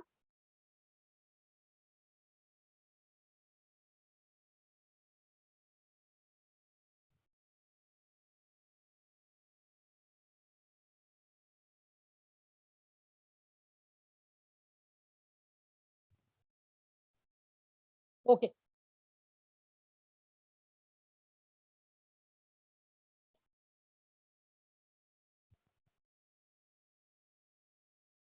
now come to the next part. So this thing I have already like talked about, how to do XML HTTP request. Guys, if you remember, I have written a 3 steps: create, initialize, and send in the README file. Step 1, step 2, create initialize. Open the connection and send the request to the server. Now, create XML. So first we need to create an object of XML HTTP request. XML HTTP request is a predefined class that's basically available on a browser. So we are just creating an object of XML HTTP request, guys. And if you look at what we are doing, we are just calling the constructor that has no argument, guys.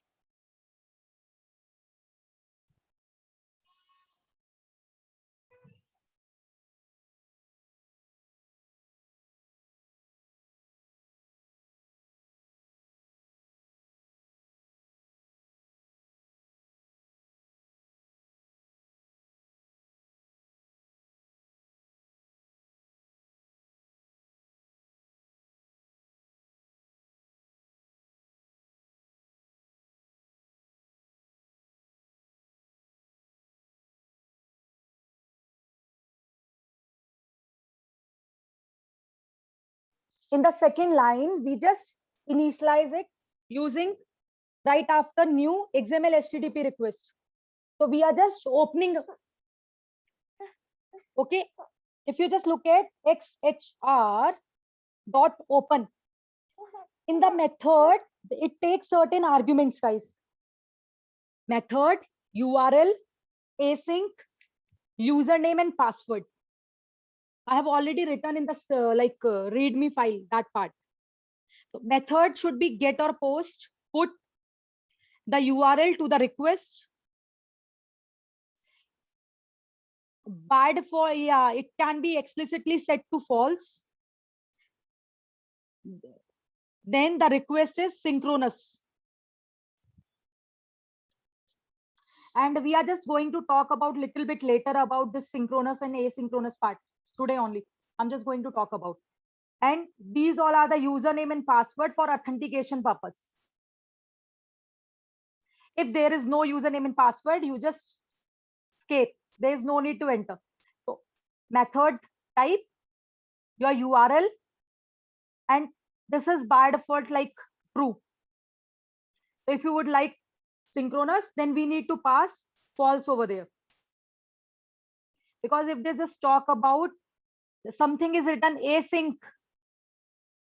by default it is asynchronous, guys. If you want synchronous, then we need to pass false over there. Next, we need to send the request. For sending a request, we have send method, and this is your body part, whatever you would like to send.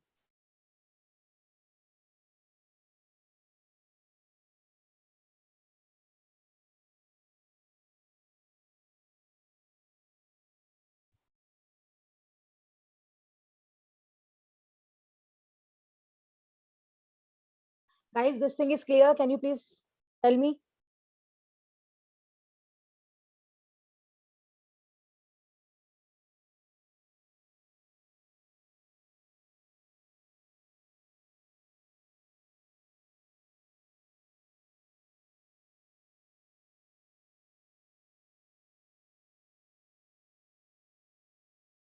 Okay. Now,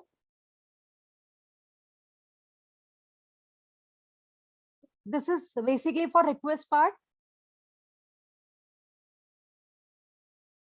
Post the processing of HTTP request, it's now time for handling the HTTP response. We need to handle the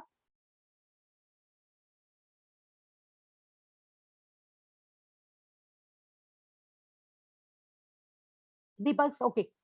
Initialization is basically, yeah, guys, we are just opening the connection. Here we just create an object and we are just allocating up. We are opening a connection. After opening a connection, we are sending the request.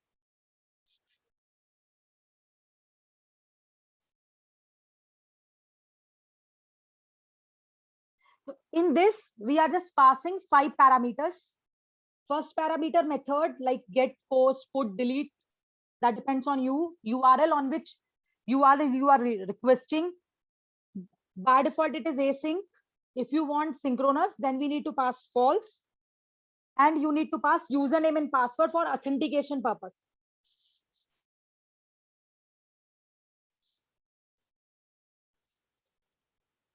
Deepak, point is clear?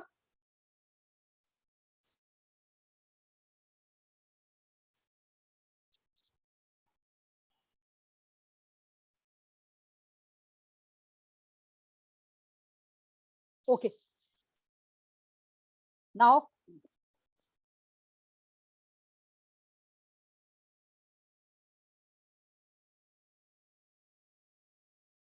handling XML HTTP request response. Guys, remember, this is not response. Remember, XML HTTP request. We are handling a response over there. Now listen to the XHR events. We need to load, error and progress for your responses, guys. XHR dot onload. We are going like on loading. What function you are going to call? So this is one of your function. We are just writing. We are just putting alert, loaded, the status and a response. If it is there is an error, then just display error message, network error. On progress, whatever you receive, event.loaded of event.total. This is basically your event is loaded, and we are just how much event, like total, it just give you total how much it loaded. Now, first of all, take a look corresponding what is status and what is response. I'm just going to talk about this thing first.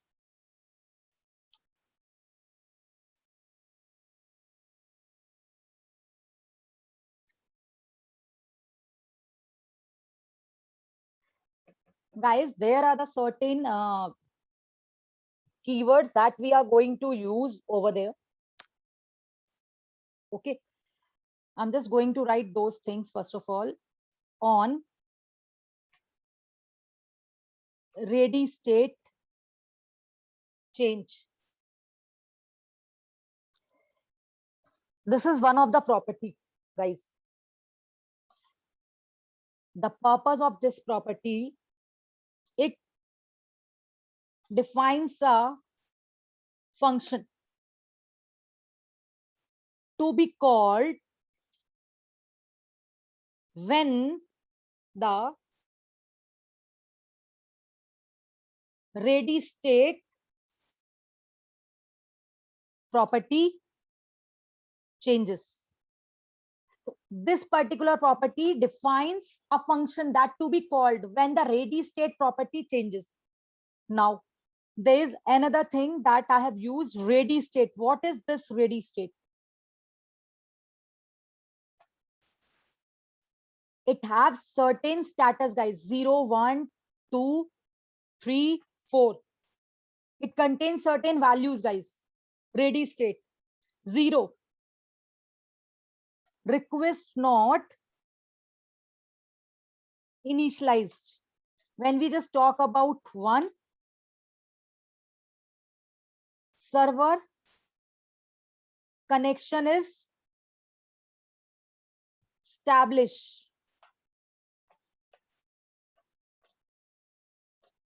2, request received to server. 3, processing request. And 4, request, your request is finished and response is generated.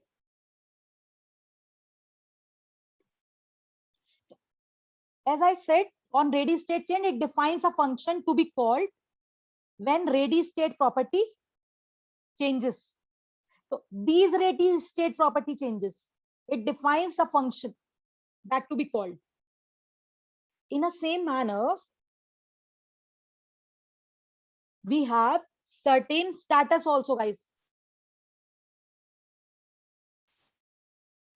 What are those status? 200 for Okay. 404. Already you have tell me page not found.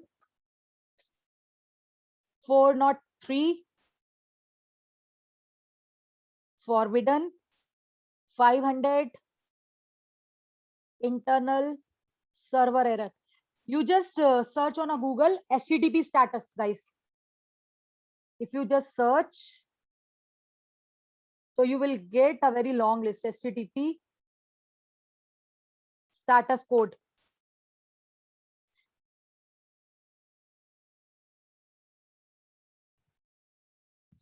Guys, have a look. Informational response, successful response, redirect, client error, server error.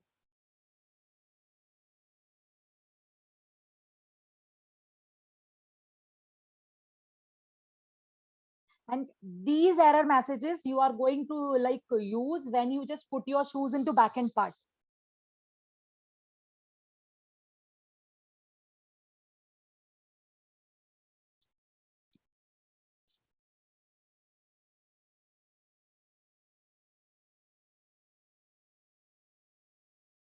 So this it says the xhr dot status. It just that status, whether it is 200, whether it is 404, whether it is 403, whatever is it.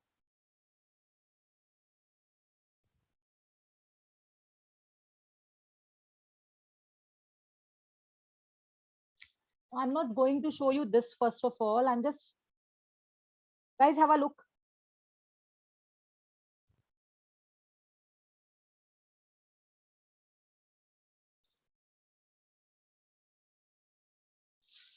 Demonstrate the process of creating an XML HTTP request and making HTTP calls with different scenario.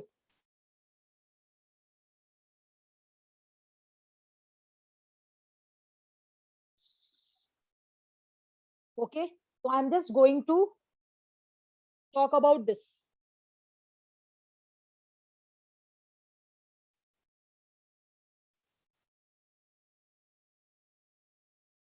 I'm just going to open a code for this. First of all, for HTML page, I want.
Guys, have a look.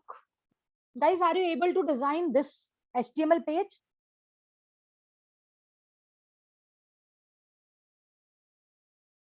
One heading. And this is one of your button. On button, whether you want on click or something that I just told you.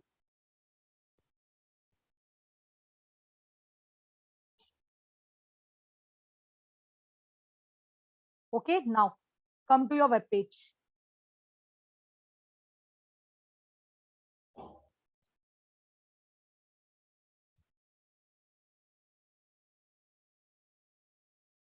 Guys, have a look.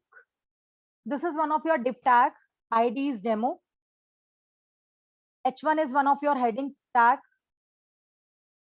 I have created a one button type button. The text is load content. On the click of button, we are calling one method that is get data. Guys, have a look. On the click of button, we are calling one method that is get data.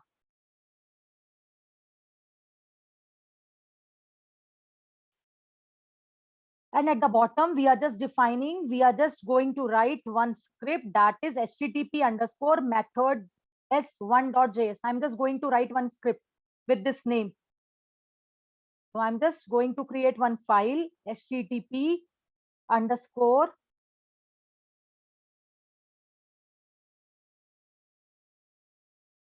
method s1.js, in which I'm just going to write my script corresponding to this get data method. On the click of button, we are calling one method, that is get data. We already did on click event, we are just calling one method now. So we are just going to create one method function.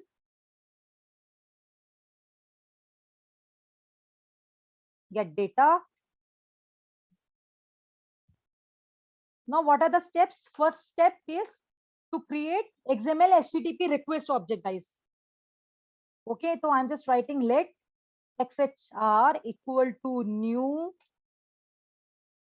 XML HTTP request. Your object is created. Next part, XHR dot on ready state change. We are going to call one function.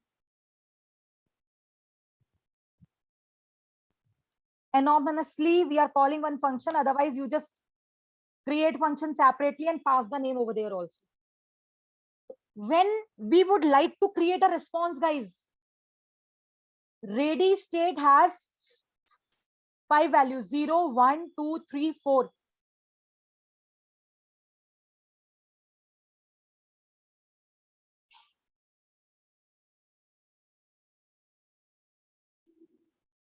Guys, can you please reply when we would like to generate the response?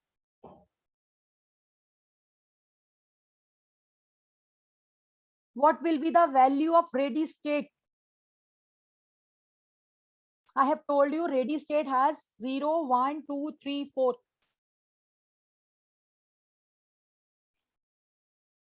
0, 4 request is not open. 1 is for connection, if you remember.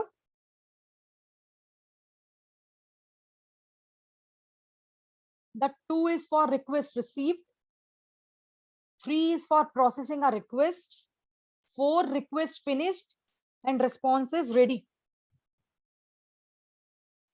Ready state change. The name already tells you.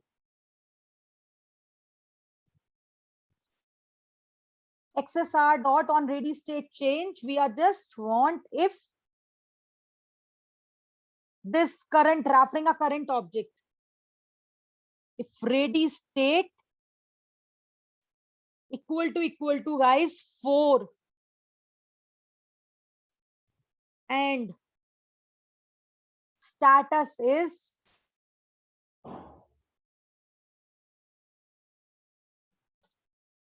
$200.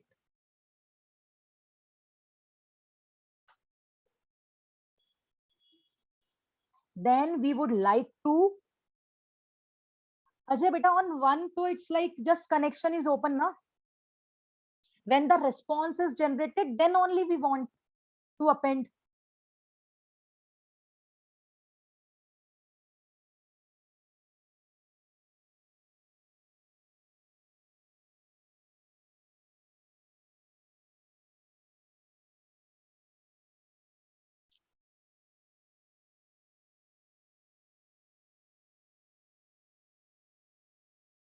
Okay. Okay. Now, what I want, guys, there is a one db.json file is available. I would like to read this file. If you look at, I would like to read this particular file, guys. So, on ready state change, here I'm just going to write a code. Wait, your object is this. On ready state change, what you would like to do after that, what will be the next step? XHR dot, we need to open the connection. So we would like to read the data, guys. So for reading, which type of method we need to use? get. Which file we need to use? So we just file the name db.json over there.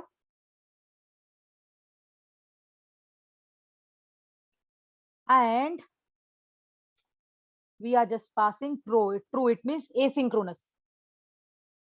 And at the last, xhr dot send. We are sending the request.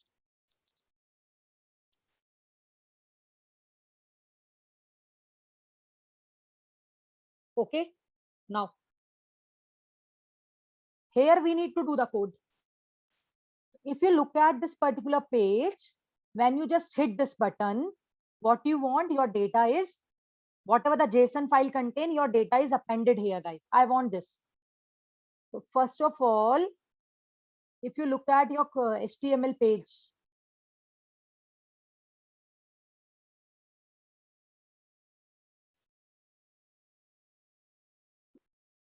I want within this div tag, I want one section where I just append my data. So what I'm just going to do, guys, you already know how to create section document dot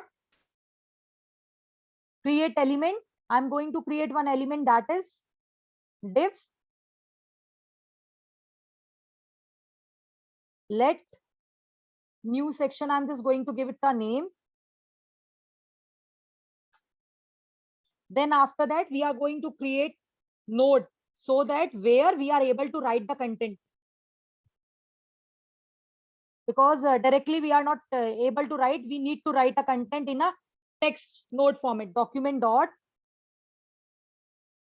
create text node. We need to write the response. Simply we need to write this dot response text. Whatever the response generated, we are just defining that response now. So this is basically known as let text node. So your all text is appended to text node. Now we need to append this text node into what? This div. So what you need to write? New section dot append child. And who will be the child? Here, text node. Now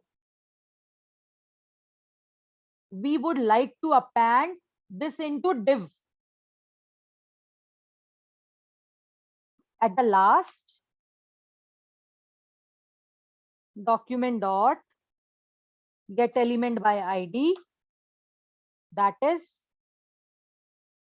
demo dot append child, and we are going to append div into div tag, new section. This, guys, have you understood the line number 6, 7, 8 and 9? What we are doing, I have done.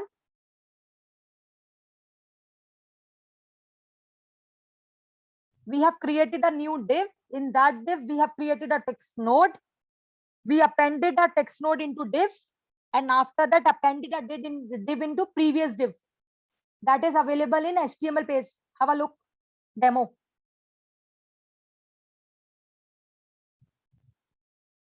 Save the page, run it once again. Just go to your browser. Have a look.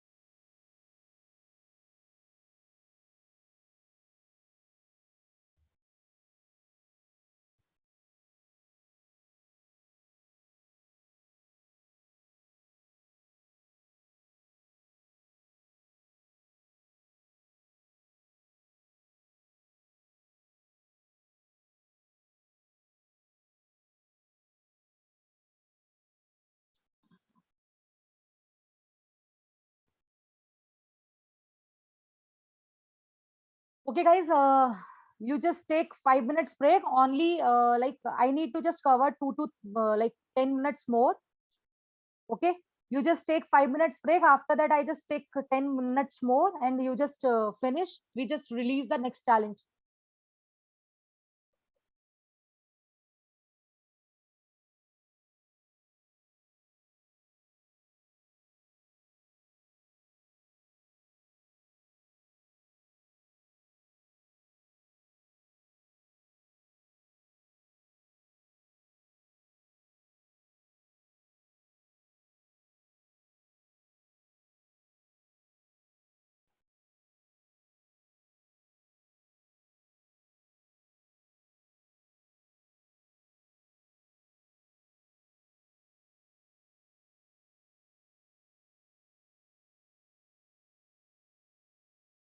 I'm just going to share my Visual Studio and slides. It hardly now, guys.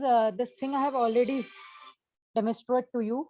Now I'm just going to modify something, guys. Have a look. Guys, if you see, I have used db.json in the get part.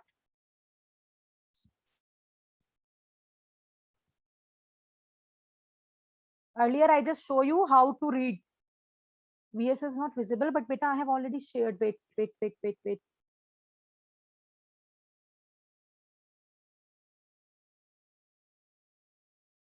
Now it is visible. Okay.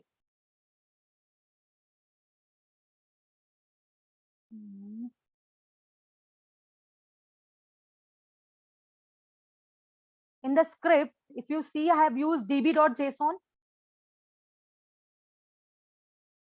When we just hit the button, it just read this file and append the content over there. Now, in place of using db.json, guys, I'm just going to use, if you remember, json placeholder.typocode.com. I'm just going to get the data from here. So what I'm going to use, I'm just going to use this URL over there. HTTPS dot. Okay. I'm just going to copy this URL. In place of db.json, I'm just going to paste this URL over there.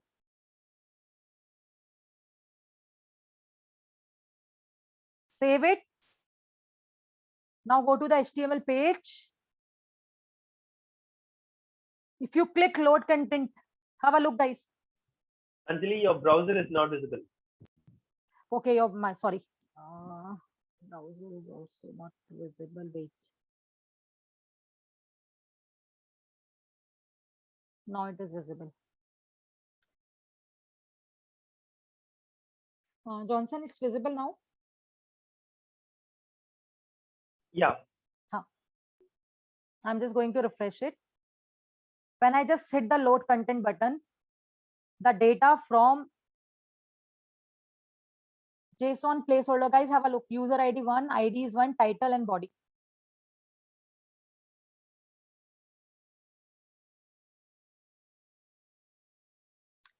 Ajay, still it is not visible. Visible. Okay, fine.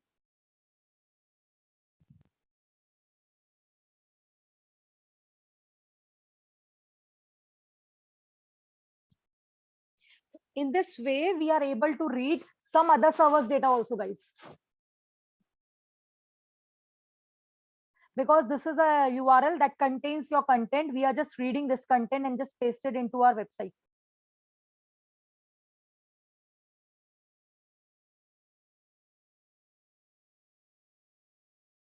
Okay, now. Anjali, can you change this add 1 or 2?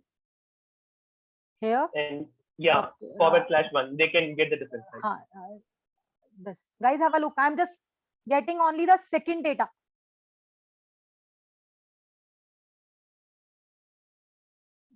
Go to your code. Guys, have a look. ID is 2. I just pressed multiple times, so that's why it just twice. Wait. Guys, have a look. We are just fetching a data with ID 2 from another server.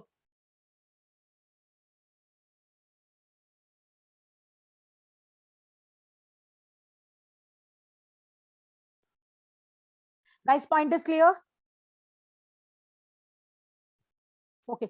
Now, I'm just going to tell you the send part also, but we are not able to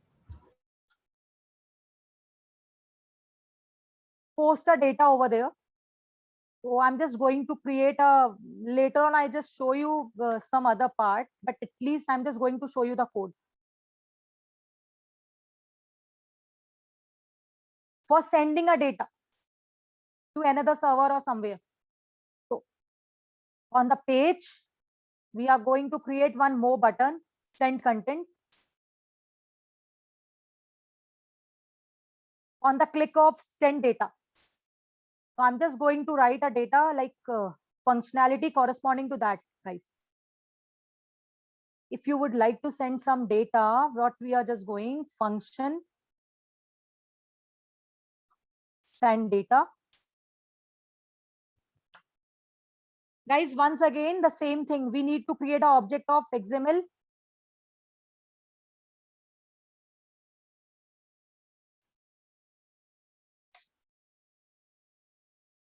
HTTP request and store it some variable XHR. I'm just going to take. Now, if you would like to send some data, so first of all, we need to create a body. So we are just writing let request body equal to, we are going to define key value pair, guys. One is user ID that they have given over already over there. The same user ID that they are using. ID. I'm just going to pass ID as 1000.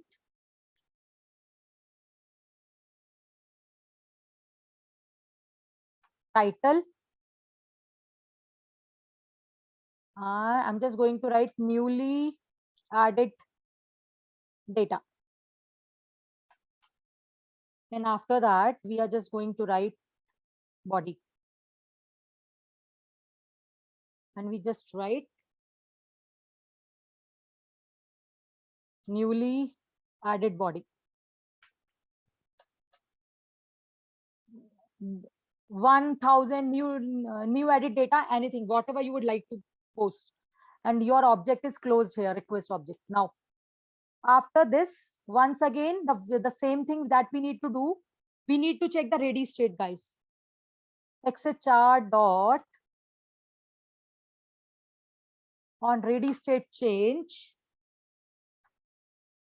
equal to, we are just going to call one function over there. We are just going to define a function. In this, we are writing a same, this dot ready state equal to 4, and this dot, your status should be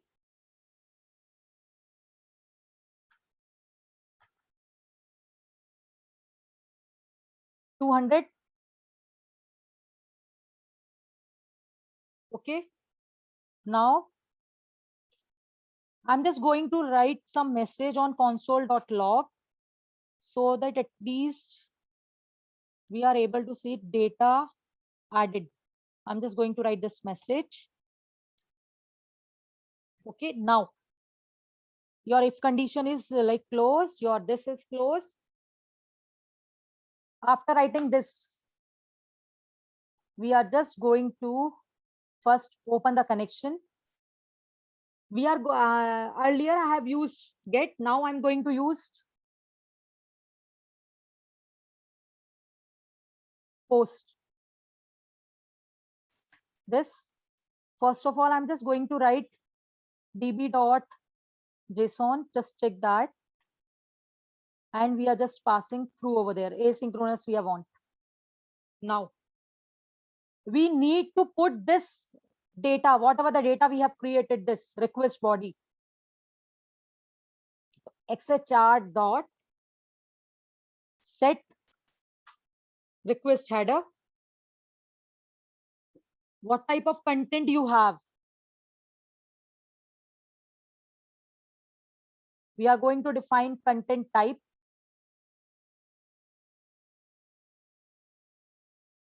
For this,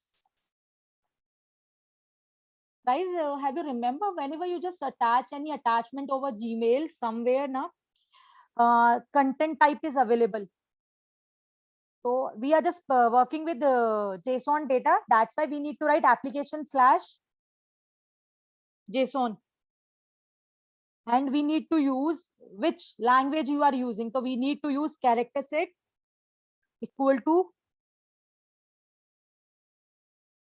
Unicode transformation format, and we are using a language English. So that's why I'm just writing UTF-8 over there. So this is going to be changed. If you are using Word document, then it should be different. If you are using Excel, then it should be different, guys, each and every time. So we are just defining for the header, the type of header. Next, we are just going to send a data. For sending a data, in this, we need to pass our body. What we needs to do, JSON dot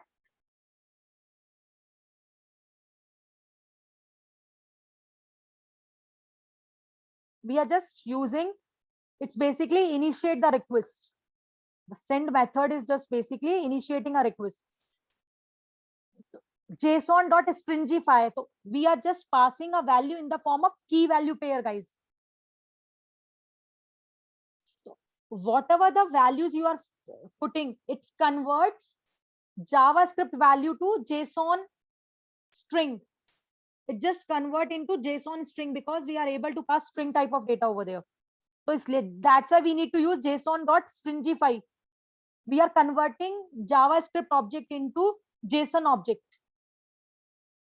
And just pass your request body, guys, over there. Now save it. Go to your code. Control Shift I, I'm just going to do over there and just check the server respond with the status of why it says the method not allowed. Wait.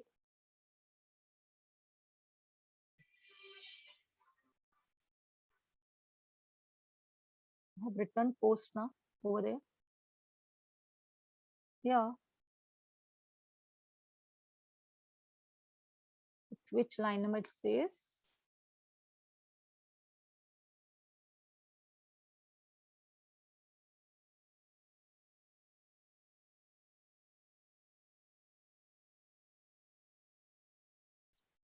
It's not going to append over there.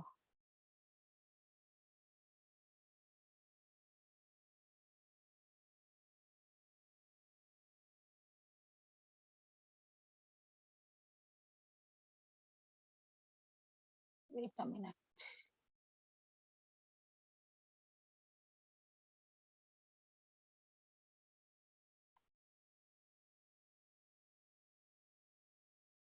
If it is not appending over there, guys, so what I just do one thing, I'm just put once again that particular part, what we call it, the same, just check it over there.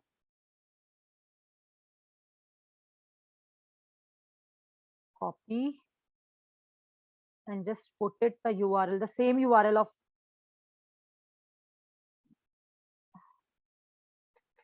just remove this and check. For the post, I already told you whether it's it will not append. Otherwise, I just show you one different demo for this for post particular part.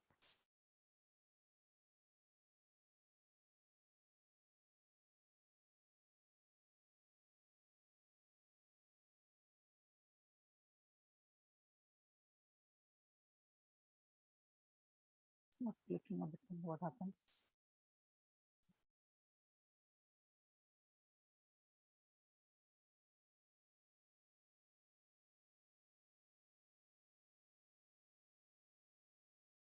It's just loading.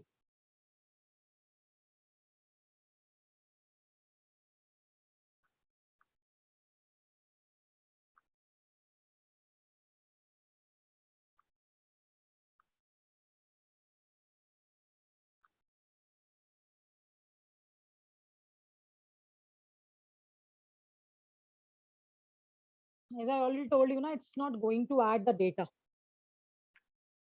We just need to like, when I just try with that also, it's not. So otherwise I need to just, I'm just telling you what you need to steps. I just tell you. So I just design one another demo for this and just show you for the same, guys.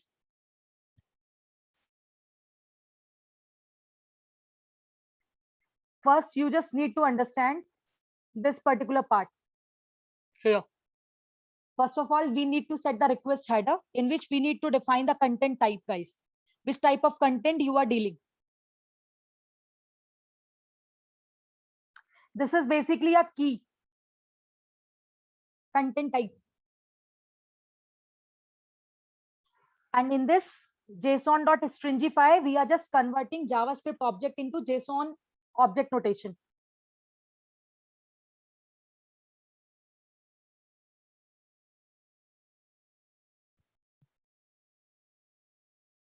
Tomorrow, I just show you one word arrow corresponding to this and just check which from which website we are just able to add some data. Otherwise, I need to create one separate demo for that, like either use JSP or something like that. That's why I'm not going to put my shoes in that. Guys, have you understood what changes you need to make if you just going to send a data?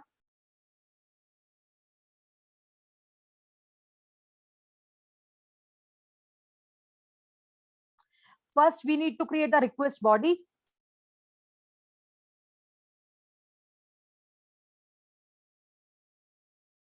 And just put your body into your send method. If you remember in get data, it is empty. Here it is not empty.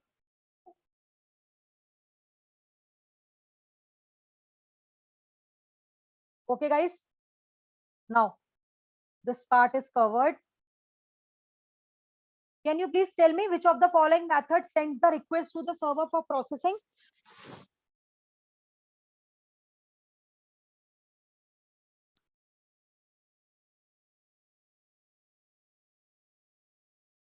Yeah, great, Sidesh.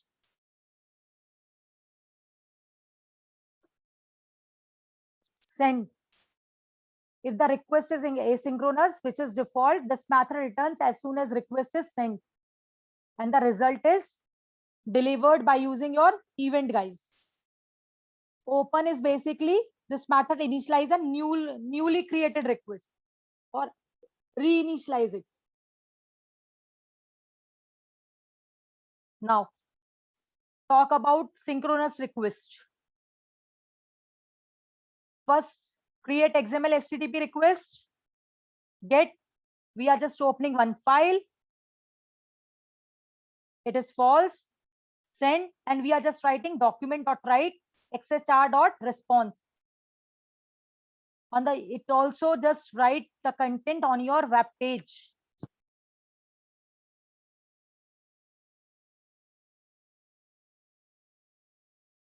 We get an output as the response is read once the request is processed. It means, if you remember, I have just showed you with the help of db.json.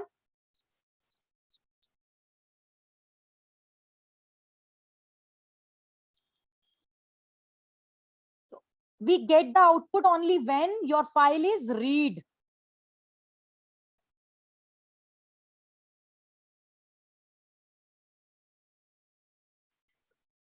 If it is synchronous, it means it is goes in step-by-step manner.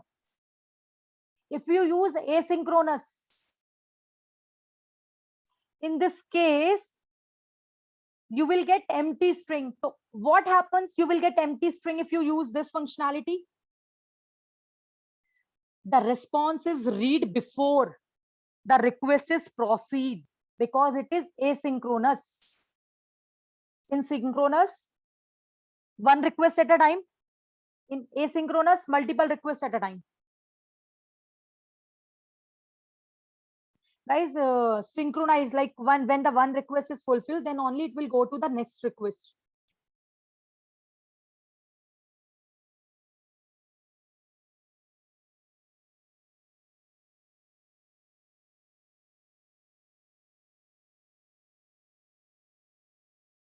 Now,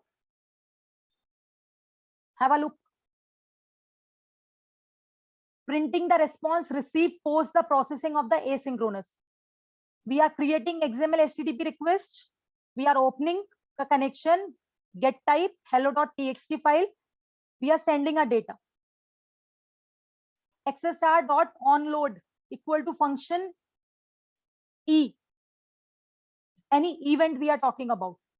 XSR.ready state is 4. We just appended with end operator also, and status is 200. Console.log XSR.response text. Else console.error XSR.status.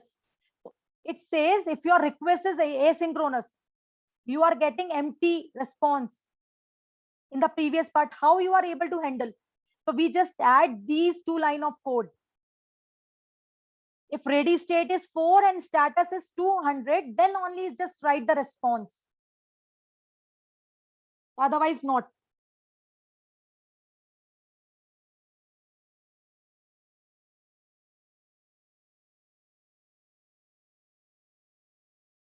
Remember one thing, whenever you are just getting any response, each response is returned from one of the status code that I have already shown you. Just search over Google HTML HTTP status code.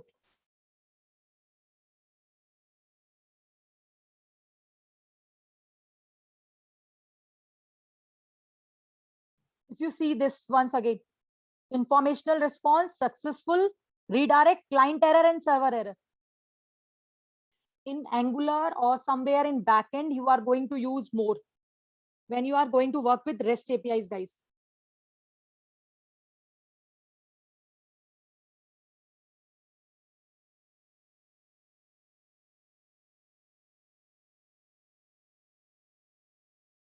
Now this is our end part.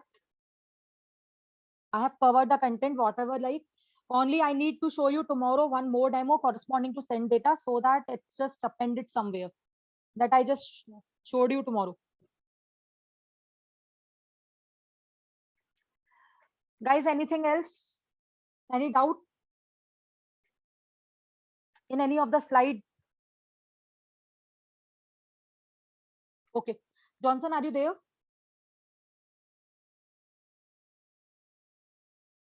Yes, Anjali. Can you just release the challenge for this? Yeah. Okay, guys, after releasing a challenge, you just take, don't exit from the Zoom. Because if you exit from Zoom, you are not able to log in after 6 o'clock. So you just take 10 to 15-minute break if you want. After that, I'm just going to give the hint corresponding to your impedance challenge. Or you want after the challenge, I just give. You need to decide when I just give you the hint.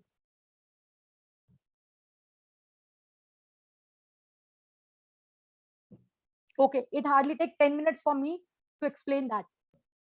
Okay, Johnson, first explain the challenge. Then after that, I'm just going to give them a hint corresponding to impedance challenge. So Okay. I'm just stop sharing. You just share your screen. Already, I think you co-host, I think so, or not. No, you are not. I'm just making you as a co-host. Johnson, it's over to you. Yeah. Yeah. Meanwhile, I'm just opening the file into my machine. Otherwise.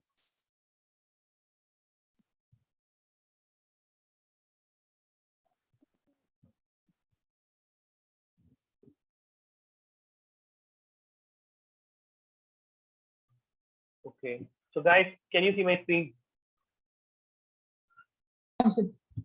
Yeah. Okay. So this exercise will be based upon the practice exercise which we discussed in the morning. Okay. What we have learned now is we have learned about validating our form. Okay, using JavaScript, we are validating the input from the user.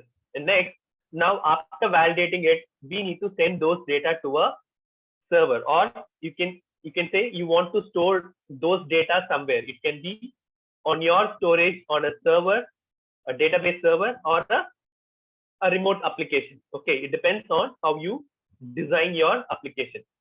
So we have seen some examples like JSON placeholder, where they are providing some demo how to send and request and get the messages on related to post. So these are demos which we have discussed. Okay, and based on this, we have created our application and we have learned how to send data to a server using get method or post method. Okay, so now you are going to do the same thing on your application which you have created in the morning. So once you poke your application, this exercise, you can see the HTML page is similar to what you have worked in the morning. Even if you run, it will be the same page you will be getting. You will be getting the same page. What you guys need to do is, morning you validated the data, and when you submit the button, the data is going somewhere. Okay, it is not getting stored permanently on a storage. In this exercise, you want to perform a HTTP request where you need to send the data and store it on a storage. Here, for this practice, you will be storing it on a JSON file, like the demo which Anjali shared now. So you can see the README file. So first, you need to get the input and it will be validated. It will be on your first task, which if you have completed the morning exercise, you can complete the same in your this exercise also. So validation will be completed. So once the validation is completed, the moment when you click on the button, the data should be stored on a file called contact.json. Okay. Here, okay. So next, your problem statement is the same. You need to store the data on a file called contact.json by making HTTP calls to a JSON server. So here in this exercise, we have two JavaScript files. One script, you can use this script file for validation, provide validation code here. So once you have done with your first morning practice exercise, you can use the same code here for this exercise also. So script.js task will be completed. Next, you have another script called contact_service.js. This service will be responsible for storing the data on a file. Okay, you need to provide a post request where you will be sending all the data which you received from this form object, and you need to store that in a file called contact.json. Is this clear, guys? Can I get the confirmation from all of you?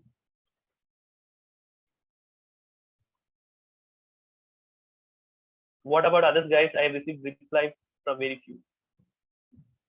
Okay. So, but do remember, guys, the same thing, even in this HTML, you will not be having ID or name. Okay. For the first, for the form, you can see we will not be having any ID or class name.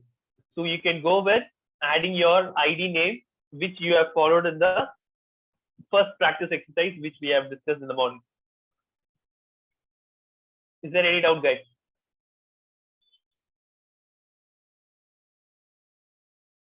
Okay. So that's it from my side. If you have any doubt, you are allowed to ping us anytime. Okay.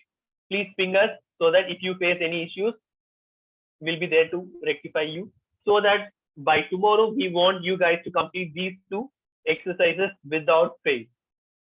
Is it clear, guys? I want these two exercises to be completed, push to the repo, and update the URL on the Google Sheet before we start tomorrow's morning session. Sir, can you repeat this in brief? Someone is saying something. I cannot hear you. Can you repeat Yes. once again? Can you repeat this in brief? Okay. So here in this file, we have two JavaScripts. One is script.js and contact service script.js. If you open script.js, it is clearly mentioned that you need to provide the validation code here. So which means morning we started with the practice exercise where we performed validation of different input fields. So those codes will be available here. Once the validation is done, the data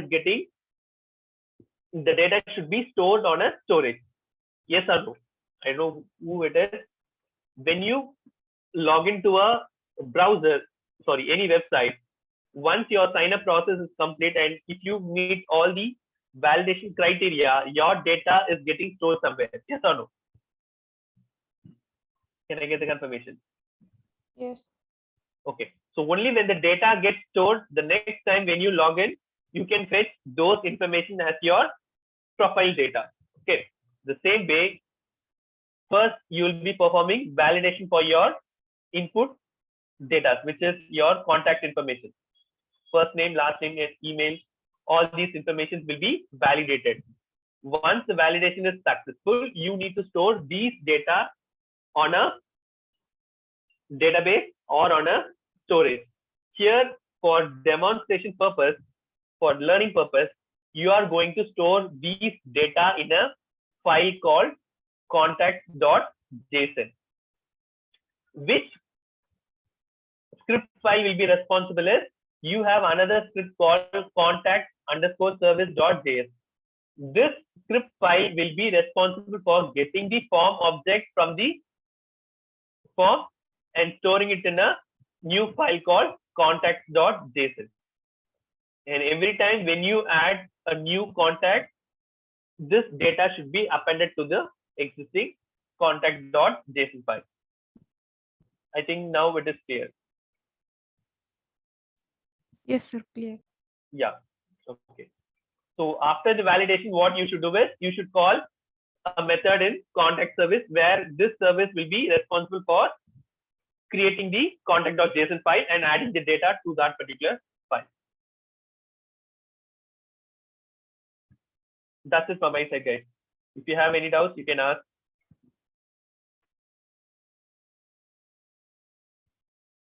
Is there any doubts you have, guys?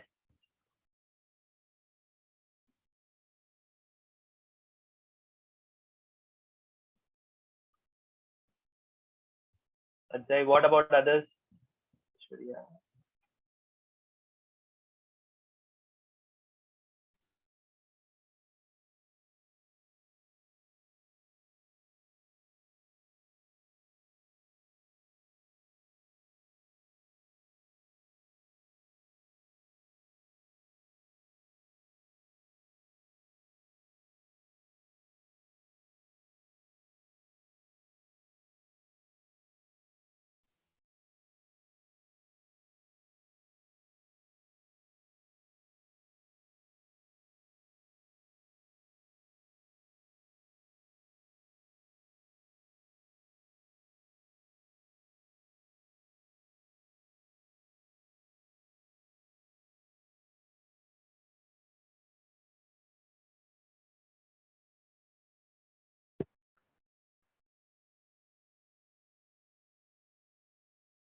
Hello, Anjali, can you hear me?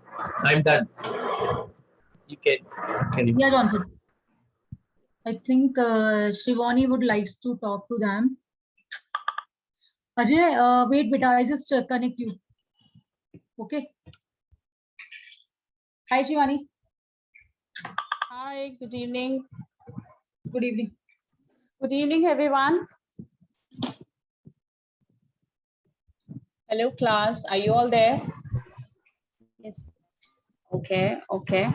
So, can we do one thing? Actually, I've been speaking to you all, but I not. I don't know your faces, by the way. So, can we just everybody switch on to our cameras? Will that do?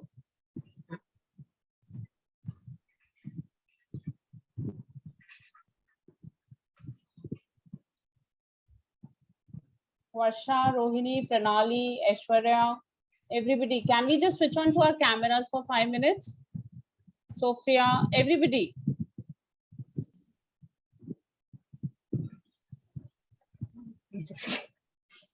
Is there any problem with anyone?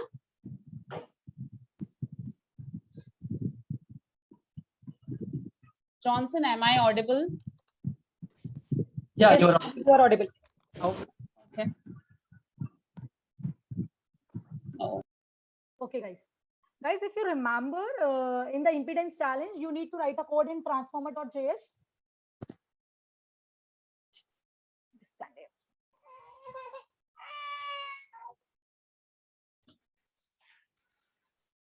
Okay, now have a look.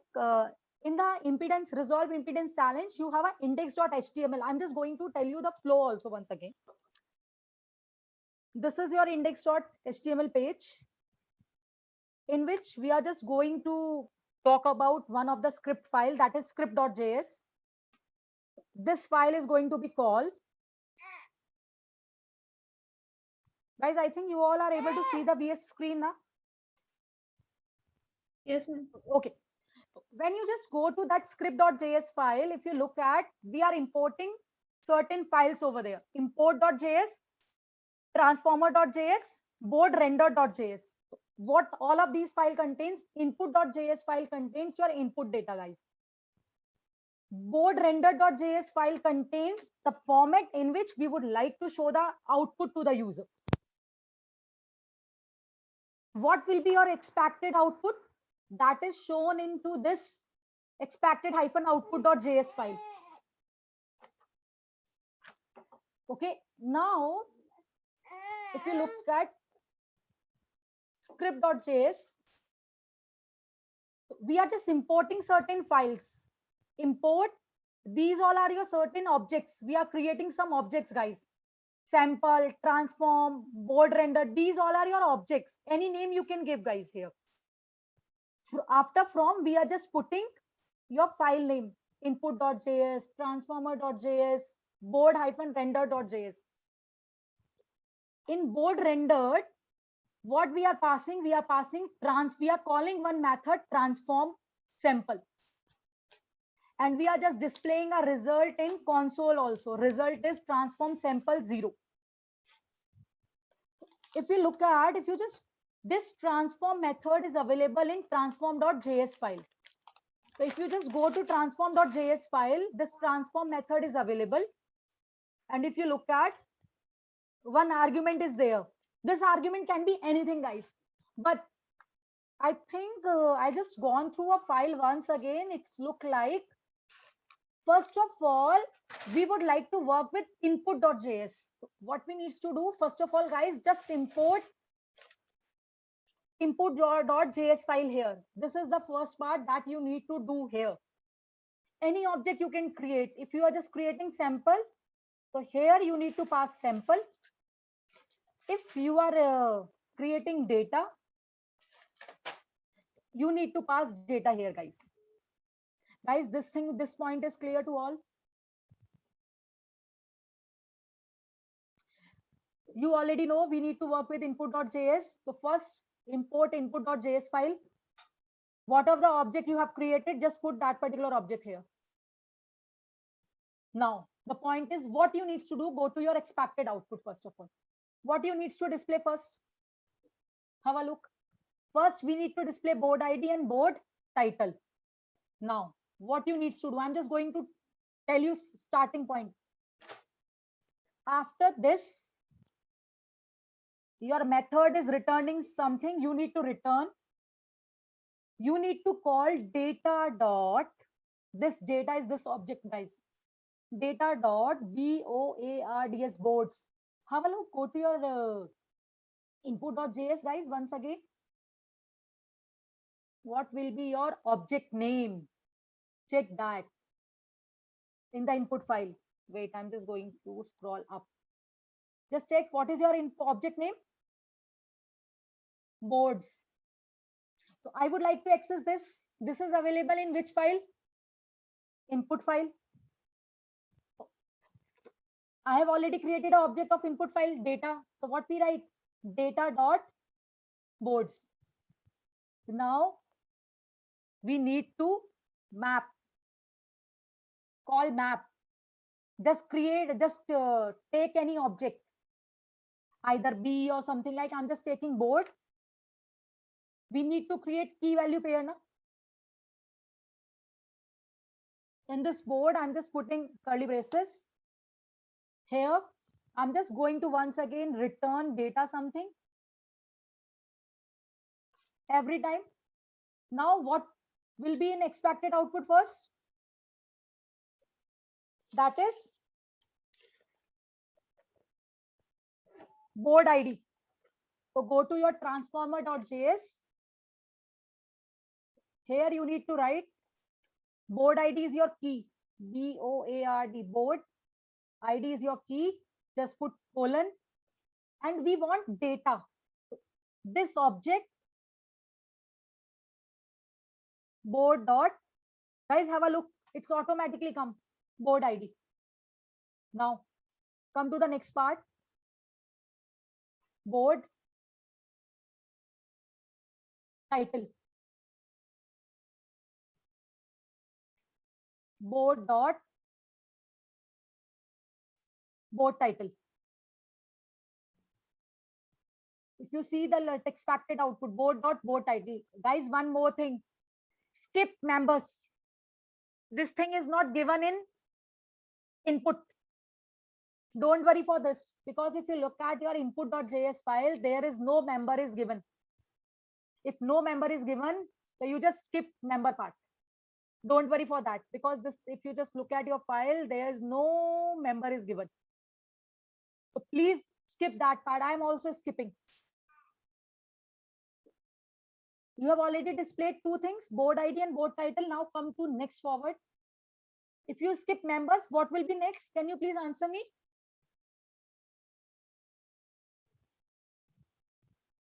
Yeah, list. Go to once again. Now we need to write list. So what is my like data dot list? We need to like, if you see your output,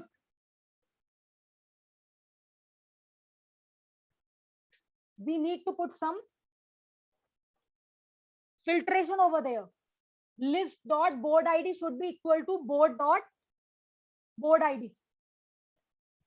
While creating output, this thing is already given in readme.md file, guys. If you remember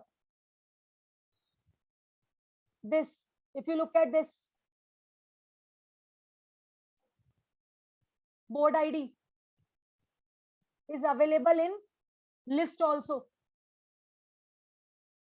If you look at the readme file, so it means we need to put certain filter over there.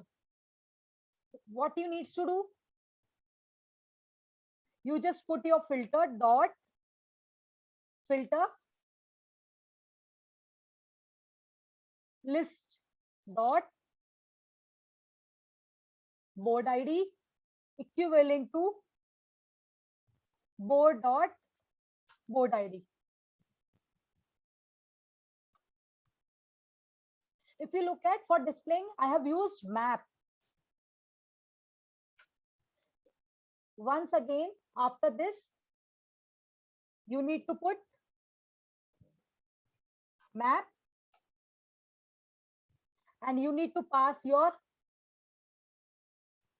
one object, any object you just take, and you just once again need to write your code. Once again, it just returns something. You need to once again write return. In this return, you need to check your expected output.js. What we need to return, have a look. List ID and list title. Go to your this file once again. List ID colon list dot list ID. The same manner we need to write list title colon list dot list title. Now we need to work with what? Cards. The once again the same. If you look at data.list, once again you need to write data dot, sorry, here I have used data.list. Now we need to work with cards. So here you are going to write data.cards, guys. Once again, if you look at your code, go to your readme file, list ID in the card table and list ID in the list, they are matching. Once again, you need to give dot filter.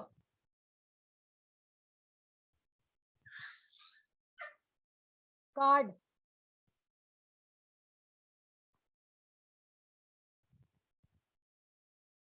Card dot list ID equal to list dot list ID. Guys, in this filter, I just missed that particular, what we call it, list. I have not created an object of list that I missed over there.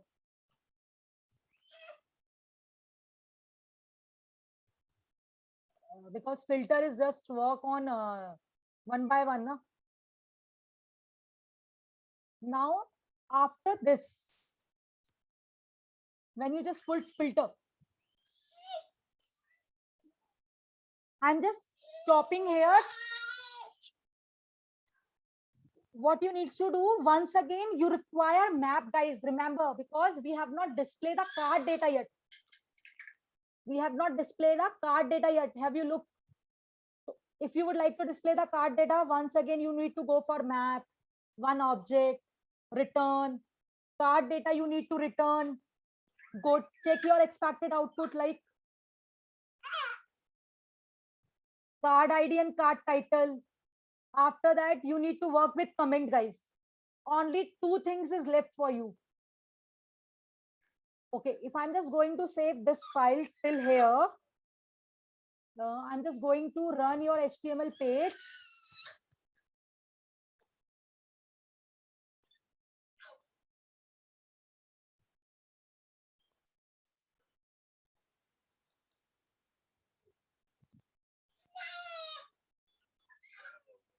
Wait, does requested module dot slash info.js does not provide an export name data. Wait.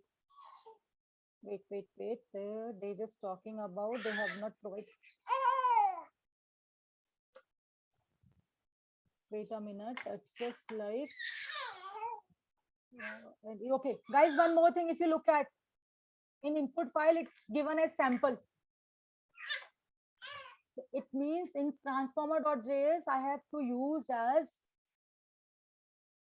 sample here.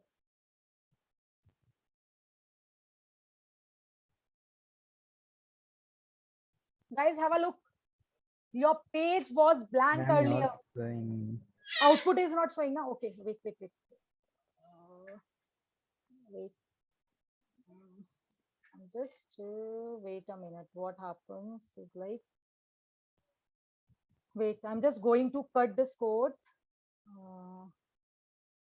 First of all, so that you are able to understand. I'm just going to paste it once again. Guys, I'm just cutting the complete code, whatever I had just write. Wait, my machine is once again like. Guys, have a look. Now you are able to see the Chrome window. Anyone please reply? Yes. It is empty. If you see right now. Yes. Now, because I have removed the code, whatever code I did. I'm just pasting a code once again. Just save the file. Guys, have a look.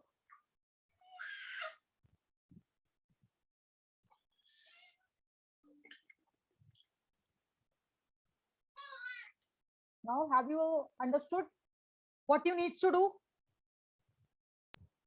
I have already I'm not going to share this code with you guys. I just explain you what you needs to do.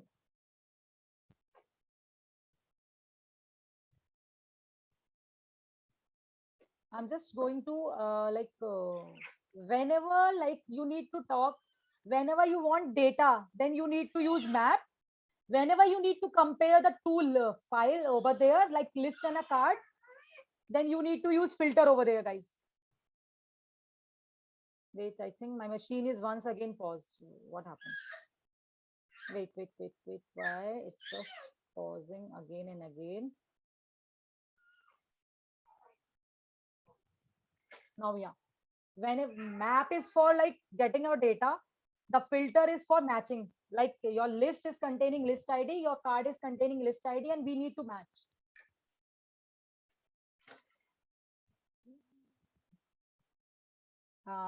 It in your file, this import statement I think is not there, or it will be there, so it's fine.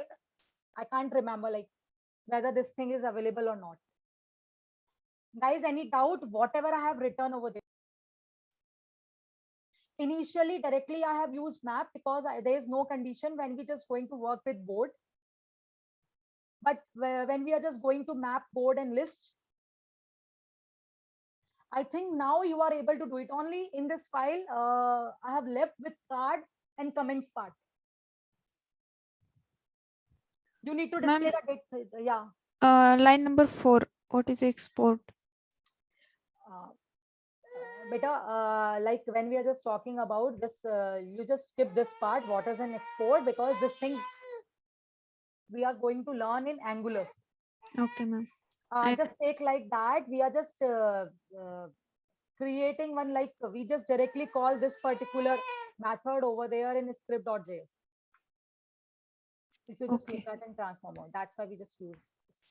You just think like that. Right now, I'm not going to put my shoes into this part.